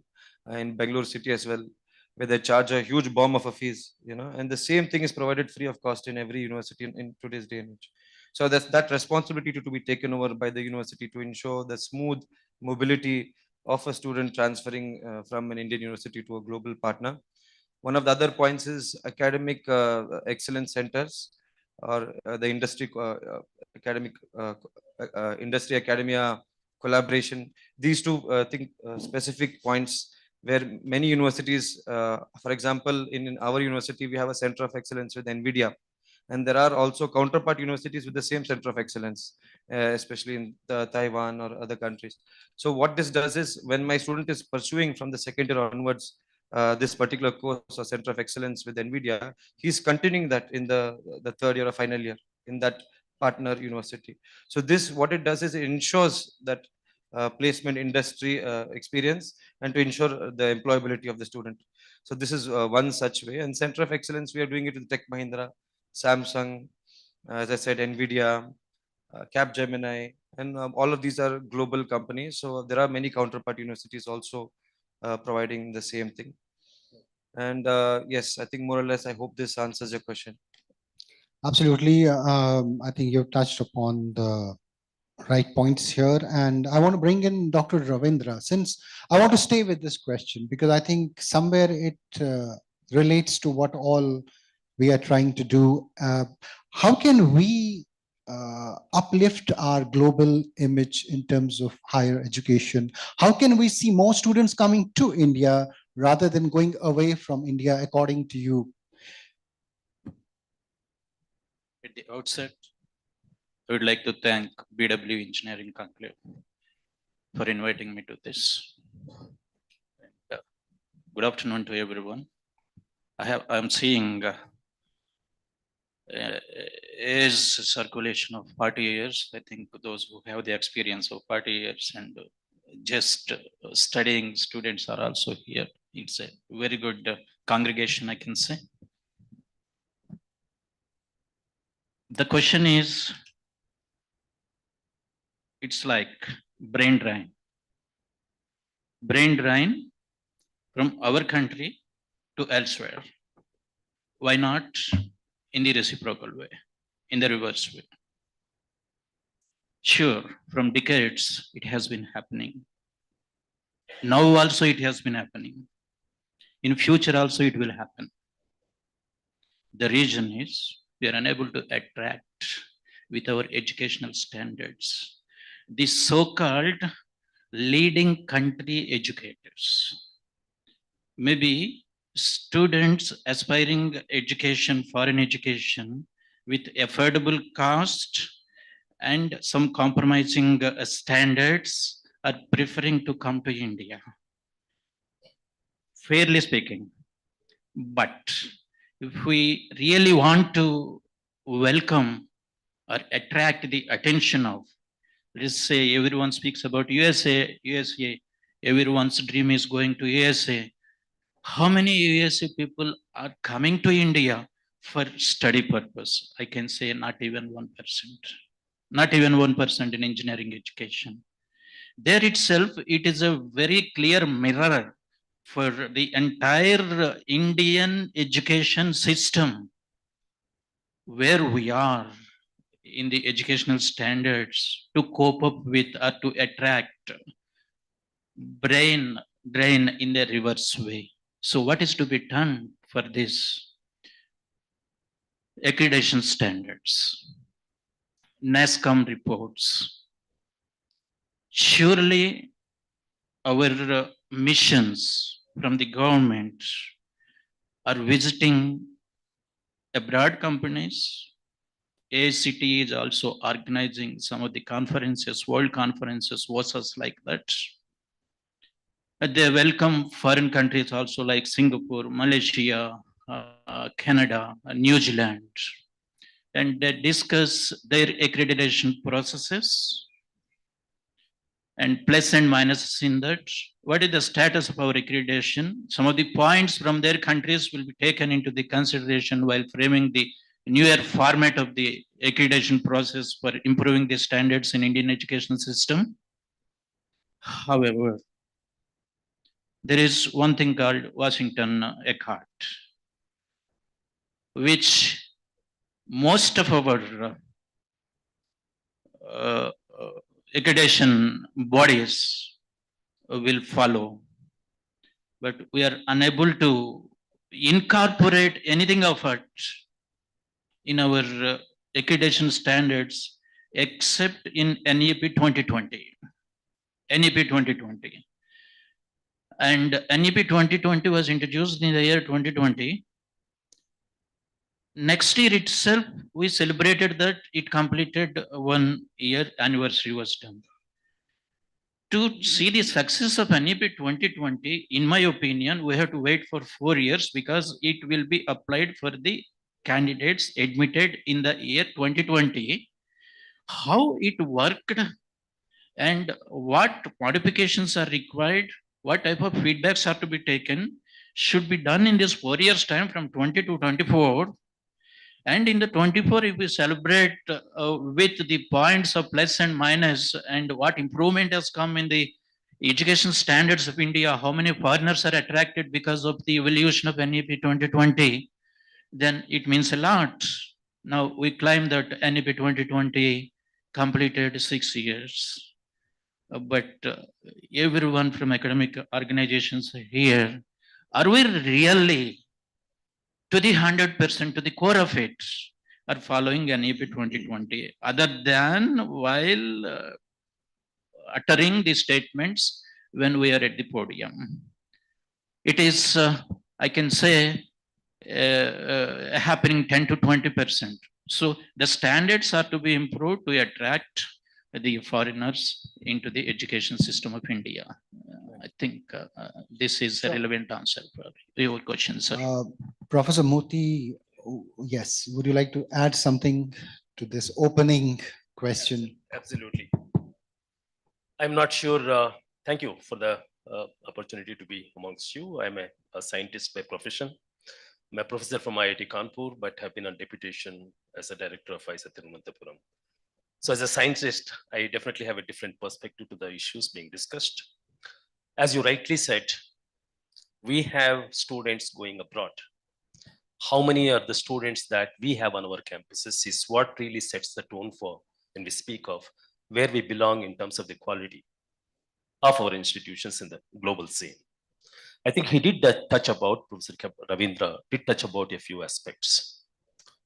I think we can ask ourselves a simple question.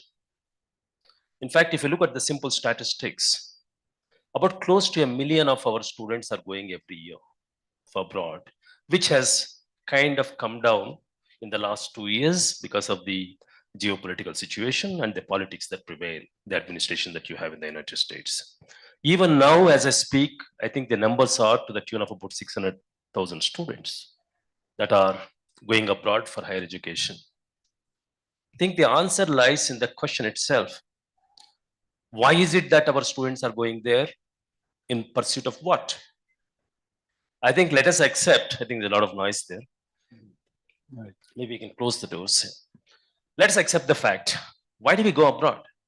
I mean, I have lived myself for about 5 years, be it United States, Germany, and Canada. after PhD from Indian Institute of Science.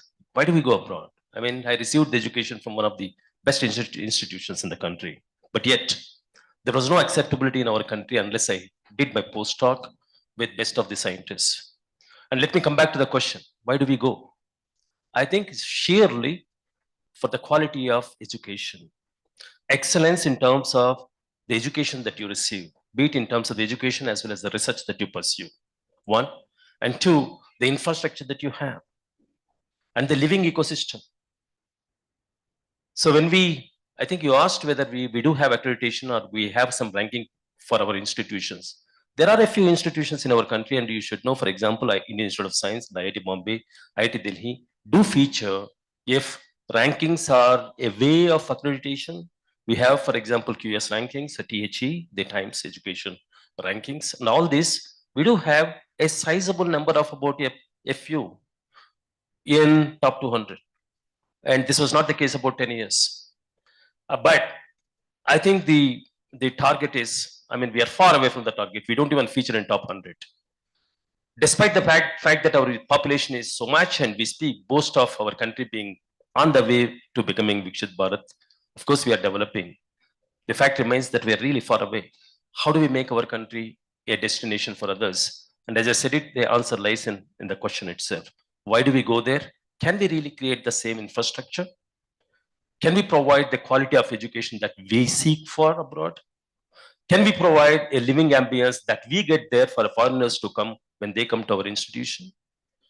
Can we really facilitate the administratively enablers for the people to come to our country? Right? I think overall infrastructure has to go up. And in educational institutions, unfortunately, it is far from realization for the simple reason the quality of science, although is on the rise, but it's still not there in truly internationally high standards. Like if you speak of MIT, Harvard, Princeton, Caltech, no, we are not there. So if we have to make our standards really high, we have to create an infrastructure, ecosystem. And if you have to do that, I think the government has to kind of dole out, and China did this in a massive way. And even if you look at the real numbers, the GDP, the fraction of the amount that a country spends on science and technology reflects the growth of the institution, growth of the country. It's a marker for how well a country is advancing. Typically, it is from 2 to 4% for the advanced countries. In our country, it is a pittance, 0.6%. I think as simple, you ask the question, what is the single point? The single point to me is increase the expenditure on research and technology to about 2 to 3% of our GDP. Transform the ecosystem. Look to create excellence that we look for right in our country, and which is when we have our way. Thank you. Wonderful, Adi. You hit it on the nail. I think you have nailed the problem. But I have to bring in Dr. Nagabhushna that what needs to be fixed quickly, and then we have the other questions. The most important point that we need to do at this point in time is to reduce the gap between what you call as an output of the academia. Sorry, the mic has to be closer. You can take this one.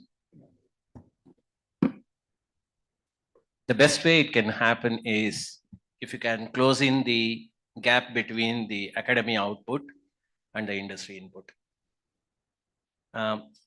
This is probably the only way in which most of the application-oriented research would accept people who are capable of doing things that they need, rather than spending months and years on training them, because there is that kind of a disconnect between the academia and the industry. Innovation, in the Global Innovation Index, India ranks poorly. It's about 97th rank out of the 167 countries considered. So considering that, it's still a long way to go to be the top 10 countries in the world for the kind of population that we have and the kind of talent that we have. The amount of money that is spent on collaborative research should enhance. And as on today, it's 0.7% and 92% comes from the government. And it's only a very small amount that is from the industry. That the reason because industry doesn't believe in the academic collaborative initiative because they speak two different languages. This is my personal experience, and I was part of the IIT Bombay Monash Research Academy, a collaborative initiative between a JV between IIT Bombay and an Australian university called Monash. And I'm also a beneficiary of the European Union project, which works in a collaborative way. So I'll bring that up later. Sure. Mr. Ahmed, we do see institutional partnerships, global partnerships. A lot of universities do that, but it becomes an exercise in perception. The branding is all over. There are pressures of being ranked in a certain way. And sometimes it's not driven by the vision and the will to make excellence a part of the institution.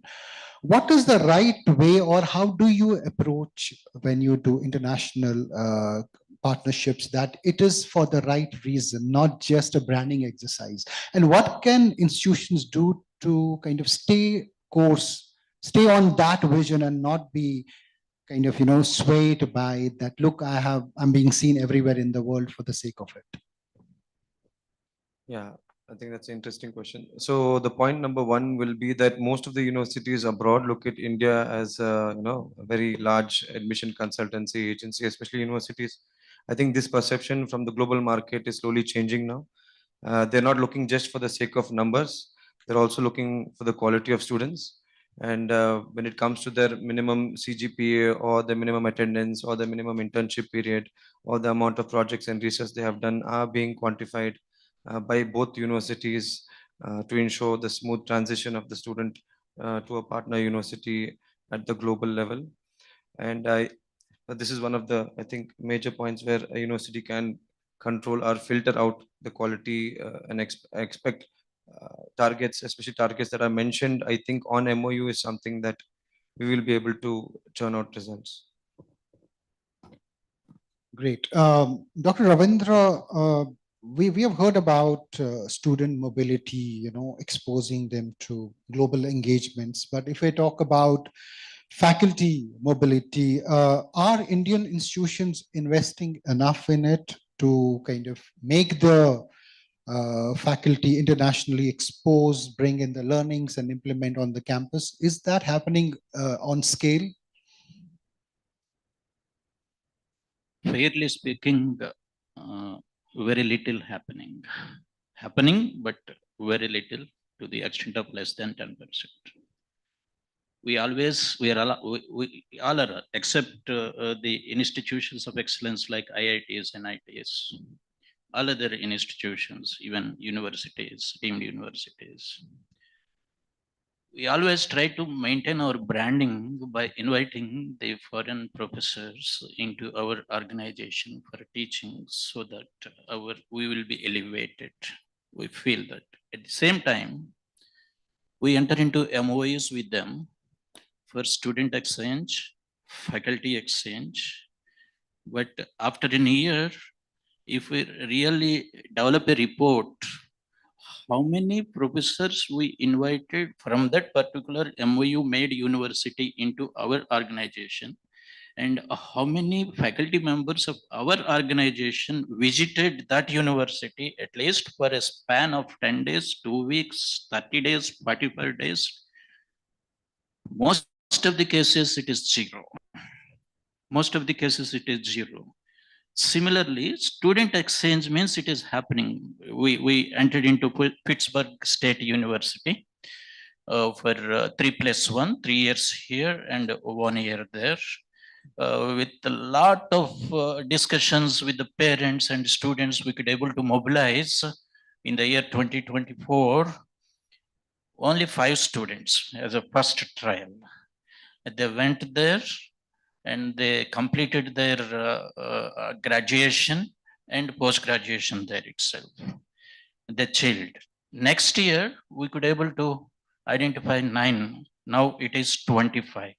So if we start even with one candidate, And if we concentrate on maintaining the relation with them and feedback from them and propagate that feedback into the present students and the parents who are the stakeholders, then we can develop a psychology mentality that, okay, this particular university is doing good in taking good care in sending the students outside so as to have the exposure of nationalization and internationalization and exposing them to the different cultures and different educational standards. Slowly that number will improve. But faculty exchange, I can't say no.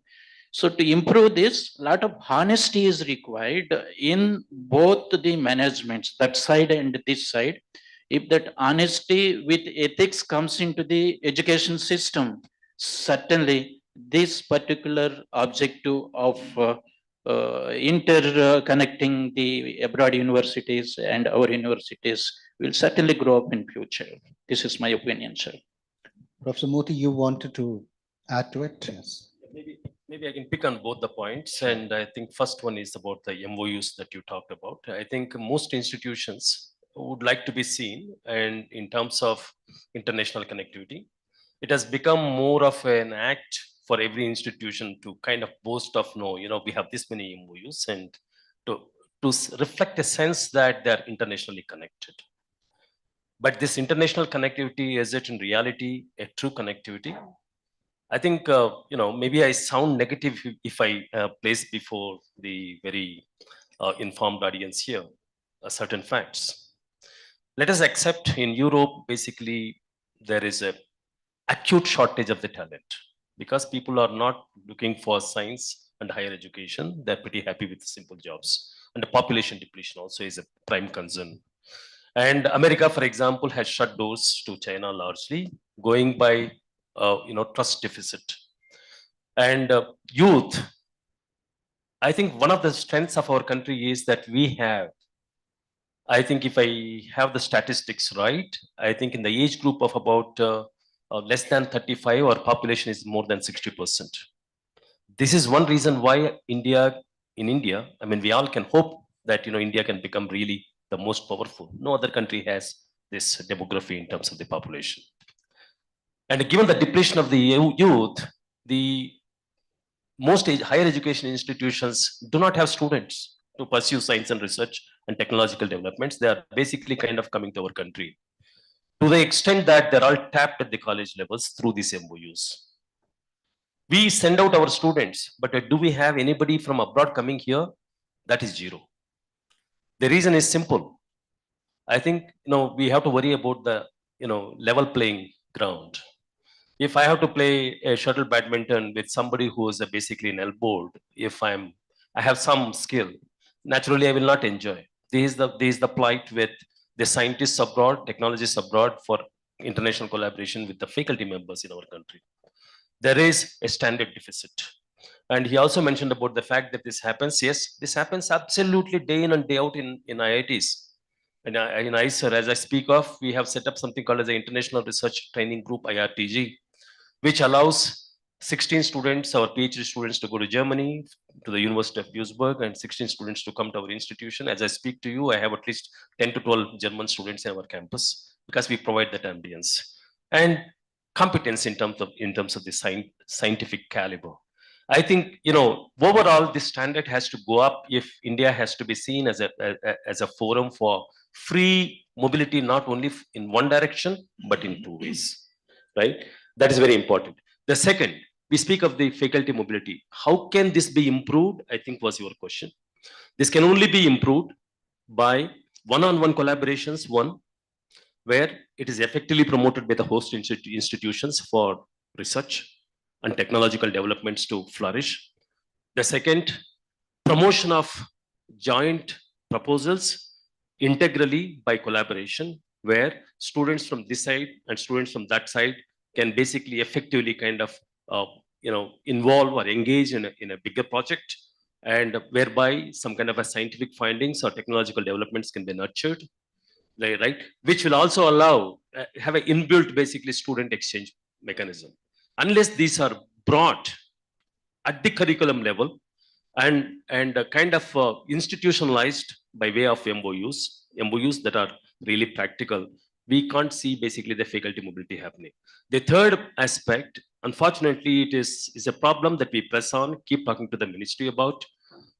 I think in the sixth pay commission, when it was launched in 2008, and I'm sure many faculty know, and we have what is called as a CPDA, which allows a faculty to go abroad. The science and technology basically prospered by engagement with the world practitioners. And being part of the workshops or conferences or symposia is absolutely integral and cannot be dispensed with. Unfortunately, with the kind of a rupee depreciating against the dollar and any foreign currency, I mean, every faculty member gets 3 lakhs. One trip to America in 3 years, the 3 lakhs is gone. What international mobility we are talking about? I think I said at the outset, our standards have to go up. Absolutely have to go up. And the scientists have to have a free flow. And this international mobility has to be promoted in a different level. And if you give 3 lakhs for 3 years, which only allows one visit, you're not going to have any exposure. You're not going to set up, unless you visit and are part of the conferences, you cannot cross connect with the people.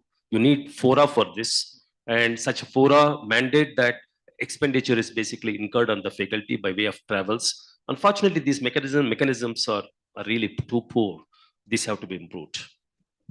And the first casualty of this is, of course, the exchange programs, of course, right? And Dr. Nagabhushana, do you think India needs to develop its own globally accepted template instead of following Western benchmarks? Maybe we're blindly chasing those benchmarks and losing our own identity. And there's a dichotomy of sorts. If you look at the top tech CEOs, of course, I mean, they had an Indian touch. Somewhere our education system is not bad, those are sparks, bright sparks. There's a dichotomy. They have also emerged from this system and then they're ruling the globe. So what are we doing wrong? Are we blindly following Western benchmarks where we are going wrong? I come from an education research institute where we are dealing with students from class 6 onwards. The way we design the curriculum for them is we don't change the curriculum for the content's sake, but change the pedagogy. We talk about experiential learning of science. We don't want kids to sit in a classroom and listen to the lecturer or a teacher. They have to make the experiments to learn the concepts and principles. Each and every experiment is done by the kids and they are only facilitated. There is no teacher in the classroom. So as a consequence of this, the classroom transforms into a student-centric or a learner-centric classroom than a teacher-centric classroom who is giving a monologue. So we have engaged nearly 11,800 students, and that system is changing. The way in which science is learned in this country, especially in this state. What we are saying is learning education, especially in the younger part, is so culturally assigned or allowed to go with the. So each country has a culture, and being a country with such diversity, India has many challenges. It's like saying that Singapore teaches mathematics very well. Let's import the Singapore way of doing math. Sweden teaches, project-based learning. Let's incorporate that. It's as good as saying, Apple can grow very well in Europe. Let's have the seeds of Apple and then allow it to grow in India. It doesn't grow. It has a cultural, association with it. What can happen there unless and otherwise you customize to your cultural, intricate relation interplay? The ecosystem, enabling ecosystems, right? It doesn't flourish. So now we are concentrating on the process of science rather than the product of science, which we were all happy with. I have an issue with the education system in India per se.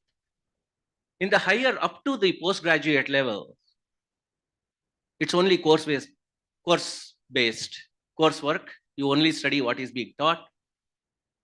You have a certain pattern of the examination where you know what kind of a question would come, what kind of an answer is needed. No kid is exposed to serendipity or an unknown. Research is not part of the exercise till you are done with the postgraduate, unless for few institution which has made their masters as research, for example, ISER, or maybe a top-notch university or institute, national institute like IITs, where IAC and IITs, where NITs, where research become part of the curriculum. Majority of the universities only talk through courseworks, and you are all of a sudden asked to go and then become a champion in the research. Only few people can manage, and those are those guys who have made big. If I ask you how many of you know swimming, and all those who don't know swimming, I'll describe the way how swimming should be done, and I want you to put into the water, how many of you will be ready? Or I will ask somebody who is a champion to give a demo of swimming and allow you to do swimming.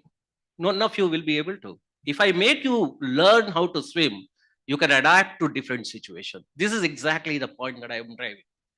Our education system towards the undergraduate and postgraduate should be experiential. Unless or otherwise you make it happen that way, they are not fit for any kind of a job. And all those questions of how to deal with the coming situation will happen. My personal observation is I've interacted with a lot of students. I have never seen them happily go to their colleges. They're like either they're threatened by the attendance, and they're never happily engaged. Maybe I think that's also a pain point somewhere. We'll come to that, Mr. Ahmed. We spoke about the faculty mobility. If we talk about student mobility, and I'm sure a lot of that happens in your institutions. Are we preparing students for global careers through that, or just is turning out to be mere global exposure? So I think within the curriculum program, industry academia integration is something very important. So whether it is our board of studies, academic council, or BOM or BOGs, we ensure that we have one industry expert across all boards, apart from the academic, obviously. And we ensure that we embed internships. So corporate internships happen on a semesterly basis across many universities in Bangalore. And I earlier spoke about the center of excellence, that the kind of computing language or the language that they use or the operational language that they use in the corporates are being taught at the university level in the center of excellence labs. So what they're going to learn in the couple of few years. So this is, for example, improved our placements in certain companies because they have taken up these projects right from the year 2 or year 3 onwards. So I think it all depends on how well we integrate industry and academic collaborations. And in today's day and age, where AI, artificial intelligence, is rapidly changing so fast, and new products are releasing every now and then in the market, it's hard for an institution to keep pace with the updated curriculum. So I think there's no better way than to integrate industry within to the academia seamlessly, so that our curriculum evolution happens at a constant pace. Dr. Ravindra, if you look at Stanford, Harvard, LSE, they have now, digital learning has taken on, it's made things more accessible. There are virtual exchanges, which are, they offer free courses and, small short-term courses. So how will this change the meaning of international education? Because now it's accessible, it's free to all. How is that changing the very definition of international education, and how will it change over the next few years? Very good question. To start with, I can say there is no substitute for a teacher. Never. Even after 100 years. Like God. Some may consider rock as a god, some can consider vacuum as a god, some may consider some other thing as a god. In different forms, we pray to the god. In the same manner, Guri is also available in different forms. Nowadays in digital. With the addition of AI technology to this digitization, I think we can get Einstein also, Dr. APJ Abdul Kalam also, as a teacher to us, teaching the same subject with their own voice, own voice. So people who cannot reach to remote educational institutions of excellence for augmenting their state of mind, for adding some more glory to their academic career, can register for digital courses with the institutions of excellence wherever they are on the globe, and they can augment their knowledge and they can use that knowledge for educating the society wherever they live. In that way, this digitization or blending way of digital and AI mode. Actually, recently, last month, in the prestigious India AI Impact Summit, our college, St. Martin's Engineering College, was organized a session in Sushma Swaraj Bhavan for 1.5 hours. I happened to be the keynote speaker there for 30 minutes. I talked on AI resilient India.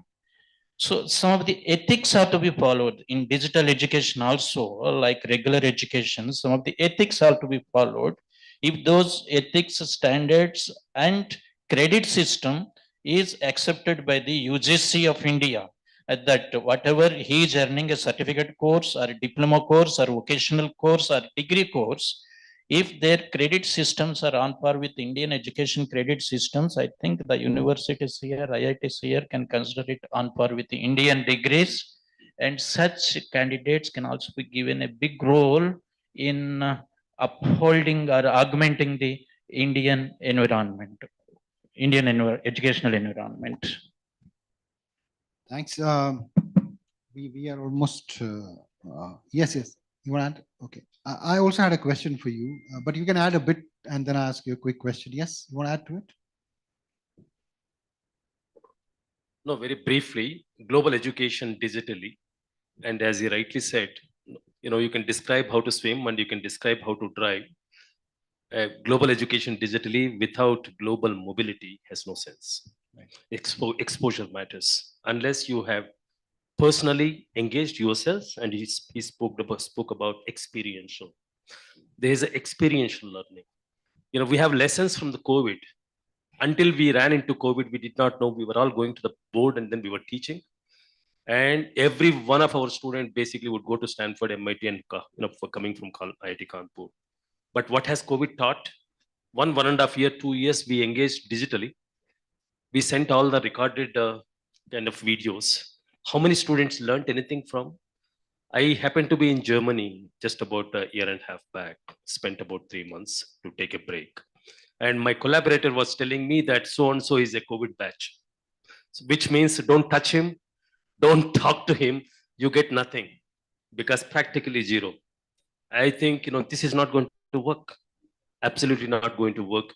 Experiential learning is what makes a person a different person.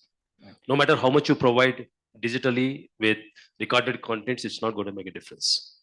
Since you have you've been a scientist, and if you look at research collaboration, that is often discussed but really scaled overall. What structural changes are needed to make joint global research sustainable, not just for the sake of it? Scalability, you can in principle worry about scalability. Like, for example, you have MOUs. I mean, you can worry about this many MOUs you have. I think we had a little discussion on this. How many exchange visits have happened?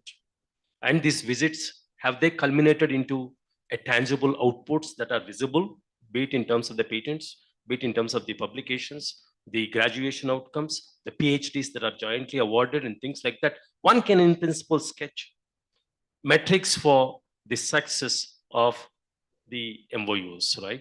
I think that's the point that you're talking about. But how do you make these collaborations sustainable? I think in the present context where every institution with a plethora of mushrooming of basically private organizations, there is a fierce competition for each institution to show up. From that point of view, showcasing a web-like connectivity in terms of the internationally, collaborations is important for every of the institutions. But then we only showcase that we have MOUs this many with this many countries. But to make really international collaborations really sustainable is to kind of embed in the curriculum some kind of internships with through MOUs where the students really go spend some time, and the scientists have some kind of a giant collaborations, not for short term but long term projects that are sketched and giantly submitted to the funding agency. We have several of them. For example, with every country. If you speak of Germany, there is a DFG. If you speak of basically France, there is a CEVIPROC. If you speak of America, there is a IUST of Indo-US Science Technology Forum. N number of basically fora. Even with the Japan, for example, even there is a program called Sakura, which allows the students to go to Japan. In fact, there are a lot of communications with us from this regard, which they have come up with. With every country you have this, but can you set up these collaborations in a sustainable manner where the faculty are inherently brought in and you have some kind of a research projects of larger picture that endure for a long time? Unless they are brought in, MOUs stand as MOUs, and some institutions will keep just beating about having international connectivity, but have no essence. Thank you. Final comments, yes. For me, the collaboration which is sustainable should have two partnering institute with common goals. They are grand challenges, so-called. The competency should be either matching to make it the unique proposition in the world, or maybe they should be complementary in nature so that each one complement one another. And they should be of a certain level of, agreeing. When I was talking about IIT Bombay and Monash, if you look at both of them have similarity in terms of geography. Both of them have coastal area, lot of issues connected to corrosion, infrastructure, and things like that. Both of them started at the same time. Both of them had the same global ranking nearly, so that they can. So that is when that unique. It took nearly 10 years for them to, right from the initiation to pen down the MOU between them. Today, it is a very successful, and a joint degree program is awarded in all the disciplines of PhDs. They have a connection between two different, players from two different parts of the world. It works successfully because a chemist from IIT Bombay can have an interaction with a material scientist at the other side, while the same thing may not happen inside the IIT campus itself. So, but the competencies can be mapped, and then they say, okay, we agree to have a student guided by both of us. It's a 3-year degree program, and it doesn't need even a master degree. If you are an excellent undergraduate with a track record of a research and a publication, you are eligible to apply. Some of these things are not known to our, young researchers here.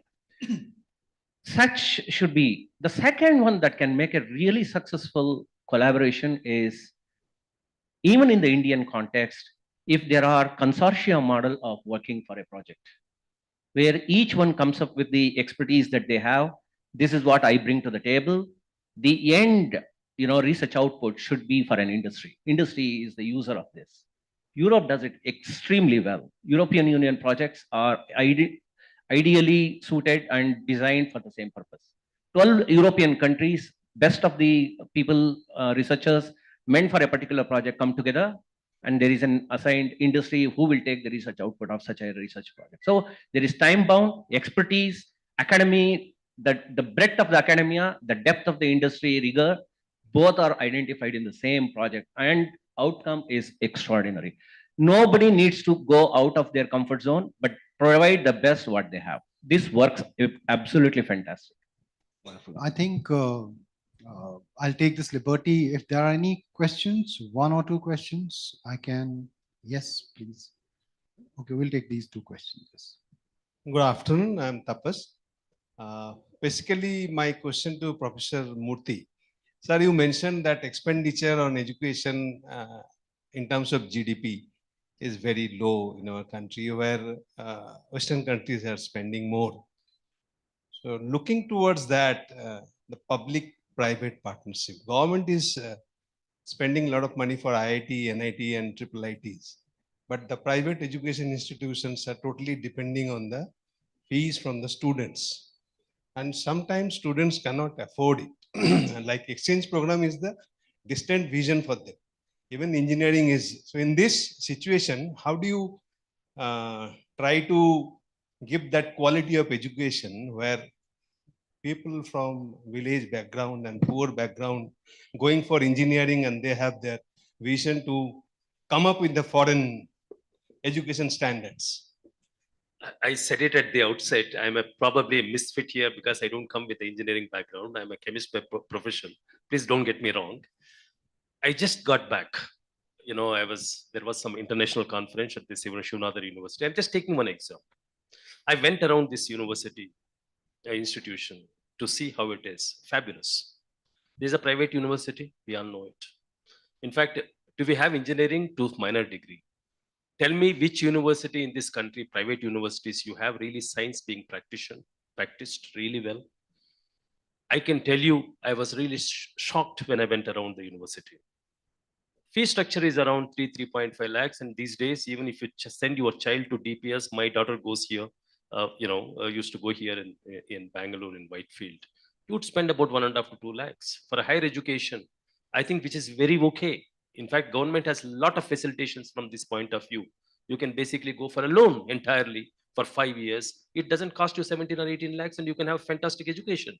But the thing is, how many private universities in this country have infrastructure set up like the one like Shivnadar University? Why I'm taking this university, you know why? And I think people told me this is not profit-centric. Absolutely meant to kind of nurture an ecosystem where science prospers. You have humanities there, engineering also, but it's not as much known for engineering, but it's purely known for science institution. I think if you look at basically the scientists there, being a scientist myself, looked at the infrastructure. Not many private institutions invest crores and crores on scientific equipment.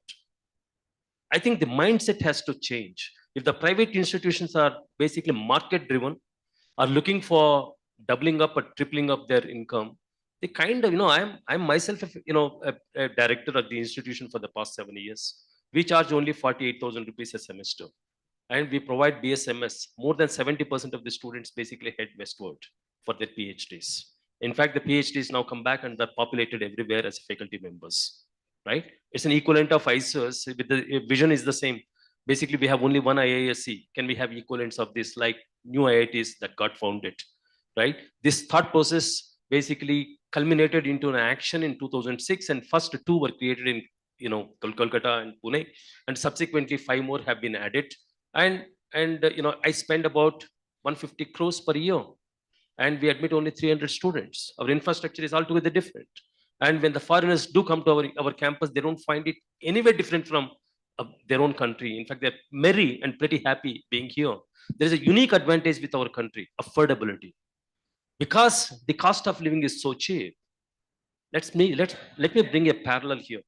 We all know for Medicare, Europeans come to our country, Americans come to our country. Why? It is so cheap. Can we make our educational institutions likewise? Given that the fee structure is so poor, but if your standards really go up, that's education, a template. Absolutely, you have the game. We have the template. You have the game. If this has to happen, I think the private organizations have to kind of tone down in terms of their expectations from the revenues. There was one more Please question. put back the money. Put back the money and improve the infrastructure and bring up some excellence. Hire best quality faculty we have in the country. Okay. Thank you, sir. Thank you. Okay, this is the final question and we end the panel with this, yes. Thank you. My name is Janish. My question is actually related to what we were just talking about. The difference between the funding available in developed countries for research versus India. So you mentioned certain institutions such as IASER, where the amount of funding is larger. So I was just thinking about the problem that you define, that since the difference is 6-fold or maybe 8-fold in terms of what the investment in terms of percentage of GDP it should be versus what it is, such a large jump, it's near impossible for a government given the political battle that any government would have to fight to get there. So just to finish my question, sir. So generally a path through such a convoluted end is through POCs. So are there proof of concepts such as IACR, where by increasing the amount of concentrating the increased investment in a few chosen institutions, have we been able to, or should we be able to prove that we can attract foreign talent or retain Indian talent, and therefore use these POCs, proof of concepts, as the key argument to then increase the funding manifold throughout the country? I think probably you're getting it wrong. Like, for example, 6%, 0.6% is said, even if it can double up, it will make a huge difference. Simply, it's about 1.2%. Now, how many ISS or how many IITs do we have in the country? 23. 23 NITs. Can I give you the picture of, it'll require a larger forum. Because I've been an academic and in administration, I can give you the real numbers. How many students does each IIT admit every year? What is the total number of students that we are admitting every year into IITs? What is the number that is seeking admission? What's happening to the remaining students that are not getting admission and ending up in small colleges where he said only the courses are taught, but they learn nothing. And we produce graduates for what? And they don't have skills. And this is where the entire problem is, right? This is an overhaul that is required. Overhaul that is required. This can be done if the private sector. I was talking about this point only. I charge only 1 lakh for our students here in ISA. We have about 12 to 15 crores. Now triple it up and 4 times you make it. That is the amount that every private organization earns. Why don't they spare that for a bit of it for creating a research infrastructure, improve, hire best quality, give them good salaries, let them be happy. They should not be flying off tomorrow. The problem with most of the private colleges is that faculty are not immobile. They're completely mobile. Today they are there, tomorrow they get a better offer and they leave, right? But you don't see this scenario in Shivnagari I have to University. interrupt here. I'm sorry. So I think we can go on Yes, go on from this, and the- I'm sorry the time doesn't permit. We can talk. Yes, about it. it's a very interesting topic, but thank you. I think the team has just given me a cue that our awards are lined up, so please do stay around. And thank you everyone for sharing your thoughts. Been a wonderful day overall, a lot of conversations. And I think a story of our rankings and our seen credibility globally might, of course, will take a next, will fly upwards maybe in the next 2 or 3 years. We are seeing some sparks on that front, and we hope it becomes a mainstream story.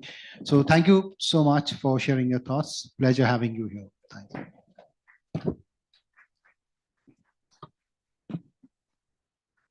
Well, with that, we conclude with the panel discussions. One more time, could we have a bigger applause to the gentleman right here, the panelist? And to Mr. Ruhail, our marathon moderator. Back-to-back panel sessions. Thank you for keeping it nice, crisp, interactive, and all the insights that just got unfolded.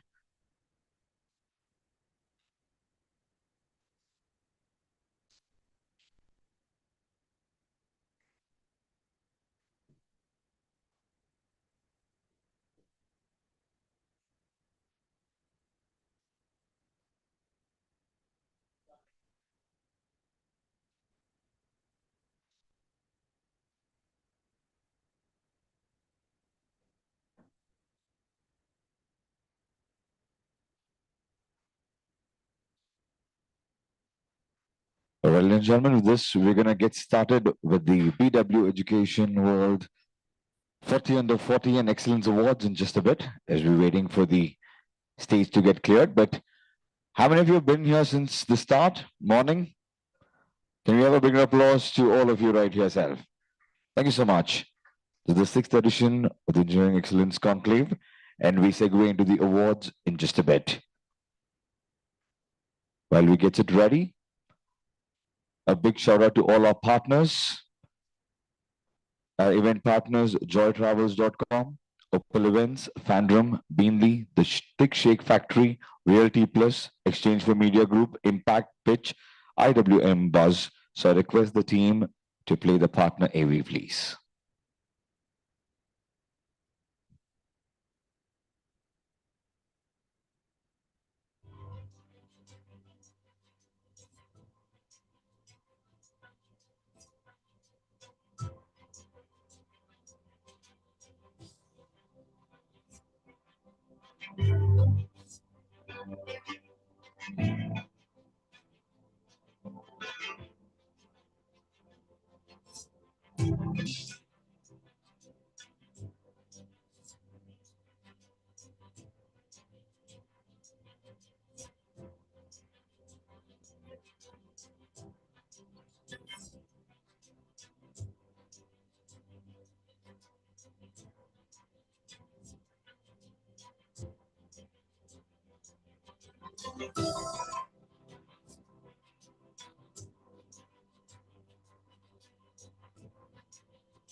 Business world has created a very apt parampara by introducing awards for excelling in various fields of professions.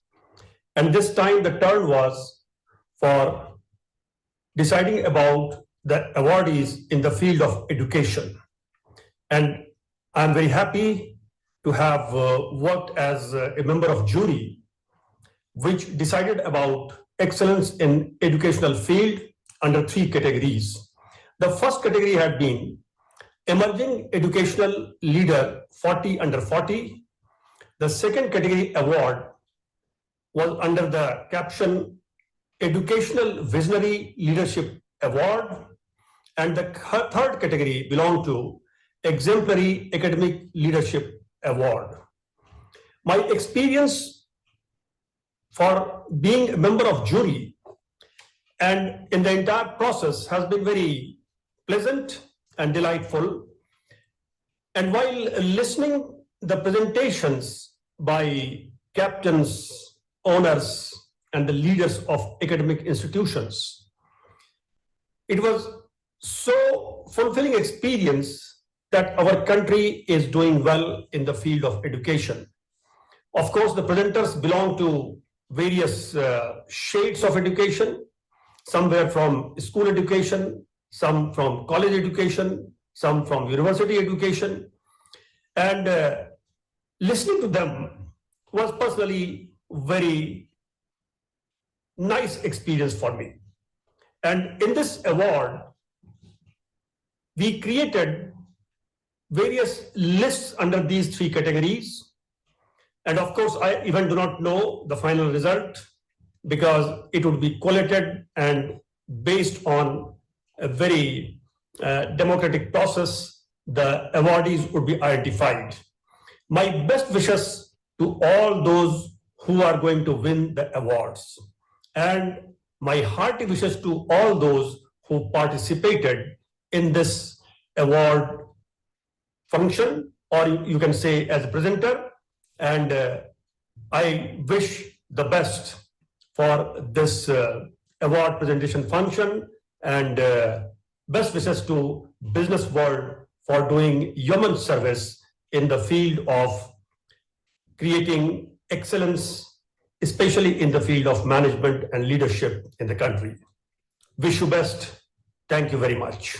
I wish to thank Business World and especially Dr. Anurag Batra for this opportunity given to me to be on the jury, to envisage the 40 under 40 for India and providing a platform to edupreneurs, to educationists, to head of schools and colleges, and to edtech personnel who have researched and come up with wonderful alternatives to the regular way of learning that is available, is worth congratulating.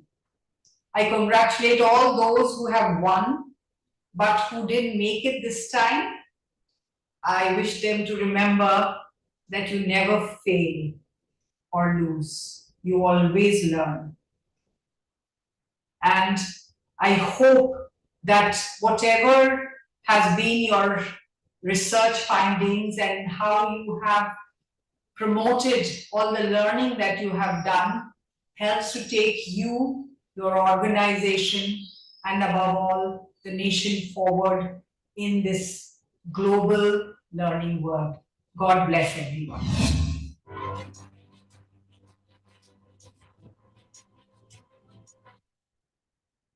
All right, that was the jury AV. Can we have a round of applause to all our jury members, our panelists, for their guidance, fair judgment that helped us in shortlisting the winner.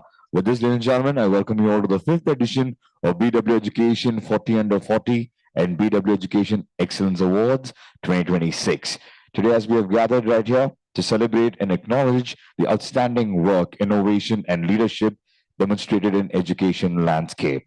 And before we get started, I invite the gentleman to take it forward. Today's award ceremony is being streamlined live across all BW Business World platform, including our social media channels and on www.bweducation.com. Join the celebration, be a part of the evening by using the hashtag BW Education 40 under 40 and also hashtag BW Education Excellence. Before we start with award ceremony, I would like to request Anurag sir. Do we have him here? I think he's just in a busy call outside. So he would be starting this. Dr. Anurag Batra, Chairman and Editor-in-Chief, BW Business World and Founder Exchange for Media, to join on stage and officially open the award. Could we have the team give him a paging call? If he's done, we would get started.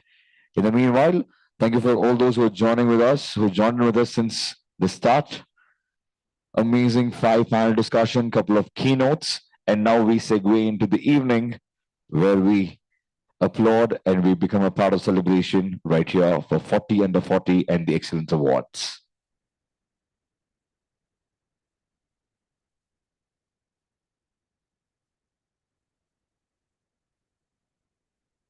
All right.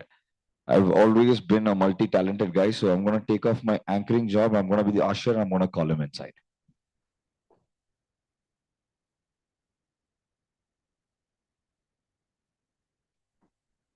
All right, ladies and gentlemen, once again, join me in welcoming Dr. Anurag Batra, Chairman, Editor-in-Chief, BW Business World and Founder, Exchange for Media, to take it forward and to welcome us all. Amar, you know what is this technique called? Don't fall off. Huh? You're too valuable. It's, the Japanese call it just in time. Just in time. No, I was just chatting with Priya and Ruel outside. Thank you. Good afternoon. It'll be evening soon. I don't want to stand between you and the awards. Let me say to you what Elizabeth Taylor said to many of her suitors. You want to know what she said? Sir, you are smiling and asking me, so I thought just for you, I will. She said to many of her suitors, I won't keep you long. So let me say that. But on a serious note, we've had a day long of deliberations on the future of engineering education in India. And I would like to say, though some wise people at the AI summit said that India's IT and ITS services industry would finish by 2030. I think the world is changing, no question. But the Indian entrepreneurs and the ingenuity of Indian entrepreneurs and Indian organizations and their ability to pivot or orbit change and to keep pace with what's happening, you shouldn't underestimate that. I would like to say that these are companies which in the last 30 years have created value for all the stakeholders, whether it's their shareholders, whether it's employees, whether it's customers. And in the AI-enabled world, the AI-enabled services would also need co-pilots and agents, but they'll also need humans. So I'm sure the Infosys, the Tech Mahindras, the Cognizants, the HCLs, the TCS, these are large companies that add hugely to the GDP of our country and provide employment. And they are very large recruiters from engineering colleges. I'm sure they'll be able to pivot and orbit change. While this happens, the engineering colleges will be able to upgrade their pedagogy, upgrade their experiential learning, and campuses and schooling and engineering is not just for technical learning, it's for people skills, which will be even more needed in the era of AI. Because the more tech grows, the more AI grows, the value of human touch grows. So the human touch industries will have a premium, they will grow. So there is bright future for graduates. I believe, I said in the morning that we need courses on sustainability. You know, we've always said that the Indian engineering graduates are good, but they need better grooming, they need to be more skilled, and they need to be more employable. In an AI first era over the next 5 years, I think the need for soft skills and somebody invented the soft skills, they're not really soft. They are really the skills that are needed, which is compassion, communication, the ability to convince people, the ability to collaborate, the ability to be able to ask the right question. And in an AI first era, the prompts matter. I started a show on AI, it's called The Prompt. I was doing a conversation for IMT Ghaziabad with Mohan Birsani of Kellogg's, And that's when I thought of the idea in Feb 2024, but I only did it 4 days before the AI summit. So I shot the first episode with CP Gurnani, ex-Tech Mahindra, now runs Aeon. Shot the second episode with Dr. Jagdish Mitra, who was CEO, and he has his own company in AI. And then I just shot last week with a gentleman who was teaching at University of Berkeley.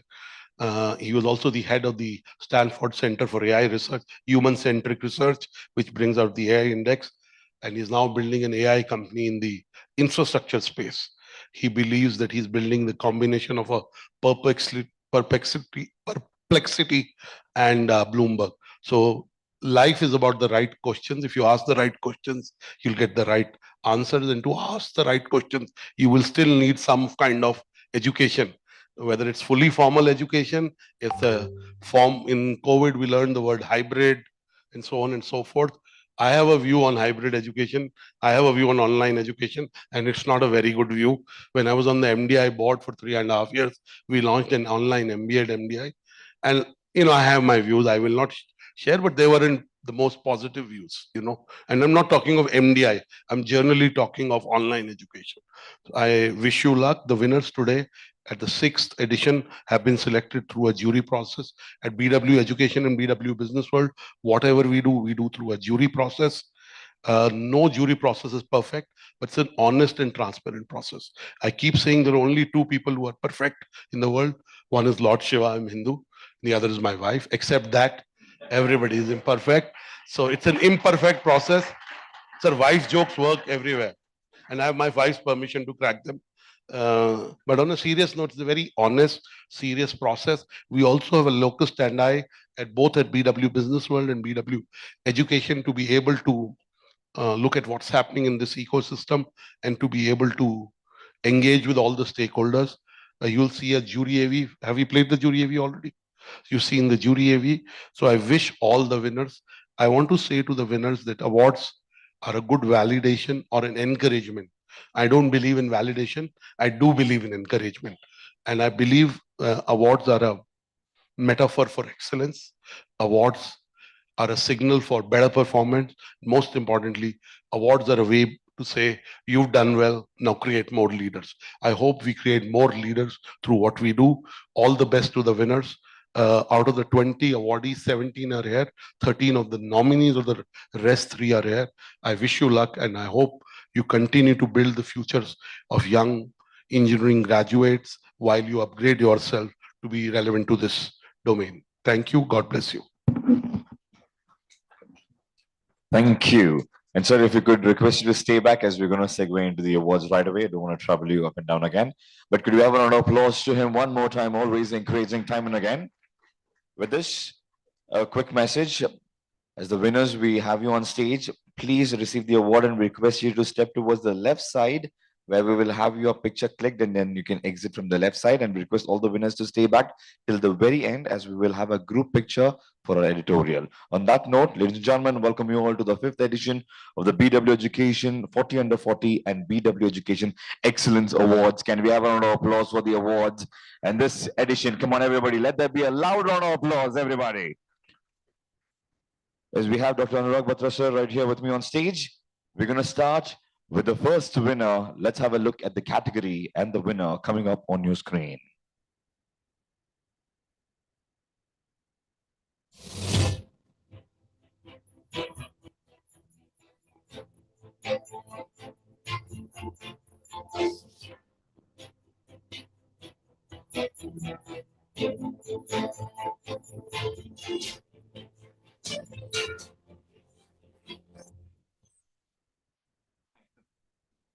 Ladies and gentlemen, put your hands together. We have the first winner right here, Mr. Apurva Bajaj, co-founder and CEO. Eddie Book to please join us.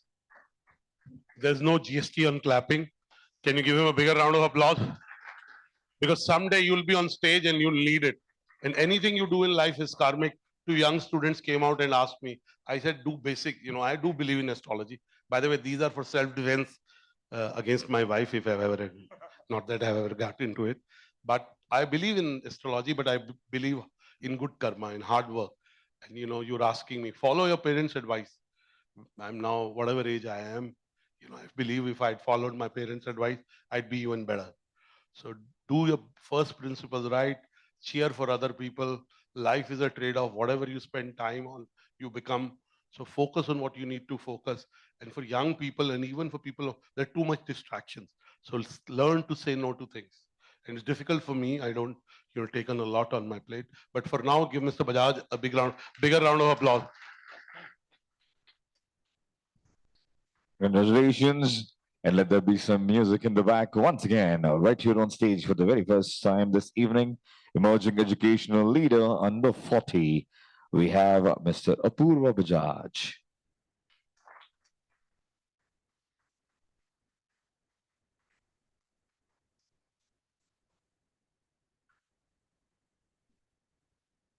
Um, Thanks a lot for having me here, first of all. And yes, this BW Education Award is completely merit-based, and that's what I really believe in. As it was mentioning that it was a completely jury-led process and a great merit-based award. So that's what I really believe in. At EduBook, what we do is basically we have two flagship products, which is Sita, where we teach no-code emerging technologies, AI, blockchain, cybersecurity, cloud computing, but in a no-code manner, so that not only computer science students having a coding background can experience this, but also the MBA, BBA, BCA, and all those students, B Pharma and Pharma, can also experience the emerging technologies. Because tomorrow, once you go to your corporates with the students and all becoming graduates and all, your colleagues, your companies, everyone will be talking the language of emerging technology. So you should be skilled right there. So that's what we do. Second, we do True CV, which is your verifiable credentials on the blockchain, where like LinkedIn has a huge problem that anyone can write anything. There's no one checking, right? It's a huge problem, and fake credentials and all is a problem. So we are solving it using DigiLocker and all those things. But we have integrated with DigiLocker and also our own blockchain that we are using the concept of True CV. So yeah, so thank you so much for having me here. Thank you.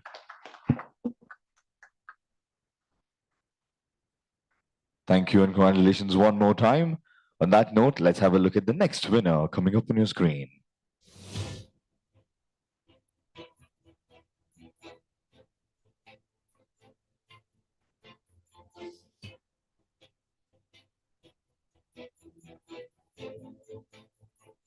So yes, you can get your picture clicked and you can sit back.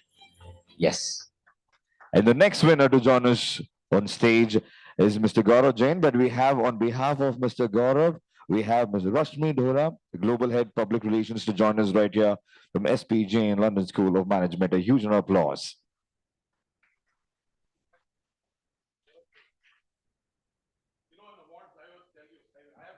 I've learned to not have fear. I'm married to the same woman for 25 years. There are people who apply awards, and it happens in conference. They chase me. I run a media company. They chase me for most coverage, but when they get an award, they're disrespectful. They don't show up. They'll send, and I'm saying it. I'm not going to take, but it'll be nice if you don't apply to an award, you won't show up. In fact, I'm going to tell my team, anyone who's not coming for an award, please don't give them an award. I want to say it because this is the second or third time it has happened. And you can tell your founders. I know your founders you can tell them with the emotion I've said it. But anyway, we'll give you the award. Okay. Please give Gaurav a big round of applause.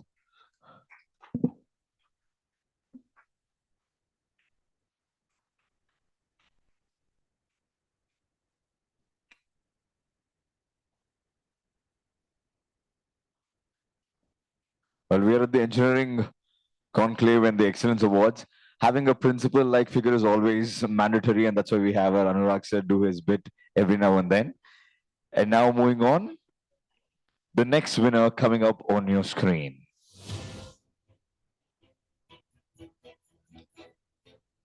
Ladies and gentlemen, emerging educational leader under 40.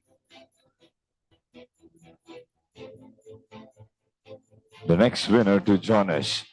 Put your hands together. We have Ms. Smita Jain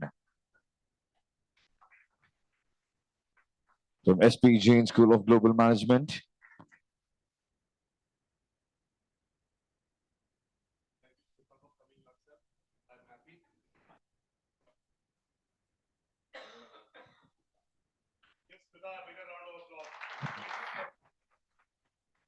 Director, Luxury and Hospitality Programs. A big applause, emerging educational leader under 40, Ms. Smita Jain. Hi, everyone. Good evening. I think it's almost tea time. I can see everyone's a bit sleepy at the moment, but I heard a lot today about Chat GPT, AI, and then I also heard, Mr. Batra speak about human touch, and being, the importance of finishing and the importance of being polished. And I think I'm very proud that I'm from that domain of education that focuses on that, on human touch and humanness, and teaching with emotions and a lot of industry integration. So I'm very proud to be here. Thank you so much for the jury, because this is a very different stream of education and not always noticed. So thank you. And thank you, SP Jain, for giving me this opportunity. I want to say, I had my second employee. She was my second employee when I acquired Business World 12 years back. First employee was a student. I used to teach a course in MICA. I no longer find to go to MICA and teach, and I don't believe in online education, as you can figure out from what I'm saying. Her name is Rituja Bakshi. She's a young person, I mean, relatively young. I think she was 23, 24. She was 22, I think, when she joined us. And then she left. She joined Style Cracker in Bangalore, right? Then she worked somewhere in fashion. Then she went to the Bocconi School of Luxury Management. And then, so she had told me when he said, I want to do this. I hope people don't have to go to Bocconi. Bocconi is very good. It's a good school, I know, but yeah. So, and India is the luxury capital now. Look at the number of luxury homes being sold. Look at the number of luxury watches being sold. So Indian luxury brands at Da Milano. We're very proud to be partners to more than 200 brands. Yeah, so I'm sure a school like you can benefit. And I also want to talk to you about our awards. I want to tell you our first Education 40 under 40 awards. Anil Sesbuddheji was a jury chair, and we don't give any brief to the jury chair or jury members. And I remember a young man applied, and I thought he should win. I mean, I'll see the short list and so that. And he presented to the jury. In those days, we used to do physical juries. He presented to the jury. He didn't win. And I was on the jury that year. I spent, I think, the whole day. And I kept nudging. And I don't know the person. I didn't know the person, okay? It's just that I looked at, he didn't win. Last year, on October 29th, I created, what we call BW Education Lighthouse Awards. And we gave it to 7 people. We gave it in management to Dr. Padam Shri Dr. Preetham Singh ji, who was my, guru in some way, and he was a director at MDI when I was studying. We gave it to Mr. Ashok Chauhan for building Amity, and he doesn't go to many events. He came because I met him the day I'd started Exchange for Media, and he was just starting Amity. We gave it to C. Raj Kumar for building OP Jindal. We gave it to Mrs. Rekha Puri for building Vasant Valley. We gave it to Dr. Mrs. Pankaj Mittal because policy and community are equally important. These are 6 or 5. 5. 6th is who we gave it to. We gave it to Dr. Pramath Raj Sinha for building ISB Ashoka. And this 6th, this young man, I want to tell you about our process. This 6 per 7, because we did it through all these 7 we selected. We didn't do through a jury process. In the 6th, it was in my mind for 6+ years. Pratham Mittal was the youngest person at our BW Lighthouse Education Award. So young people, and he could have stayed at LPU, but he's built Masters Union, and so our awards are like that. They're done through a process. You've gone through the process. So I wish you luck. You also come from a pedigree of education, but you're deciding to build something new. So wish you luck. Give Miss Jain a bigger round of applause.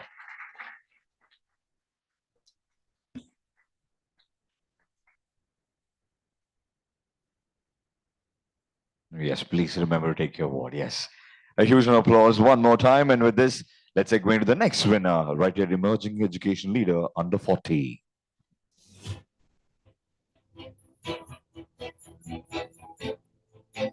Coming up on the screen.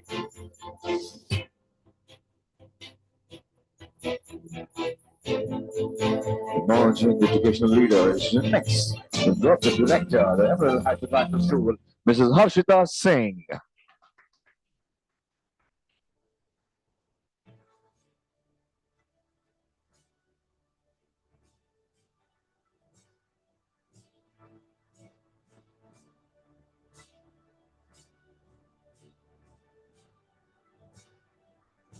Stage, Mrs. Heshika Singh, Director, the Emerald Heights International School, an emerging educational leader under 40. Thank you, ma'am. Just once again, a reiteration, we request the winners, once you receive, please join us right here so that we have a picture from the photographer, which will be helpful for editorial. So you can just pose here and then you can exit back. Thank you. With this, let's have a round of applause to the next winner coming up on your screen.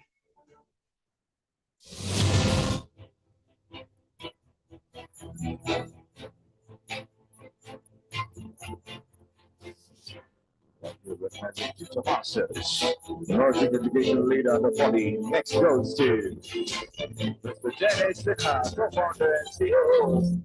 London. From London, we have the co-founder and COO, Mr. Janesh Sinha.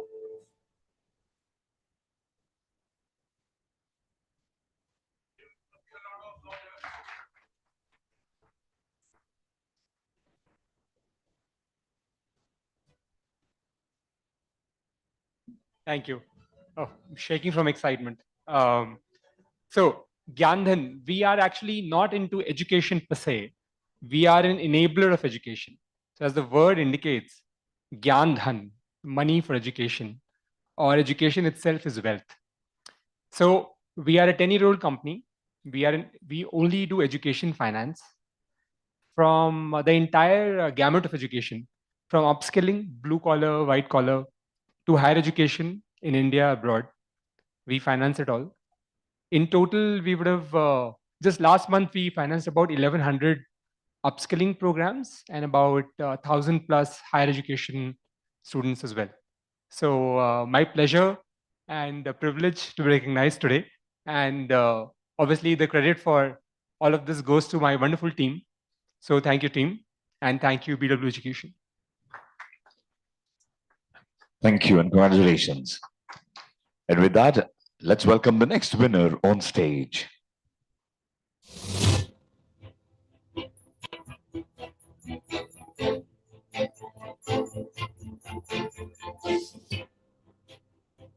Well, we're honoring the masters of the Indian educational sector. The next leader, founder and CEO, we have Ms. Neha Chauhan. Can we have a big applause to Ms. Neha Chauhan from Aviatron Aerospace Private Limited.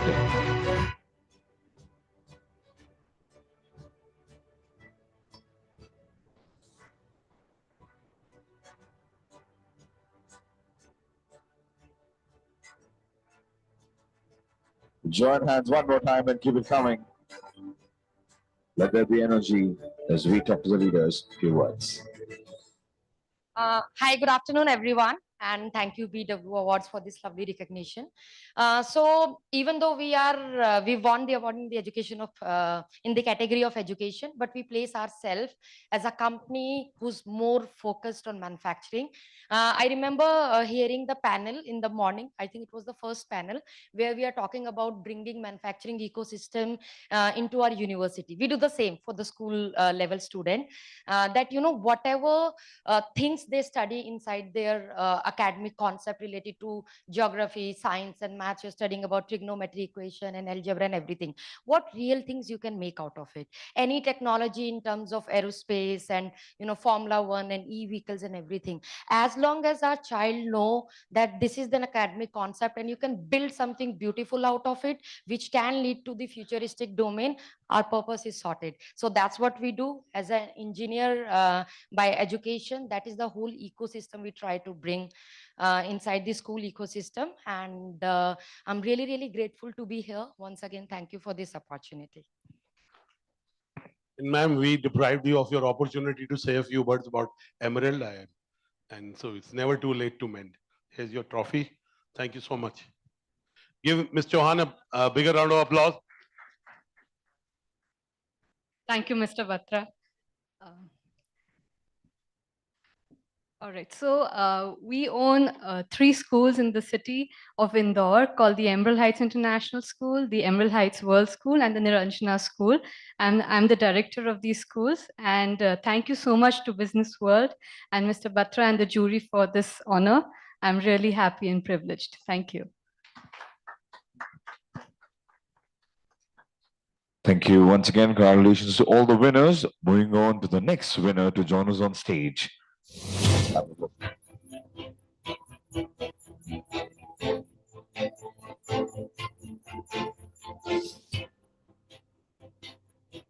Emerging educational leader under 40. The next one to join us on stage.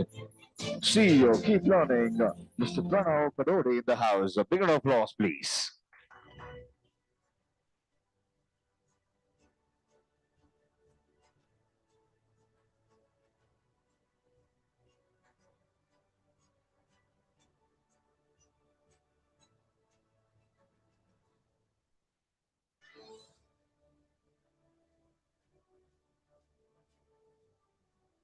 One more time, could we have everybody join hands with the winners on stage, please?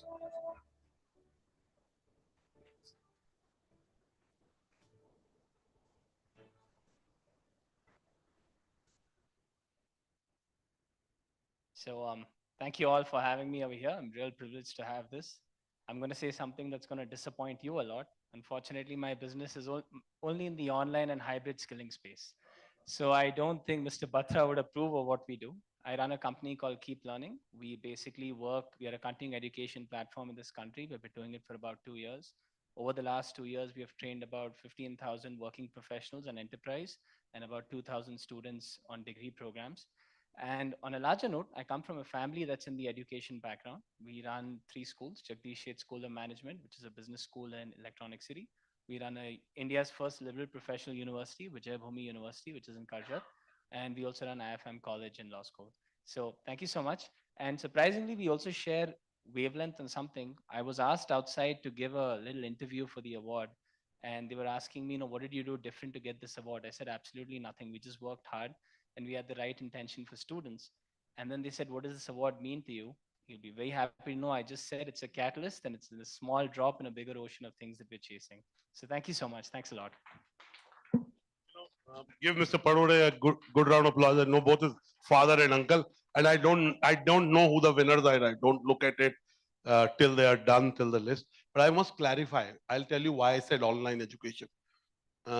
Especially at undergrad level, I believe when you go to a university, and I am put my money where my daughter is in 4th year of college in Wake Forest in North Carolina. My son has just got through into Northeastern in Boston. So, and it's not that there are not good universities, but wherever they want to go, they go. So I really believe in that. And when I was on the MDI board, the only thing I'd say is that, the criteria were such and the course was such. It was good, but we said at MDI, I'm also the chairman of the alumni. So I said somebody who's done an online course will also say I'm an alumni, and somebody who's done a 2-year full-time will. So let's make the quality intake be better. So in continuing education, still there is a much more value. But I believe in undergrad. Maybe I'm old-fashioned. Maybe you'll not need education in 10 years. Who knows?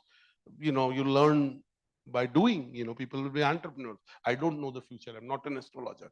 But I really, what I meant is that the bar of entry in online education is low, and it is only about money making. Sorry, I'm not talking. I'm not. Education has to have a life. I mean, media company was also about service. We've also become about money making. As an industry, right? So we are not different. I'm not looking down on anyone. So you're the tall guy. You look down on people. But I just want to say that I'm nothing against online education. It has a value, but I am not a big believer in it. Okay, maybe I'm old. Maybe I'm old-fashioned. Definitely. You should take one of our programs. Okay, maybe on AI I'm learning new things, and I am the kind of person who like to meet people, bump into people, and learn by talking, by being in it, and not just. I'm not an online person. Okay, I mean I did when the COVID was on. I have to tell you the story, and my parents live near Gurgaon. They're old. My mother passed away 16 months back. And my mother, being a Punjabi mother, called me and said, For 2 weeks, I didn't go to meet them. I go twice a week. And I said, I'm very busy. She said, COVID hai, office band hai, and she said some things in Punjabi to make me feel like guilty, like you're a big guy. Now you don't visit your parents, which is not the case. And I said, okay, why don't you come and live with me? So my parents came and lived with me. I think those were the best 1.5 years they were living with me since and then after a month, my mother told me, I now know how busy you are. I used to get in at 9 a.m. into my study. I used to get out, have lunch with my parents, have dinner with my parents. But I was working from 9 to 9, doing 4 online sessions, doing online events, doing online juries. All of us were working harder. So online has a purpose. But I believe we could have done this online and it would have worked. But I would have never been able to shake a hand with you. Like that? And the purpose that I get you to speak without sponsoring is at least you can collaborate with each other. The idea is people should know what you do, discover it. Otherwise, what is the point in being a room if you can't meet people? So give Mr. Parure a big round of applause, and I will definitely take up an online course and see how I do on it. Okay. There we go. That's an amazing sales pitch. You got Anurag sir to take up an online course. Moving on next, winner coming up on your screen.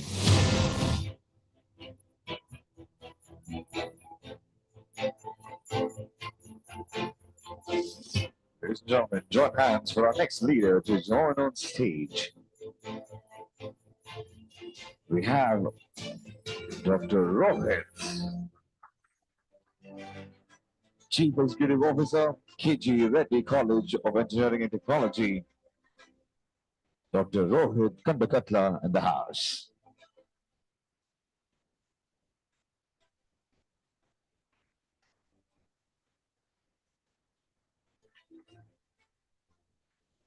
We're almost through half the list. Let's there be a little more energy. A big applause to everybody. Come on. For the winners coming in, for all the winners who won already, and few words from you, sir. Hi, everyone. Thanks to Business World Education for this opportunity. Very excited to be here. So I'm representing KGD College of Engineering. It's an autonomous institution in Hyderabad. What we're known for is promoting innovation entrepreneurship. Currently, 10 to 15% of our students are graduating as entrepreneurs. And the next few years, we intend that percentage to go to 50%. So basically, we want to be known as a college to go and start up. So this is just a small encouragement in that journey. And hopefully, we get there and achieve that dream. Thank you. You're called KGB School of KG Reddy. Okay. And where is it in Hyderabad? Very good. See, even I discover new institutions and discover new individuals, new leaders. That's the purpose of award. Give Mr. Reddy a big round of applause. God bless you. I heard KGB, so I was going to joke, why don't you call it Mossad School of Engineering? But that's why I asked again. And with this, we move on to the next winner to join us.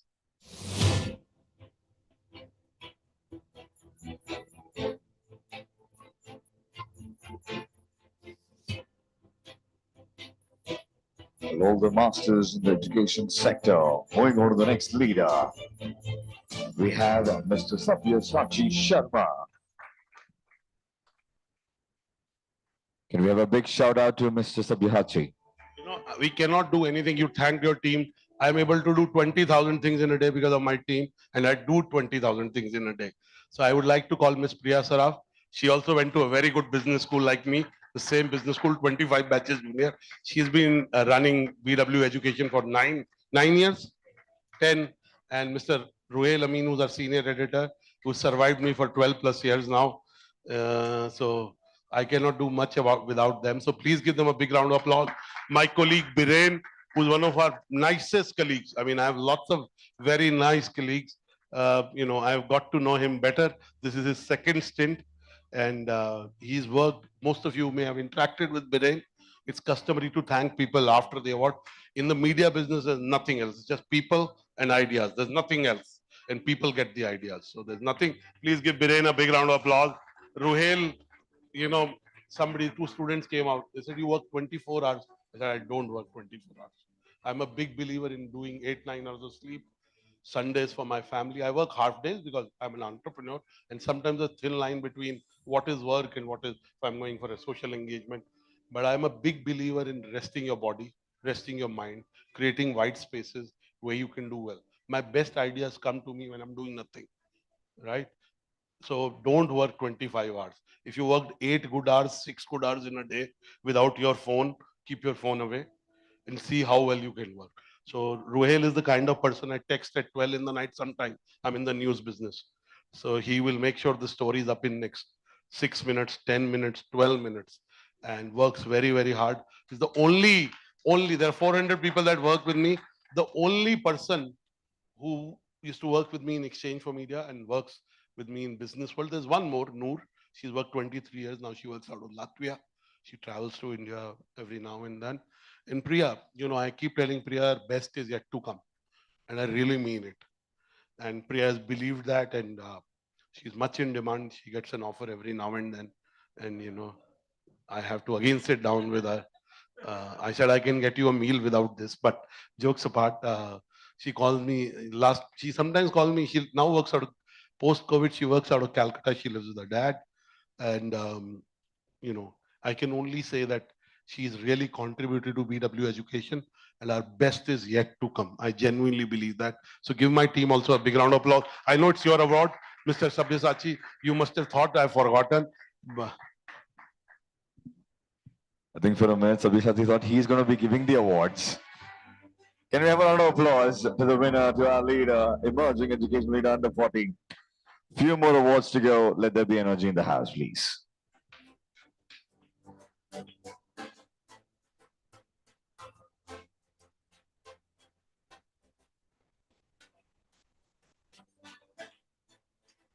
Mr. Sabyasachi Sharma, co-founder, Helios Learntech Private Limited.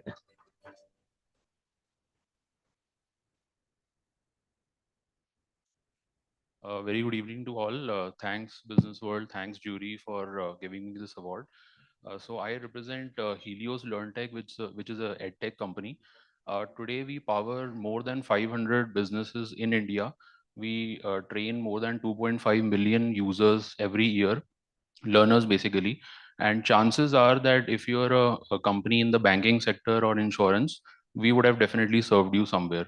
So because we function mostly in the BFSI sector, mostly catering to banking and insurance, and we basically offer very critical trainings on the POSB and BCBF fronts, which are areas of financial inclusion in India. These are the courses which are directly impacting the unemployed in India and giving them livelihoods. So we've almost crossed 3 million certifications as of today in our last 11 years of journey, and we hope to continue to do that. Thank you. Thank you and congratulations one more time. With that, well, we're all set for the next winner to come in. So, let's keep the applause, let's keep the energy alive, please. Few more to go. Right here, recognizing future masters of Indian education sector and the next leader under 40 to join in on stage. Founder and chairperson, National Council for School Safety, Ms. Shika Agnihotri in the house.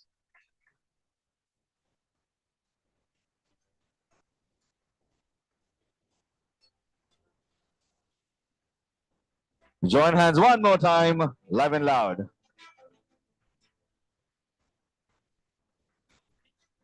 We have like many tables in the house. Which is the nicest table in the house? Nicest people in the house. Which is the nicest table? Make some noise. Which is the most energetic table in the house? Prove it and clap for her one more time. Few words, ma'am. Thank you so much, sir. And thank you so much, Business World Education.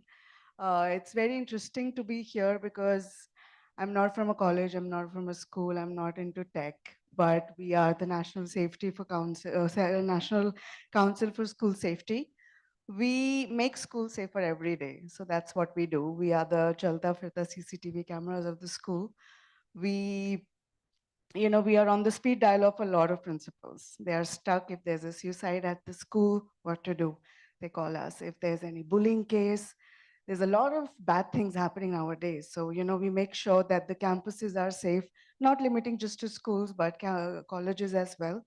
So that's what we do. And I'm very happy that, somebody I know who's here. So I'm very happy, very excited, and looking forward to get more such awards, because this is very, very motivating for me personally, because whatever journey that I've taken on, it's not easy. It's very, very tough. I have a lot of on my shoulders to make sure that your kids, when they go to school, they come back happy, they come back safe, and they are at for those 8 hours, they are safe on that campus. So that's who we are, that's what we do. So thank you so much. Thank you, sir. Before I acquired Exchange for Media, I founded a company after working for 5 years. It's called Exchange for Media. Anybody heard of Exchange for Media? Okay, 1, 2 people, 3, 4, 5, maybe 10, 12 people. With all humility, it's the #1 community on advertising, marketing, media for the last 25 years. I didn't start it to build a media company. I was building a B2B marketplace for the media industry, like a commerce one, Ariba. It didn't happen. We started, and you do our news broadcast awards. Every year you see the news channel thing, and they're very, very prestigious. I'll leave it at that. I can't tell you who all calls me on those awards, but I'll leave that. It's not for public domain. But somebody said to me, "Oh, why do you do awards for news guys? वो क्या अच्छा करते हैं?" But I told them, I'm very proud I do awards. Every domain, every profession does something good. And especially when I see professionals like her, founders like her doing what she does, and we are able to, felicitate you, recognize you, do your story on the site, in the magazine.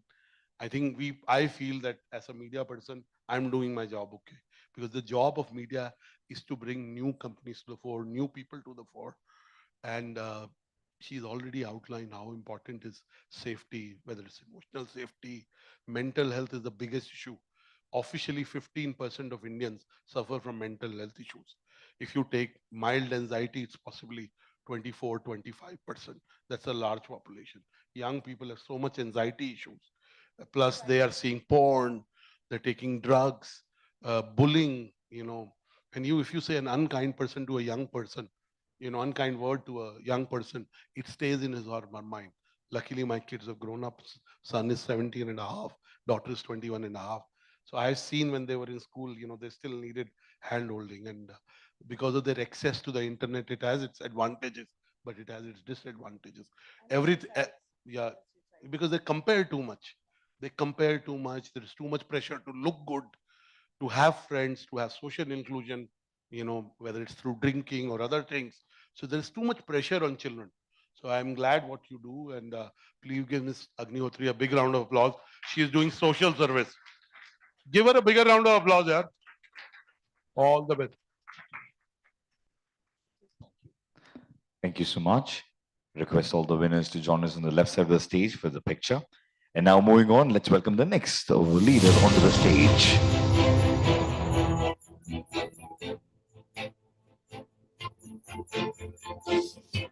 Ladies and gentlemen, up next, leader under 40. Make some noise. We have the co-founder, Grapevine Advisors Private Limited, Mr. Shrikar Sannappa Reddy. A huge applause to Mr. Shrikar coming up on stage. The next emerging leader under 40.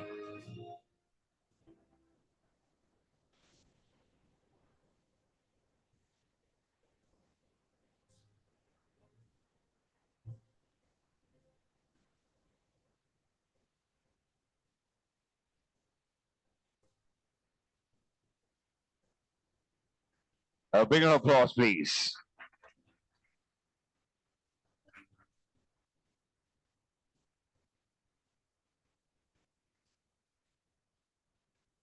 Few words, please. Thank you to BW again for the recognition. And the second one after the 30 under 30. So thank you, Dr. Batra. So yeah, since 2017, Gradvine's become one of the most prominent players in the higher education and study abroad space. We help students make it to the very best universities the world over and some great B schools in India. But since then, we've realized that by the time you finish college, your decisions are fairly limited. We work with pretty much the finished products of every degree and every undergraduate institution in India you can imagine. We are now bringing that knowledge and information back to high schoolers, helping them figure out whether They want to become engineers in the first place before they get into the JEE rat race. And so that no student who's great at visualization and drawing is told painting karke kya karega. We'll teach them about product design and UI UX design. And that's our vision. We are not scaling rapidly, but we're doing it meaningfully. And thank you so much, sir, for the award.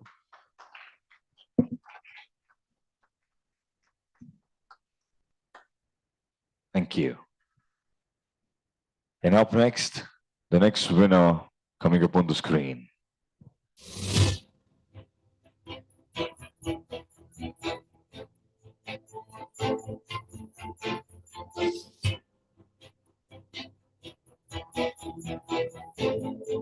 Put your hands together. We have Mr. Shipal Jain, co-founder, Chief Vision Officer, Samandar Education. Let's get him on stage with a big round of applause, please. Few more leaders to join us as winners on stage.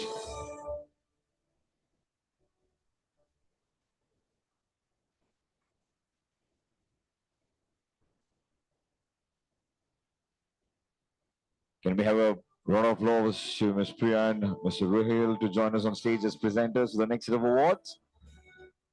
Ruhail's had a busy day, marathon of moderation.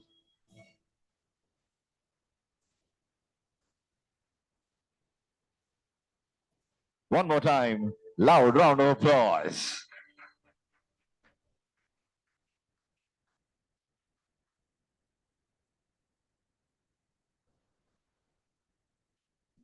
So hi, I am an edtech founder as well. Running Samandar Education, Samandar is in the name of our Tirthankar. After Lord Mahavira in Jainism, Samandar Swami is our current Tirthankar in Jains. So I've kept this institute under his name. And we formed this during our courtship period. And my wife is sitting there only. She herself is also a chartered accountant along with me. And I'm also a CA and CPA myself. And I actually want to give this entire credit to my parents first, followed by my brother, sister-in-law, and my beloved wife there as well, who's sitting. And it's an absolute pleasure to be here. And Samandar Education basically is an institute which actually trains for the US accounting and tax certifications. We are tied up with almost 350 plus accounting firms, training over 40,000 students. And I've been awarded actually twice 40 under 40 as the only Indian accountant in the US. So I was felicitated in Las Vegas actually since last 2 years. And this is my first Indian award, to be honest. And I sit on the board of a lot of CPA firms as well. And our mission is to ensure that we change every commerce student's lives by providing various certifications like CPA, CMA, and we have placed proudly 10,000 students in Big Fours and US-based MNCs. This is our 10th year of Samandar Education. And thank you so much. I really would want to appreciate Anurag sir. He is absolutely a gem of a person and he's a role model as well. Thank you so much.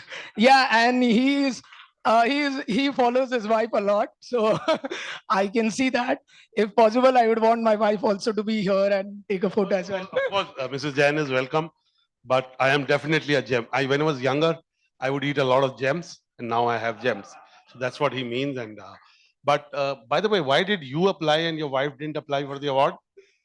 You had budgets or something? No. Okay. And second is, it's a very boring thing to just take an award in Vegas. I've been there thrice, but I guess on a serious note, give them a big round of applause.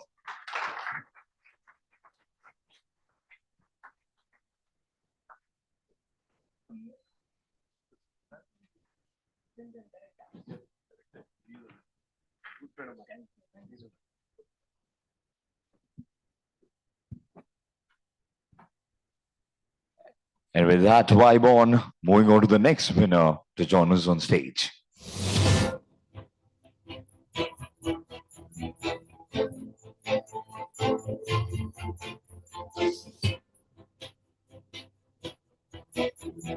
Emerging educational leaders under 40, the next one to join the league, Mr. Pratham Mittal. He's the founder of Masters Union. He's not here, so we're going to have Divyam Goenka, Associate Director, Brand Masters, to receive on behalf of Mr. Pratham Mittal.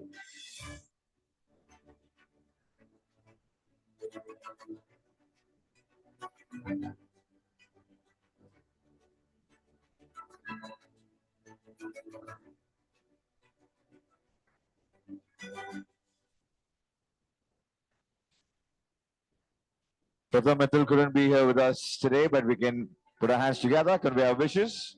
Cheers. Thank you. We go to the next winner.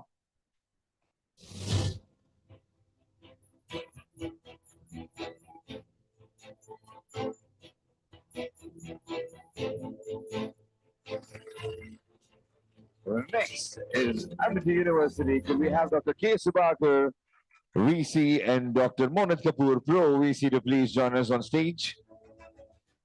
A big shout out to the duo coming up and to Amity University.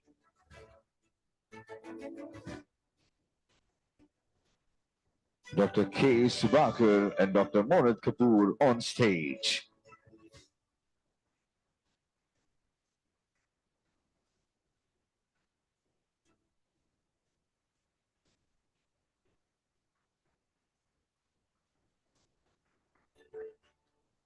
Amity University, Dr. K. Subakar, Dr. Monit Kapoor, one more time.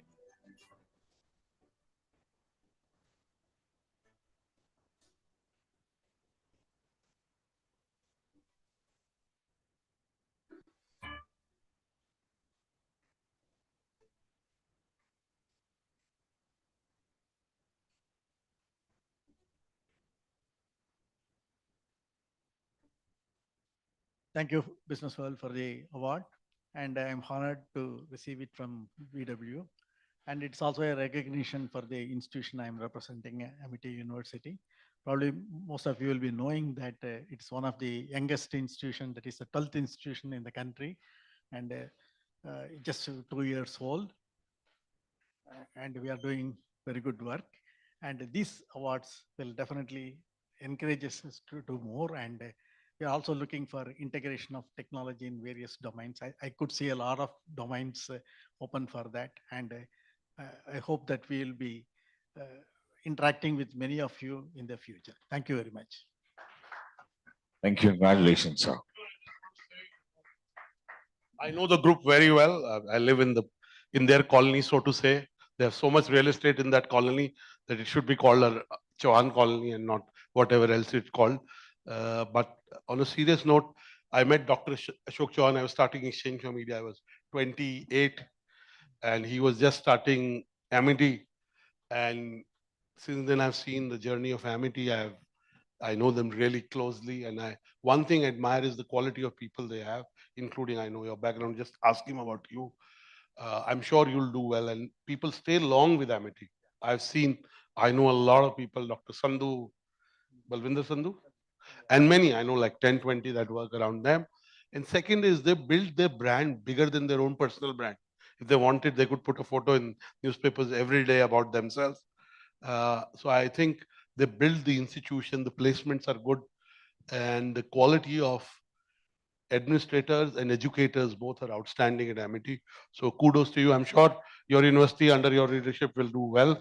Please give Dr. N. Subakar a bigger round of applause.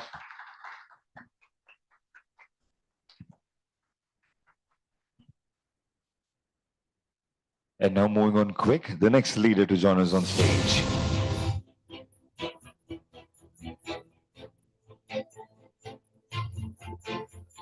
Put your hands together.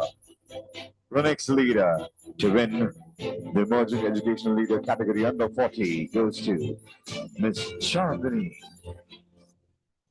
And to receive on behalf of Ms. Chandni Chopra, we have co-founder and CEO, Mr. Manak Roy. Simple Education Foundation.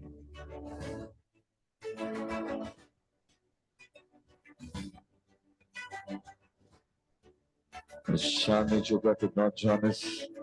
So we have Mr. Manak Roy receiving on behalf of Ms. Chandni Chopra. A round of applause to Ms. Chandni Chopra.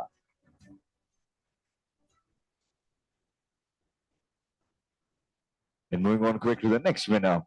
We have a few more to go. Let the energy be alive. Request everybody to join hands and welcome the next leader onto the stage, please. Emerging Educational Leader.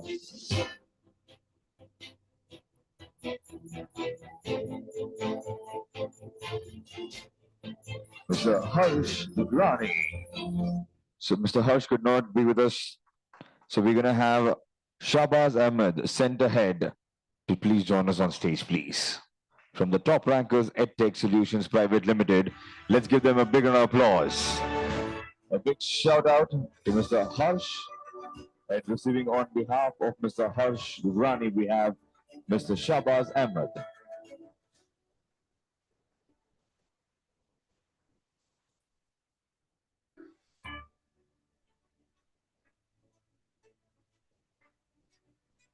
A big cheer to Mr. Harsh Dugrani and to Mr. Shahbaz receiving on behalf.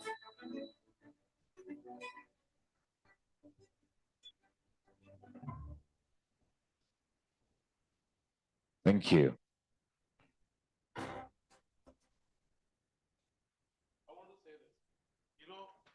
This happens. We run a media company. I've been doing this for 26 years, 12 and a half, 12 plus years business world. Exchange for Media, I don't run it for the last 12 years, but we've had it for 26. I'll tell you, when you come to an award, you're honoring yourself. You felt the award, and we don't sell awards, okay? We don't sell awards, okay? We do a lot of things to be commercially viable, and we do it absolutely in the face, not in a coy manner, okay? Because we have to be able to sustainable too, right? But when you come, the coverage you'll get in what we did a few years back, anyone who comes and receives the awards get much bigger coverage. Anyone who doesn't gets little mention. So there has to be. He said his founder is busy. I'm sure he's busy. I don't know him. But do you think he's not busy? And all the other winners are not, they're not. They're very free people. They have no work. Huh? So it's okay. It doesn't. But I want to say that, where there is a will, there is a way. If you want to make time for someone, honestly, I'm happy to come to Bangalore because I don't come. I didn't come last time. I didn't want to because you have 300 awards, I have my job to do. But Priya really bombards me saying, "Sir, you don't come to BW education events. You don't come last time, you didn't come." He was asking, that was asking. Sudhakar Rao hasn't come. He came today, he didn't come. Okay, I said, Sudhakar is coming, you come.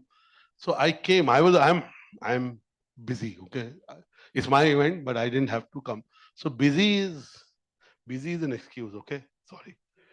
जिसको जहां जाना होता है, मैं बहुत busy हूँ. मैं तब भी शाम को 3 शादियों पे शगुन देके आता हूँ. And people say, "Oh, you're very busy. We will not disturb you."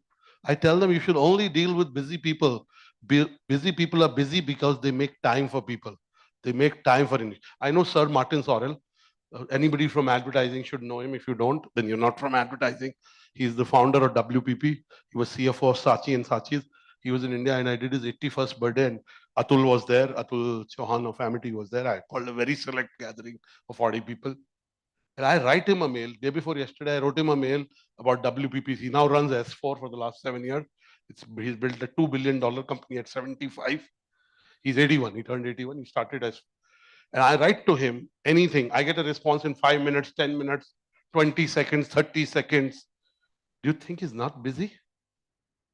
Right? So busy is when you don't want to do something. So it's not for you. It's okay. So I'm saying it more for some people who came out and chatted. Always deal with busy people. They will always, the ones that have nothing to do will take 2 days to reply to your mail. They want to feel very important. I know a lot of such people in middle management. Their owners reply in 20 seconds. It takes them 3 days to reply.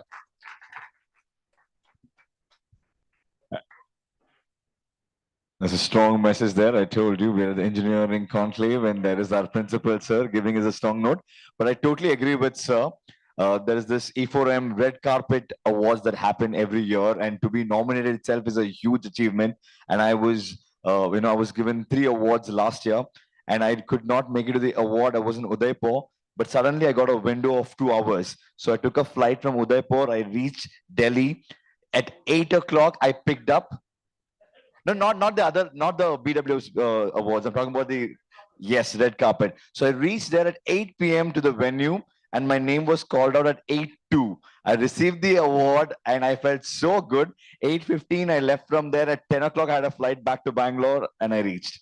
I'll tell you, I'm very happy you called because I met so many important people since the morning and until tomorrow. Plus, I'll go to Sneha's home for lunch. Sneha used to be our head of South in E4M. I have to tell you this. My children now think I have achieved some. When they were younger, they didn't know. Like at the St. Martin Sorrell birthday, some very big people came from India. And they came in one text, 1 day notice, because I was with Sir Martin in Bombay at my advertising conference. And I said, it's your birthday on 14th. Where are you? He said, in Delhi. You're in Delhi. Shall I do a small get together? He said, yeah, Anurag, why not?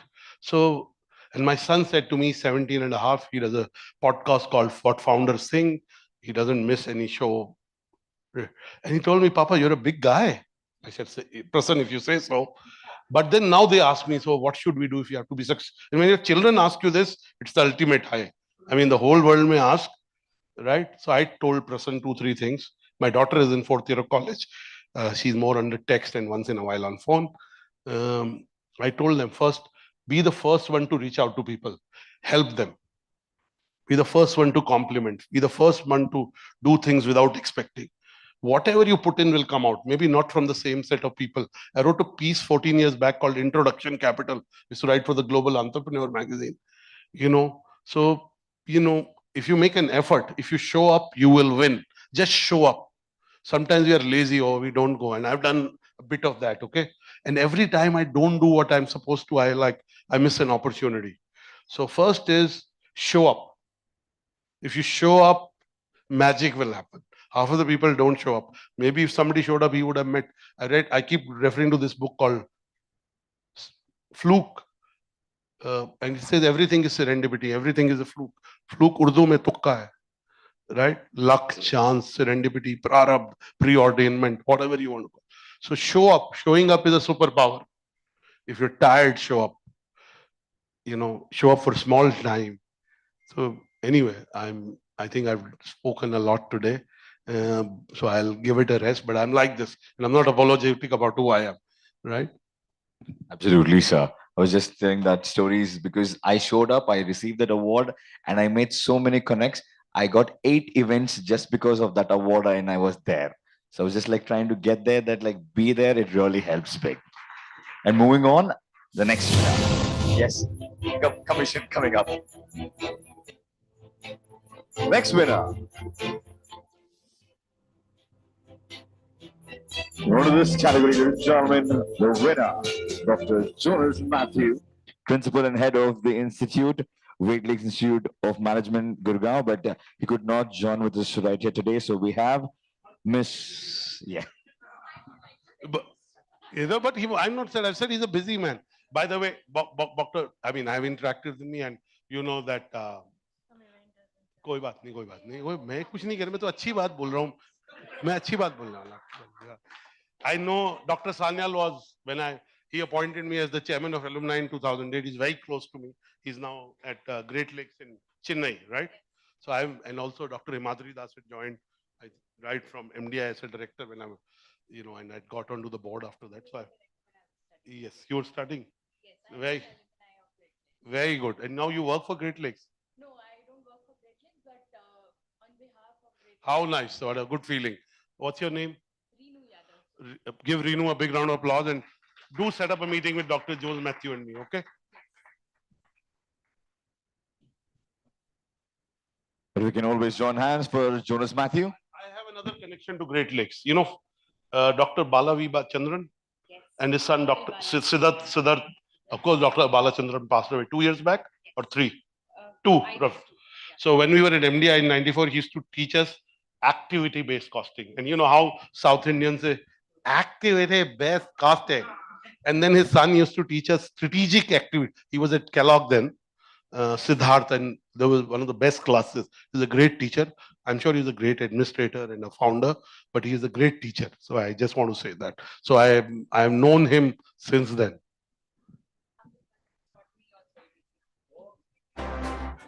Lovely to know. And as Sir mentioned, we have a big applause to Ms. Reenu Yadav for being right here with us and receiving this on behalf of Mr. Jonas Matthew, Great Lakes Institute of Management, Gurgaon.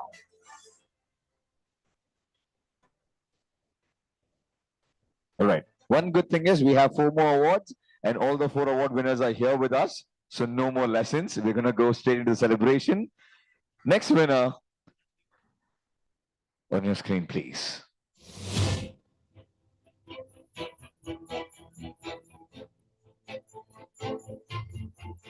Ladies and gentlemen, Educational Visionary Leadership Award goes to Dr. Anand Agrawal, Director and Dean, Muthoot Business School, Kochi.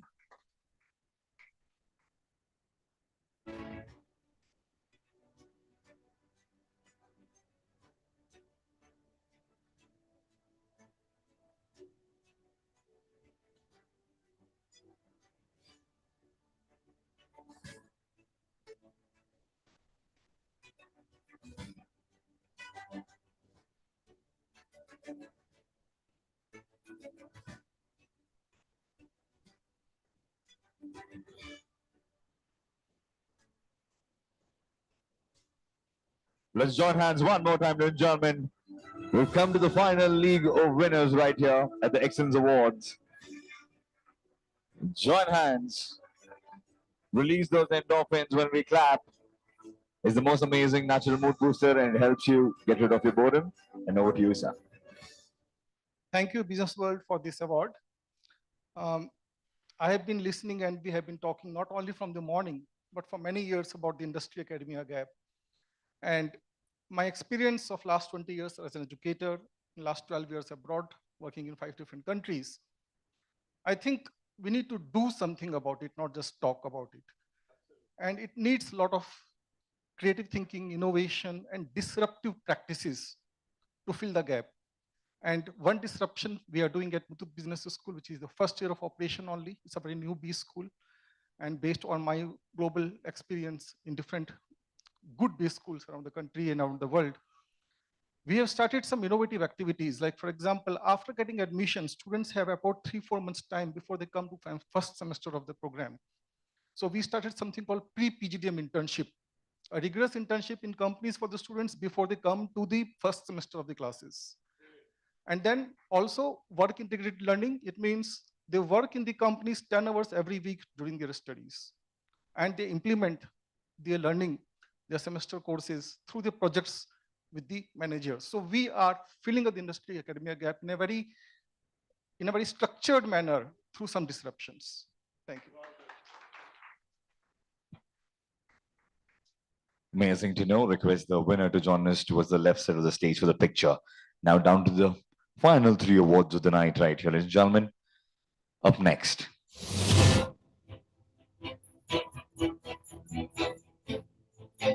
Right here at the Excellence Awards 2026. Educational Visionary Leadership Award. Mr. Arthur Rotala, Principal at the Indian Public School, Erode, Tamil Nadu.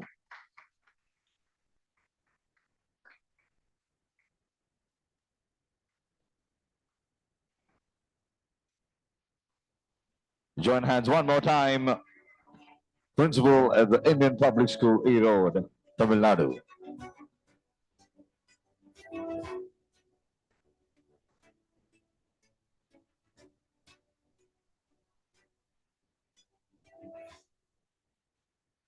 Telling a teacher to speak 2 words is a very difficult thing because we are paid for talking.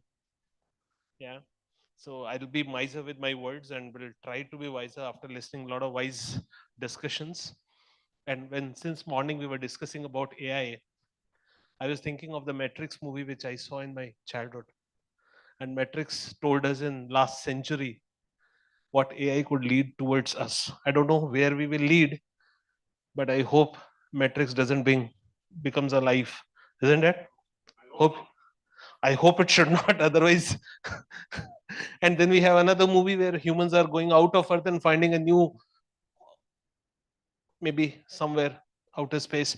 Anyways, I'm connected with the Indian Public School Erode, and above being a principal, I'm working with UNESCO also as a certified master trainer for school health and wellness. And this leadership award is not an award. I think it's a responsibility and a legacy to carry forward so that in times to come for the children transformation for the Viksit Bharat, I think I can play my part better than today. Thank you so much, BW. Sure. Okay. Now I have the honor of representing it to him. Again, the young people who came to me. I love watching movies. I watch one movie a week. Because if I don't enjoy life, if I don't enjoy what I'm doing, I won't be able to put into work. I buy more books than I know anybody I know, but I do read at least once book a week, end to end. I read 3-4 books, maybe half. I buy 10-20 books a week. So whatever, these are things that excite me, movies and books. There may be other things that excite you.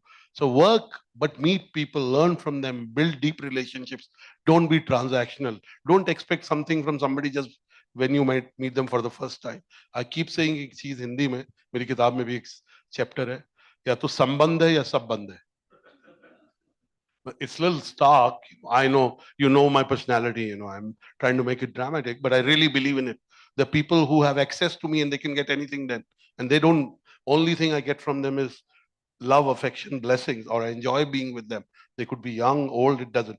So, I hope, I watch a lot of movies. There are other movies which are now have AI scenarios. They're scary, but I'll give you the list. Avatar, you were talking of Avatar too. Matrix and Avatar too. Thank you. And with this, we'll come to the last leg of winners. 2 more to go. Let there be energy. So I give you a number, you clap according to that. So let there be rhythm, let there be sync. 2, you clap twice. 2. Loud and clear. Sync up. 2, 3, 2, 2, 2, 2. 535. That means we go non-stop clapping for the last 2. Come on, let there be applause, ladies and gentlemen, for the next Educational Visionary Leadership Award. First of all, that 8 events you got, Ruel is going to ask you for commission on those. But Amar, genuinely, we believe he's the best anchor. And we know maybe 100 anchors between me and Ruel. And the proof of the pudding is, it's not just, we get him for our CFO conference in Amritsar. We get him for our CMO offsite. This is a 3-day residential, 100 CMOs, 150 CFOs, because he adds content. And he's not overbearing. Some anchors make the award show the side show. They try to be the main show. So he's just right. So give Amar a big round of applause. We really like his anchoring, and you can hire him for more events and we'll deduct 15% from that. Thank you so much, sir. And with this, we move on to the last 2 awards. Right here, the Excellence Awards on your screen, please. Excellence Awards 2026. Educational Visionary Leadership Award. Let's join hands and welcome founder and chief. We have Ms. Swati Goba-Kochar, Kidspreneurship India Private Limited. A big applause.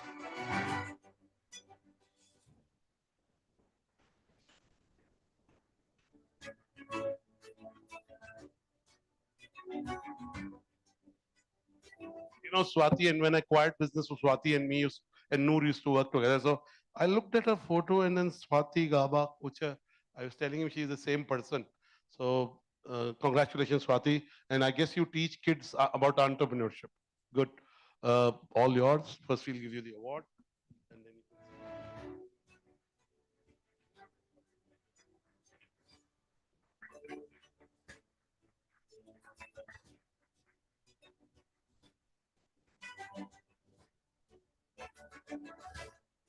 So I think Sir has done a great job of talking about what kidspreneurship is. It's quite self-explanatory. Although I have to say, we don't teach kids entrepreneurship. We encourage them to have an entrepreneurial mindset. These are 2 different things. But I want to talk about something really different, something more personal. Life has come a full circle. Sir actually allowed me to pursue my entrepreneurial journey, and this is a result of that.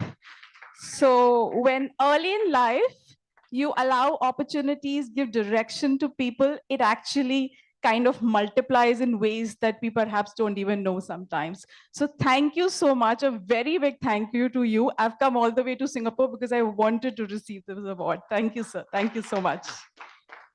I'll be myself. I like being authentic. That doesn't mean you say everything that comes to your mind. Sometimes I do that, na? You remember that night, right? But mostly but I must say, in the early days of business world, just before I acquired business world, I acquired a company like E4M in Singapore. It's called digitalmarket.asia. And then 4 months later, I acquired business world. So my focus, she had joined, and Noor had moved to Singapore, and she joined Noor's team, and then she was leaving. And I don't like anybody leaving, okay? I'm that kind of person. I just don't like it.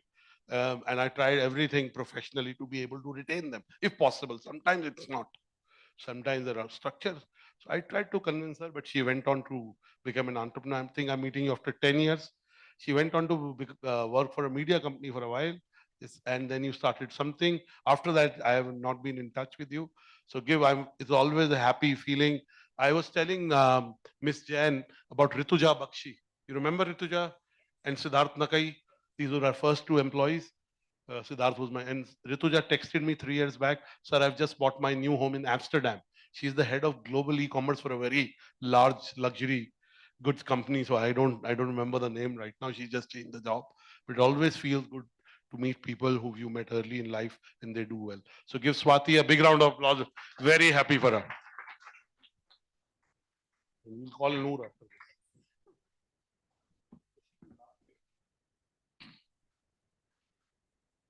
All right, with that, ladies and gentlemen, let's have a huge applause for the final award tonight right here, the Educational Visionary Leadership Award. Join hands, keep it coming. 40 under 40 Excellence Awards. Last one this evening, Educational Visionary Leadership Award goes to... Put your hands together from India Schools. We have the founder, Dr. Trishna Ramamurthy. Keep it coming, the final award of the night, and let's welcome the winner on stage. A lot more energy. 40 under 40, the Excellence Awards.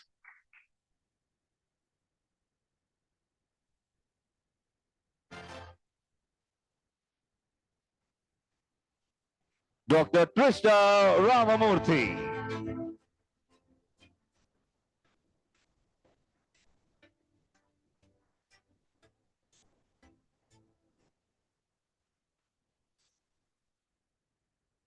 Good afternoon, everyone, and thanks to BW Education for this, and the jury members and Dr. Batra for recognizing and acknowledging all the effort.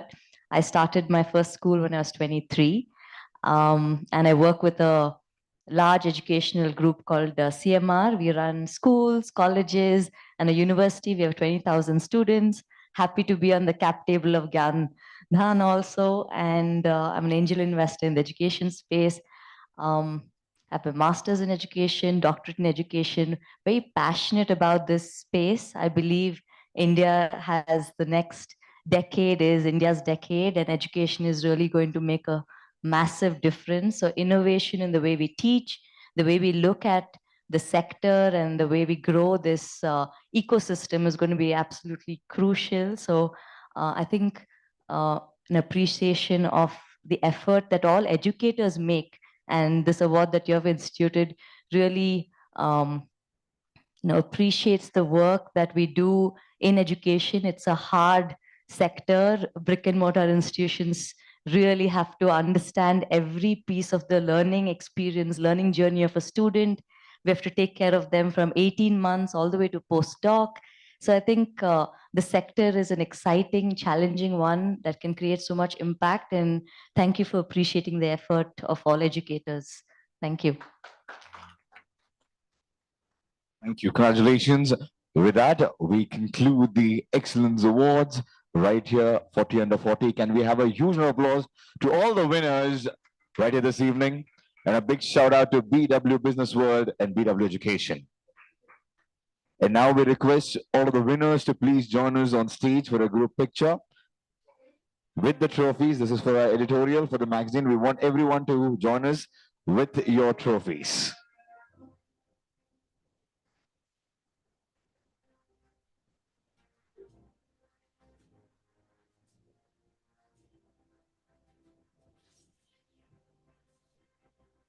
Request all the winners to join us on stage for the group picture.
Ladies and gentlemen, with that, let there be applause, let there be cheers for the 5th edition of the BW Education 40 Under 40 and BW Education Excellence Awards. The winners on stage.